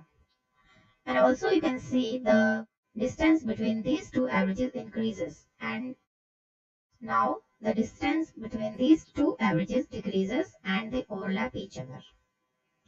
Now the volume weighted moving average is above the simple moving average and they are overlapping each other, but the prices are below both the moving averages.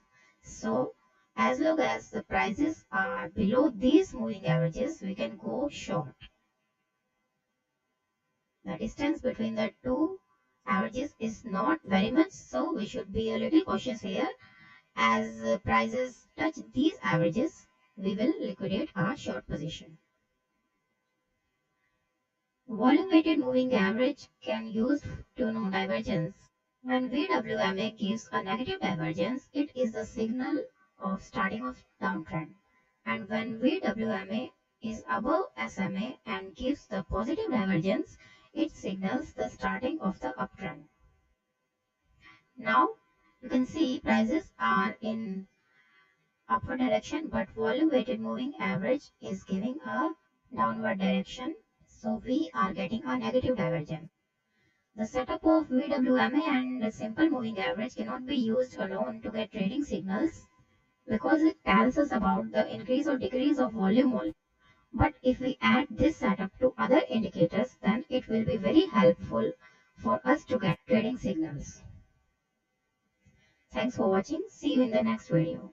Welcome again. In this lecture, we will learn about parabolic SAR. Parabolic SAR refers to a price and time-based trading system in which SAR stands for stop and reverse. It is a trend following indicator. Once a trend starts up, SAR also behaves as a trailing stop. The indicator is in the form of dots, appear above or below the current candle. If the dot is above the candle, it is a sell signal or downtrend. If the dot is below the candle, it is a buy signal or an uptrend.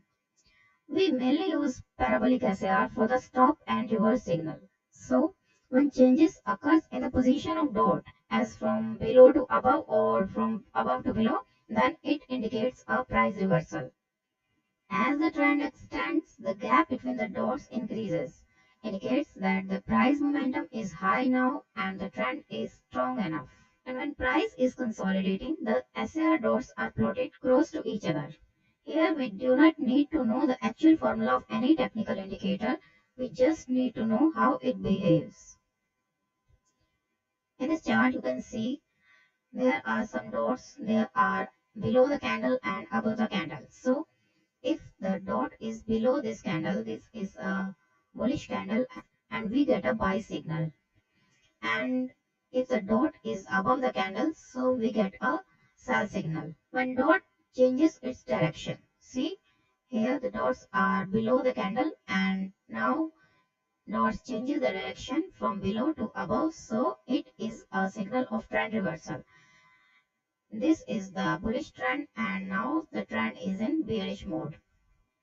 Now again the dot changes the direction, are above the candle, now this dot is below the candle, so it is a trend reversal sign and now trend is from bearish to bullish. Now during a downtrend, these dots act as a dynamic resistance and during an uptrend, these dots act as a dynamic support level. Parabolic SAR indicator generates the best signal during a trending market. But when the market is consolidating, it would likely generate lots of false signal. Now see, market is trending, so we are getting a clear signal here. This is a downtrend market, so we are getting a bearish signal here. But when market is in consolidation phase, we are getting a false signal. Market is in bullish trend. Now this is the consolidating phase and we are getting a selling signal here, but these are the two dots of buying signal. Again, we are getting a three dots of selling signal. So this will confuse us. Now the question arises, can we simply trade the dots every time? And the answer is no. We should use other indicators with parabolic SAR to avoid trapping in false signals. For example, we can use two moving average system, MACD, etc. that tells us about the trend direction. Here I am using the two moving average system and one is of time period 8 and other is of time period 21. Now see here, moving average system giving us a buying signal here and also PSAR is giving a buying signal here. Here we are getting the four dots of bearish signal from PSAR, but moving average is above, blue moving average is above this red moving average. So we will hold our position. Again we are getting the bullish dots. So and blue line, this 8 period moving average is above this 21 period moving average. So we hold our long position. As long as this blue line is above this red line, we can hold our long position. And here we are getting a exit signal. Also we are getting the bearish dots. So we will exit from our long position here. You can see then moving average is in bearish mode and also we are getting a bearish signal from parabolic SAR. You can see when trend extends, this is the gap between the dots and this is the starting phase of the trend, and as long as trend extends, the gap between the dots increases. This is the consolidating phase, so gap between the dots doesn't increase. Here too, the distance between the dots increases. It means we can hold our position, and this is the short position signal, so we will sell here and we can hold our position till the distance between the dots decreases. Here we get this candle is touching this dot. This is our dynamic resistance level, so we will exit our position here. I always use parabolic SAR with SMI ergodic indicator, about which we will learn in next lecture. Thanks for watching. See you in the next lecture. SMI ergodic indicator is sometimes recognized as true strength index indicator. It is a variation of RSI. It uses a differencing function to measure momentum and an averaging function to correlate that momentum to the price trend. In this way, this indicator combines the leading characteristics of momentum function with the lagging characteristics of an averaging function. The SMI ergodic indicator signals similar trend as does the MACD crossovers, but it is a bit faster and gives more filtered signal than MACD.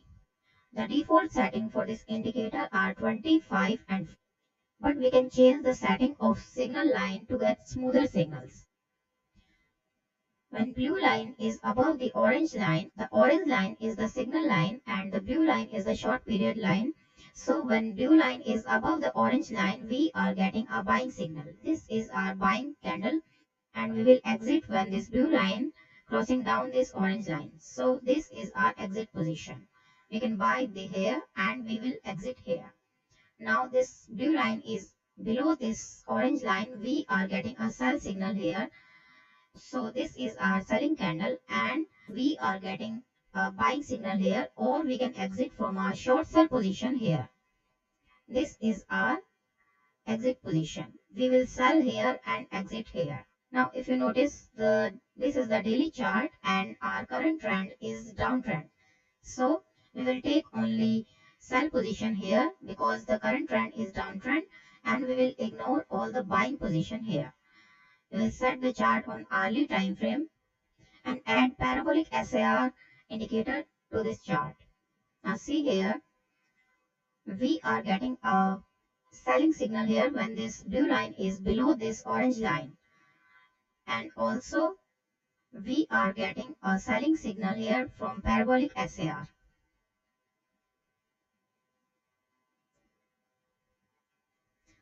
Now see here, this is the first dot and we will initiate our short sell position on second dot. When we are getting a second red candle, we will sell here. Now this blue line is crossing above this orange line, so we will exit here. We will sell here and exit at this candle, this green candle.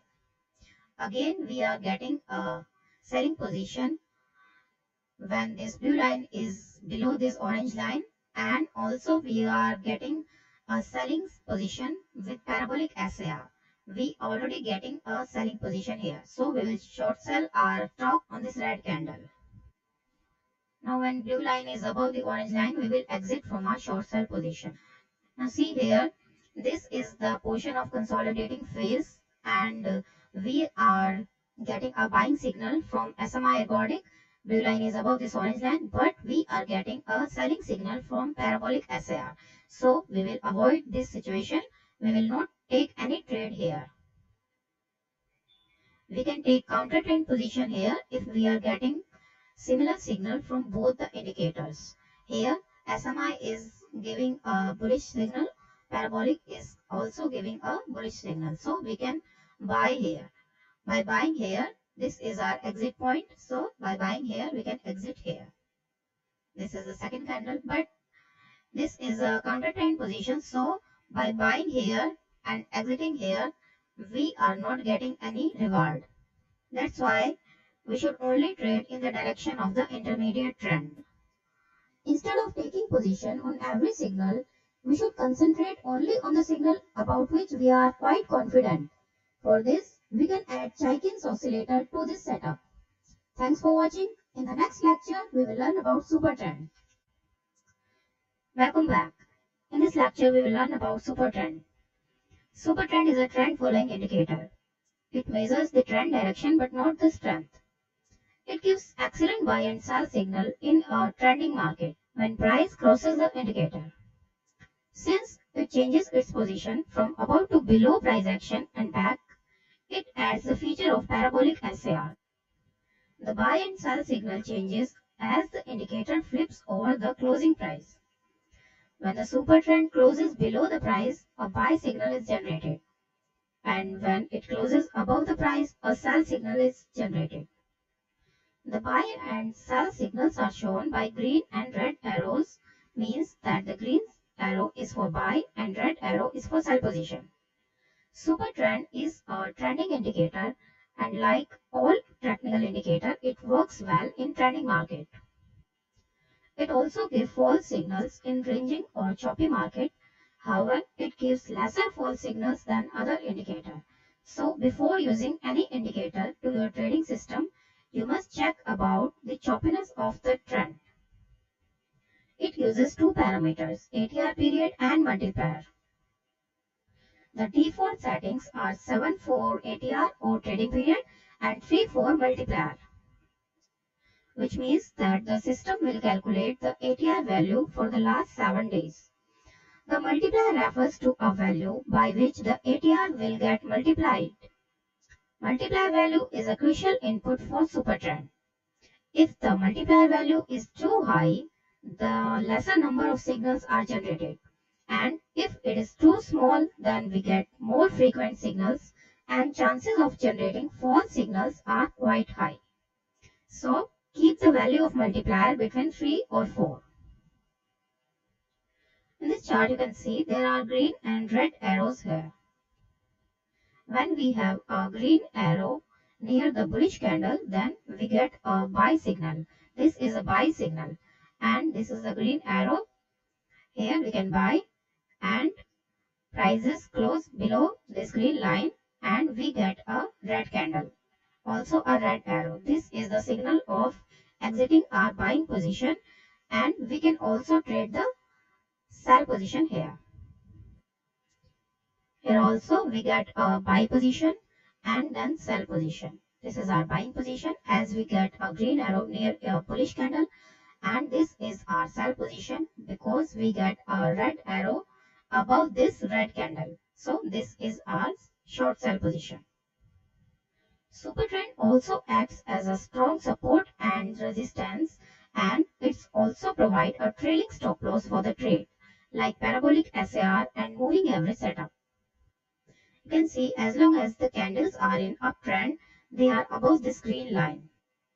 So in uptrend, this green line acts as a dynamic support and trailing stop loss. Similarly, when candles are in downtrend, this red line is acting as a resistance level. Also, we are getting a trailing stop loss at this line. In buy signal, any tip towards the indicator can be used as a buying opportunity. You can see prices, this is an uptrend and we are getting a buying signal here. Prices move near this green line. This is a dip, so we are getting a buying opportunity here. Again, prices are near this green line. This is a dip and we are getting an opportunity of buying. Similarly, in downtrend, any pullback towards the indicator can be used as a selling opportunity. This is a pullback and prices are going near this red line. So it is a selling opportunity. Super trend works best when used with other indicators such as MACD, Parabolic SAR and RSI. But the best match with super trend is RSI. I'll see you in the next lecture. Thanks for watching. The choppiness index is an indicator used to determine if the market is going sideways, means it is choppy, or the market is trending, means not choppy. Choppiness indicator is not a directional indicator as it doesn't tell us about the uptrend or downtrend. It basically tells us about the trendiness of the market. The range for choppiness index is 0 to 100 and the input for the periods is 14. The upper and lower limits are set to the 61.8% and 38.2%. That are the important Fibonacci levels. If the indicator is above 61.8%, then the stock is in sideways move and in a choppy trend. And if the reading is below the 38.2%, the stock is trending. It means the closer to 100, the choppier is the market. And the closer to 0, the greater the trend. Now see in the chart, this is the choppiness index indicator. And this is the area above 61.8%. This is a 61.8% line. And this area above this line is called choppiness area. This is the choppiness area where we get prices move in a sideways trend. Now this is 38.2% line and below this line we are getting a trending area, means market is moving in a trend now. You can see this is the chart when choppiness index is moving in this area about 61.8%. Prices are in a range. They are moving in a range and market is choppy. But when choppiness index breaks below this 38.2% level, now market is in a uptrend. You can see prices are moving in an uptrend. Again here we get choppiness index above this 61.8% level. So we are getting a ranging market. Prices moves in a range, moving in a range. And when we get a breakdown below this 38.2% level, prices are in uptrend. We can go with the strategy here, buy or sell the stock or index which have extreme readings above 68.8% level and then break below that level. And when security starts moving in a trend, hold the position until choppiness index breaks above 61.8 level. This is an uptrend, so we can buy the index when we get a breakdown below this level, and we can hold the position until choppiness index breaks above 61.8 level. So we can buy here and exit here at this point.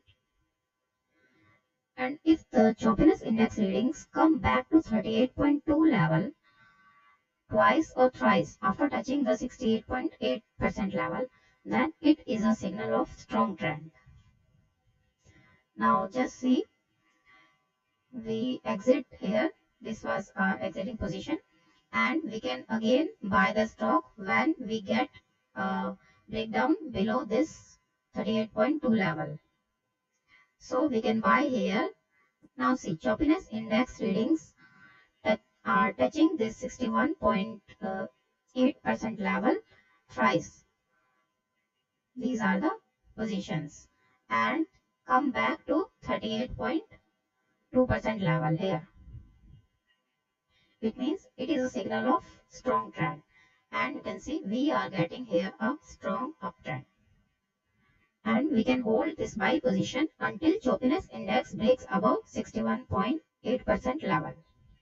The important thing to remember here is some stocks are highly volatile and doesn't respond accurately with choppiness index.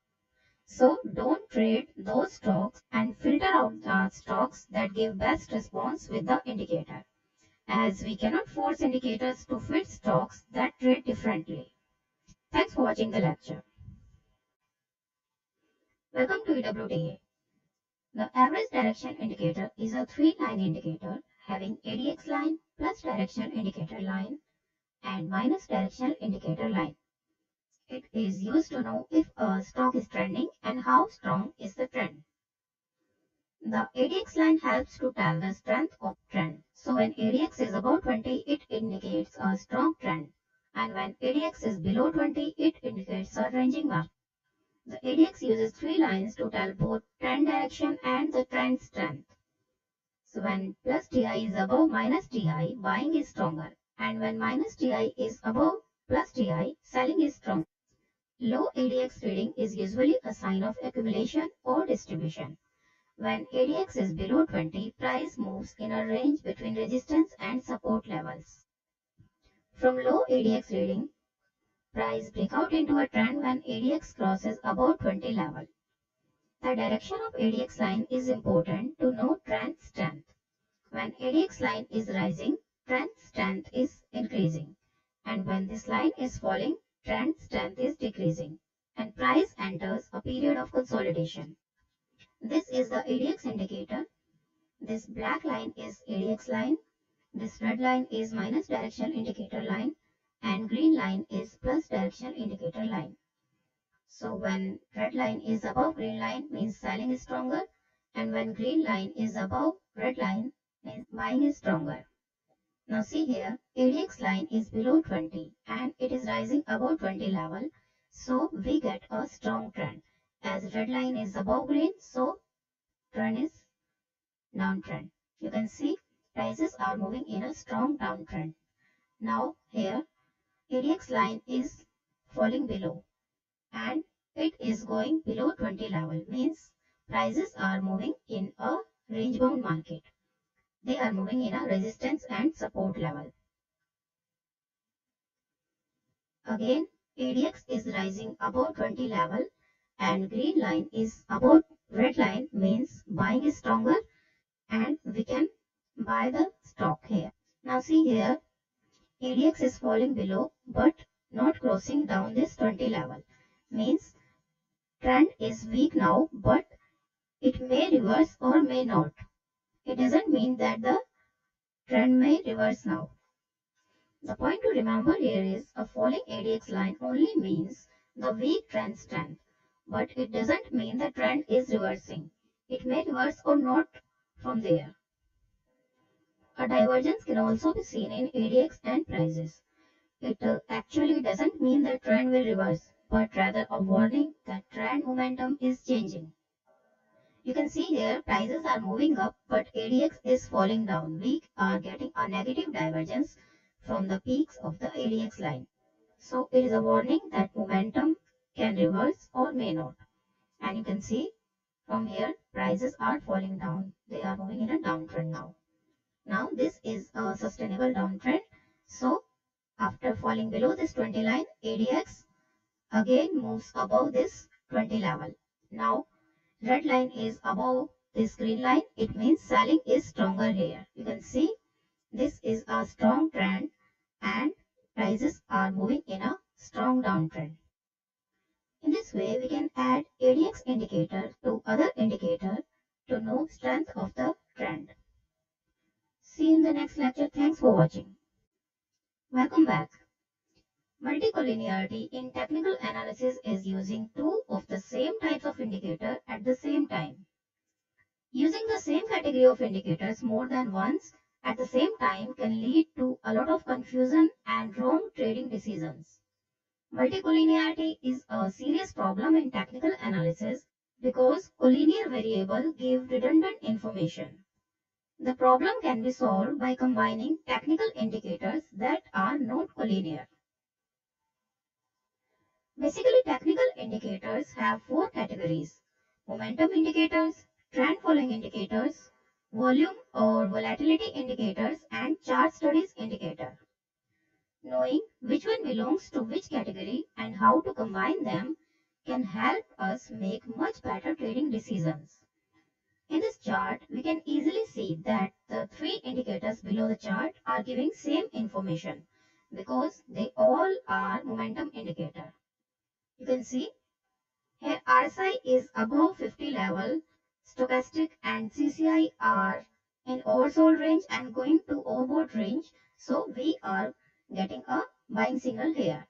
Also here RSI is going above 50 level and stochastic and CCI are also going to overbought range. So we are getting a buying signal. But see this portion.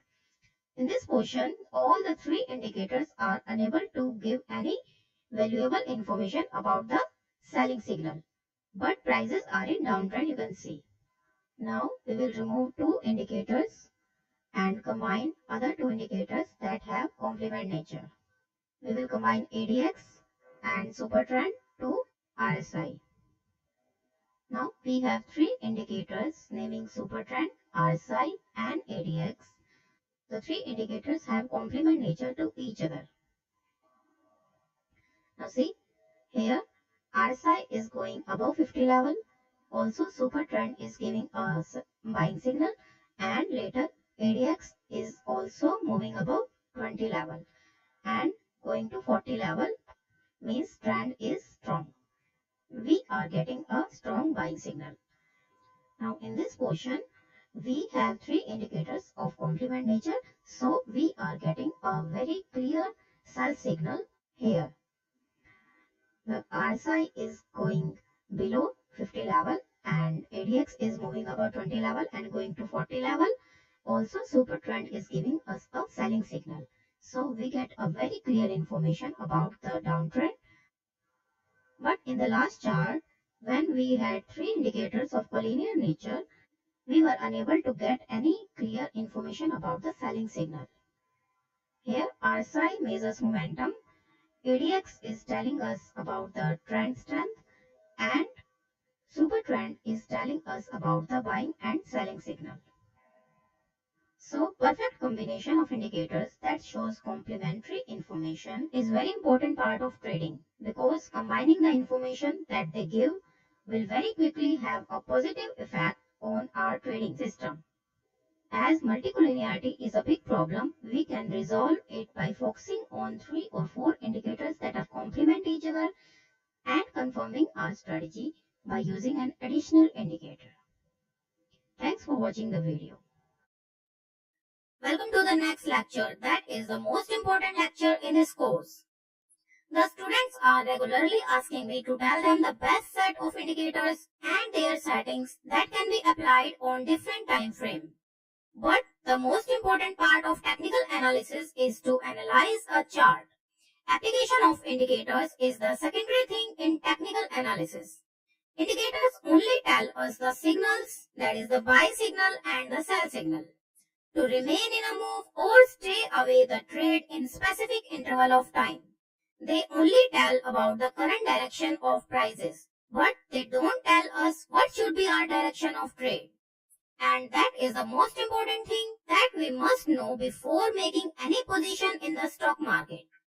So in this lecture, we will learn a step-by-step approach to analyze a chart and the application of different indicators on different time frames. First of all, you should always know your trading perspective. You can be a long-term investor, you can be a positional trader, you can be a day trader, or you can be a scalper. Then choose the set of 3D charts that relates to your perspective. For example, if you are a long-term investor, your chart should be daily, weekly and monthly. And if you are a positional trader, your chart should be hourly chart, daily chart and weekly chart. And if your trading perspective is day trading, then your charts will be 5-minute chart, 15-minute chart and 60 minutes chart. After choosing your 3D charting, open the higher time frame chart and draw all the support and resistance lines. And also apply Fibonacci to the last swing. In an uptrend, if you are below the peak of the last swing, apply Fibonacci from bottom to top of the last swing to know the retracement levels. And if you are above the peak of the last swing, apply Fibonacci from top to bottom of the last swing to know Fibonacci extension. And in a downtrend, if you are above the bottom of the last swing, apply Fibonacci from top to bottom of the last swing to know the Fibonacci retracements. And if you are below the bottom of the last swing, apply Fibonacci from bottom to top to know Fibonacci extensions. Then shift to middle time frame and analyze the chart thoroughly. Find out the current trend, find out your current position, whether you are in trending phase or retracement phase. Find out if any chart pattern is forming. Draw the trend line. If you are not able to draw a trend line, then draw only internal trend lines. Always use log scale settings to draw the trend lines. Find out if there is any divergence on the chart. The next step is apply different indicators on middle time frame chart and find out your entry point. Also mark levels of Fibonacci applied to the current swing. You can choose one indicator from each category, but I prefer traditional indicators for long-term perspective. If you are a long-term investor, then use RSI, ADX, Chaikin's oscillator and Fibonacci to the middle time frame. And if you are a short-term trader, then use RSI, Chaikin's oscillator, MACD and Fibonacci to the middle time frame chart. And if you are a day trader, then use RSI, MACD and Chaikin's oscillator to this chart. Last but the most important step is shift to lower time frame chart and find your various entry and exit positions that you can make in between the current trend based on moving average crossovers and other indicators. If you are a long-term investor, then on lower time frame chart, that is the daily chart in this case, your set of moving average combination will be 200, 100 and 50 EMA. Do not use any other indicator on this chart because your perspective is long-term investment.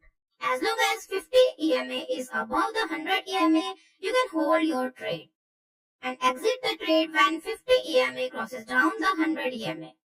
If you are a short-term trader, your moving average set will be 21, 14 and 7 EMA. And if you want to hold your trade for few days, for 2 or 3 days, then your moving average set will be 20, 10 and 5 EMA. You can use RSI and stochastic RSI. If prices are moving in a trend, then use RSI. And if prices are moving in a range, then use stochastic RSI. If you are an intraday trader, your moving average set will be 14, 7 and 3 period. But if the market is volatile and you want smooth signals, you can change your set to 20, 10 and 5 period EMA. Also use RSI and Bollinger Band to this chart to get confirmed entry points. So this was the whole process of analyzing a chart with respect to your trading perspective. I'm sure if you will follow all the steps with discipline and practice them on past data, you will never lose money in stock market and make good profits. Thanks for watching the lecture. Hello everyone and welcome to this lecture in which we will cover 5 important things that you must follow after watching this course. After the completion of this course, you must practice the whole study on past 5 to 10 years data. Watch this course thoroughly and when you have learned all the basic concepts of technical analysis, practice them on past data. For example, take a chart randomly and practice to draw trend lines, search chart patterns and set the Fibonacci tool. Second is choose the indicators of your interest Apply different indicators on charts at the time of practice and see which indicator is best for you. For example, someone is comfortable with RSI and Bollinger Band, whereas other is comfortable with MACD and Bollinger Band. It can depend on one's interest and trading style. You should make a list of indicators that suits your trading style. Then use only those indicators. If you are using one indicator the first day and other the second day, you won't get anything from the stock market except loss. For example, my favorite indicators are RSI, Bollinger Band, Fibonacci, chart pattern, and support and resistance lines that I always use while trading. Never use all the indicators at same time. There are so many tools and indicators that are very useful for trading in stock market. But don't make use of all of them at same time, which is disastrous thing for making profit. Use only a selected set of indicators that you like. Last but not the least, beware of fear and greed emotions. That is a big enemy for making profit. Do what the indicators and your analysis is saying. Never make any assumption about the market on the basis of your thinking. It is only fear and greed that are making decision at that time. You should invest only in the stocks that have a clear chart. Avoid the stocks that have irregular chart patterns and highly volatile. At last, I want to say a very important thing, that stock market is not a machine of making money about which we can learn how it works. It is a real-time market having ups and downs based on human emotions that change every second. So, we can make money in this market only when we get experience about it. But technical analysis is the first step to enter in this market. As you get experience over the time, you will be habitual of applying tools and indicators and able to make profit. Thanks for watching. Good luck.